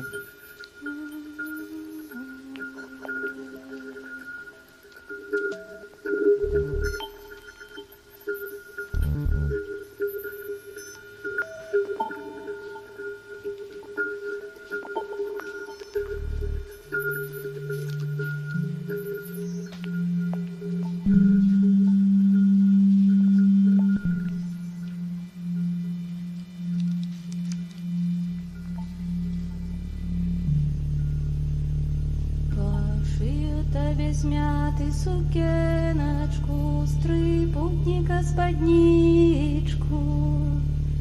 Назбіраю заплечнік яблычкі, у жменю сунічкі. Завернуты рогу белую анучку, возьму за ручку. Пойдем, дитятка, в лесе буде наша хатка.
Тетка Калина, тетка Лещина, дядька Клен, братка Каштан, патрульного шика помог по лесе у Бога, не меньших группах ваших. Короню и веток, лес, ратуй своих деток. Лес, ратуй своих деток, ратуй своих деток. Лес, ратуй.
Дамаўляемся вось як. На дзень разыдземся па розных частках горада, а ўвечары збяромся святкаваць. Наша рочніца пачынаецца о 10 раніцы, калі ты ляскаеш дзвярмі нашай кватэры, знятай на гэты кароткі водпуск. Я прачынаюся ад гэтага хлюпкага гуку. Я ўліваюся ў нашу рочніцу праз 3 коўдры, якімі я атулілася ноччу. На патыліцы пад валасамі ліпкі кандэнсат сну. Я ствараю план. Я падымуся, прыму душ, пераапрануся, паснедаю, потым пайду ў музей, можа, пачытаю недзе ў горадзе. Потым я зноў вярнуся, зноў пераапрануся, і вось ужо час быць лепшай версіяй сабе, усміхацца і чокацца куфлямі. Я пракручваю гэты план у галаве некалькі разоў. Я ўражана яго амбіцыйнасцю. Я заўсёды чакаю ад сабе большага. Калі ты побач і глядзіш на мяне, я раблю гераічныя рэчы. Я сама еду ў СТА. Я дамаўляюся аб візіце рамонтніка ў нашу кватэру. Тэлефаную тату цвярозай. Папраўдзе, у мяне няма сіл на такія задачы. Я толькі спрабую уразіць цябе сваёй даросласцю. Калі ты пераводзіш погляд, і я застаюся сам-насам, мой перформанс тухне. І замест яго праяўляецца рэальнасць маёй знясіленай псіхікі. У нашу рочніцу я не магу ўстаць з ложку. Я выціраю начны пот аб падушку і ўключаю тэлевізор. Я люблю слухаць ток-шоу. Я ўключаю тэлевізор, адварочваюся ад яго, зноў знікаю пад коўдрамі. Больш за ўсё мне падабаецца слухаць крыклівыя любоўныя сваркі і сямейныя разборкі. Гэты знаёмы фон майго дзяцінства стварае ілюзію камфорту, аднаўляе звычайнасць у любым горадзе. Моя самая любимая праграма, калі ты спытаеш, пастановачныя суды. У іх заўсёды шмат слёз, мала логікі і ніякай, абсалютна ніякай надзеі на завяршэнне працэсу. Лепш за ўсё я засынаю, ведаючы, што сапраўднага правасуддзя няма і справядлівасці не дабіцца. Нават праз зачыненае акно ў пакой трапляюць іскрынкі стрыжынай пераклічкі. За сваіх маленькіх лапак стрыж не ўмее хадзіць. Калі гэтая птушка ўпала, яе трэба падняць на выцягнутых руках. У адно лета на мой балкон нападала некалькі стрыжоў. Стрыжы былі малюсенькімі і лёгкімі. Узяўшы першую птушку ў далоні, я доўга не магла прыстасавацца да яе амаль неадчувальнай вагі. Птушкі падскоквалі на балконнай плітцы, як рыбы на беразе, і аглушальна крычалі, калі я набліжалася да іх. Я выцягвала іх за парэнчы 5-го паверха і глядзела, як упаўшы з маіх далоняў, яны зноў зляталі. Тэст. Калі ты ведаеш мяне, якая я птушка? Выберы адказ А, варона, калі я люблю шумныя кампаніі і сустрэчу ў вялікіх групах.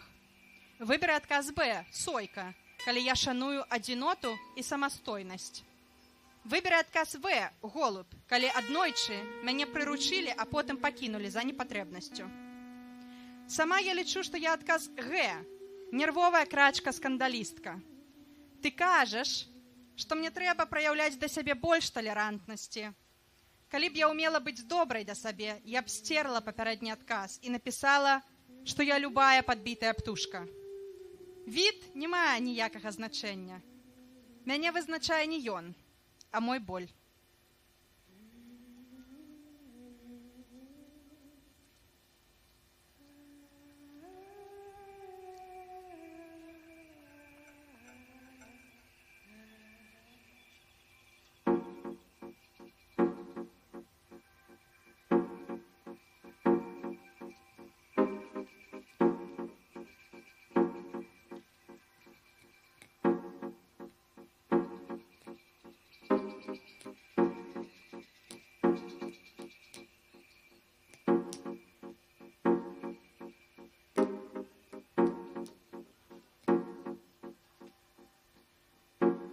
Знадворнае і ўнутранае. Спаміж берагам левым і правым на кончыку лёду я чую хрусткае водгуля рэха. Так сыпле мяцеліца слоў на падушку трывання, пакуль ён гуляе пальцамі над рэкамі музыкі. Кладзе ў мае рукавы варшаўскае лета, падрэнчнік мівосці. Ловіць дыханнем мурашыныя песні. Я ведаю гук, калі падае шышка сасны на твар моху, як клічуць ліпенскія ліхтары жамяру, як яго скура прачынаецца і пазяхае, як памерлыя вітаюць жывых, як уцякае возера за бабуліным агародам. Я ведаю гук, калі спее ў горадзе вішні і смягне, як перамаўляюцца ногі маіх мужчын у кароткіх шортах, што хоча прамовіць вада левага боку віслы праваму. Ведаю гук з дымных чужых кватэраў, гук самалётаў. Я магу перакінуць мост з ніадкуль у нікуды, і ён будзе дыхаць, пакуль не прачнецца мядзведзь. Пакуль тыя, хто хоча вярнуцца, вернуцца. пакуль застануцца тыя, хто хоча застацца. Пакуль з-паміж цішыні нашыя стрэлы не змокнуць і не лягуць у шырокай траве пяшчотныя ўздыхі. Рамо.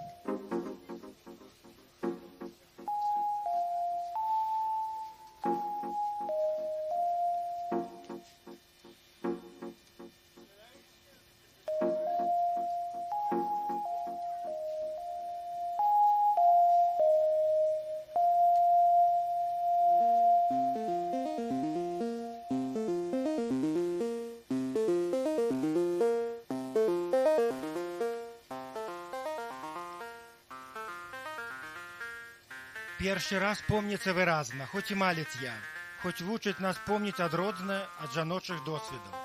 Але помніцца першы раз выразна, з замілаваннем і каліва сумным флёрам. Помніцца як нештачкі важнае, універсальнае, помніцца насупор адукацыі і культурным установкам. Першы раз кахання, у каханні. Кажуць, пішуць для дзяўчат важны гэты самы першы раз. Для хлапцоў не. Хлусня. Малец я. І ў такім трымценні хваляванні перажыў я першае фізычнае каханне.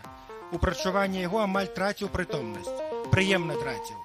А пасля яго першага разу з месяц у трымценні качаўся жыў. Радасна, але ў слязох сустрэў. Зведаў, перажыў першы раз. Смачна, не балесна, так казачна-хотна, але і з каліўкамі суму і развітання з нацлівасцю чысцінёй дзяцінствам адбыўся пераход да даросласці. Як забыць гадзіны качання ў гарачых развітальных з учорашнім слязох? А як забыць пра выбух эмоцыяў, спазмы раптам пасталелага, цалкам дарослага цела? Як доўга яшчэ трэба было прызвычайвацца да новага, схаванага, хоць і ўсім дарослым вядомага досведу. Вусны, аказваецца, павінны не толькі піць ваду, але і цалаваць, піць іншага. Рукі патрэбныя былі не толькі вітацца, але і мацаць, вандраваць па целе, у целе іншага. Нос патрэбна, аказваецца, не толькі ўдыхаць, але і казытаць шыю, грудзі, а задак іншага. А язык быў не толькі, каб паказваць яго злой і звяглівай суседцы, але каб лашчыць смачнае і бясконцу паміралае, на вачох адцвіталае чалавечае цела. І ўсе ведалі гэтую таямніцу, усе дарослыя і не зусім, бы па-змоўніцку жылі з гэтым страшным і такім смачным сакрэтам пад назовам «Першы раз».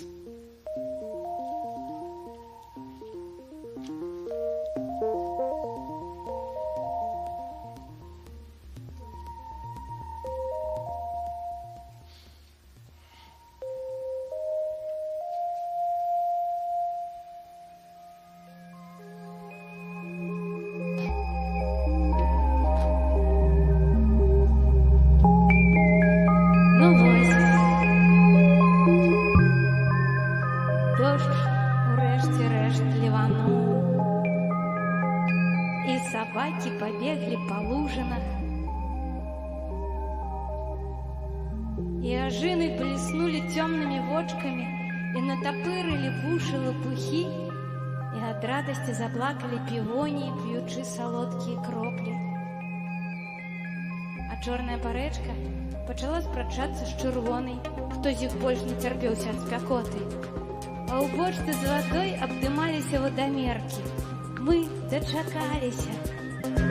А з-пад зямлі было чуваць, як адна псіхалагічна больш устойлівая бульбіна ўгаворвала іншую, больш схільную да дэпрэсіі. Ну што ты, чуеш? Дождж! Калі ласка, давай, прорасти.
То есть дерево, оно в поле стоит, оно как бы свободное, оно есть, но корнями просто оно сковано, оно не может никуда не пойти. Так и у нас на Беларуси было. Нас так сделали корнями. Мы как бы были там, но мы ничего не могли сделать. Не двинуться, как то дерево. Но близится повод, он крылья раскроет. И вот это как бы обо мне, о том вороне, который на том дереве сидел. И он наконец-то раскрыл крылья и это сделал. И из этого я был в Польше, ścigany listem gończym. Normalnie prokuratura polska złapała mnie, bo Białoruś wystąpiło o list gończy. Okręgowa prokurator okręgowej prokuratury w Warszawie przeczytał, zapoznał się z listem gończym, którym mnie ścigali. I powiedział, że pierwszy raz widzi taką osobę, która ma te dowody, wszystko, że przedstawiło, że naprawdę białoruscy władze wystąpili z listem gończym nie na zasadach prawidłowych, a cokolwiek wymyślałem, aby ściągnąć później z powrotem. I zwolnili mnie, normalnie zwolnili mnie. Chciałbym przyjechać na Białoruś, coś tam zrobić ze swoimi chłopakami, którzy walczą o to, pomóc im, ale nie mogę. Jestem przekonanym pacyfistą, normalnie. Dziękuję. Дзякую. Я думаю, што мы ўсе спадзяемся на вяртанне і на тое, што мы зможам яшчэ штосьці зрабіць. На гэтым я мушу развітацца. Дзякую вам, дзякую усім удзельніцам і удзельнікам за сённяшні дзень. Дзякую вам, слухачы, слухачкі, глядачкі, гледачы. Мы вытрымалі разам гэтую спёку і, мне здаецца, выдатна прабавілі час. Дзякую вам. Няхай беларуская літаратура натхняе і становіцца бліжэй да кожнай і кожнага з нас. Дзякуй вам. Сустрэнемся яшчэ на літаратурных сцэнах, якія, я ўпэўненая, будуць яшчэ і на іншых фестывалях. І на гэтым таксама праз год. Дзякуй вам. Да пабачэння. І беларусы, скончылася першая частка гучнага фэсту, але наперадзе нас чакае другая частка музычная. Таму абавязкова пераключайцеся з Белсат Лайф на Белсат Мьюзік. А 18:30 для вас працавала Настя Ріна. Пакуль.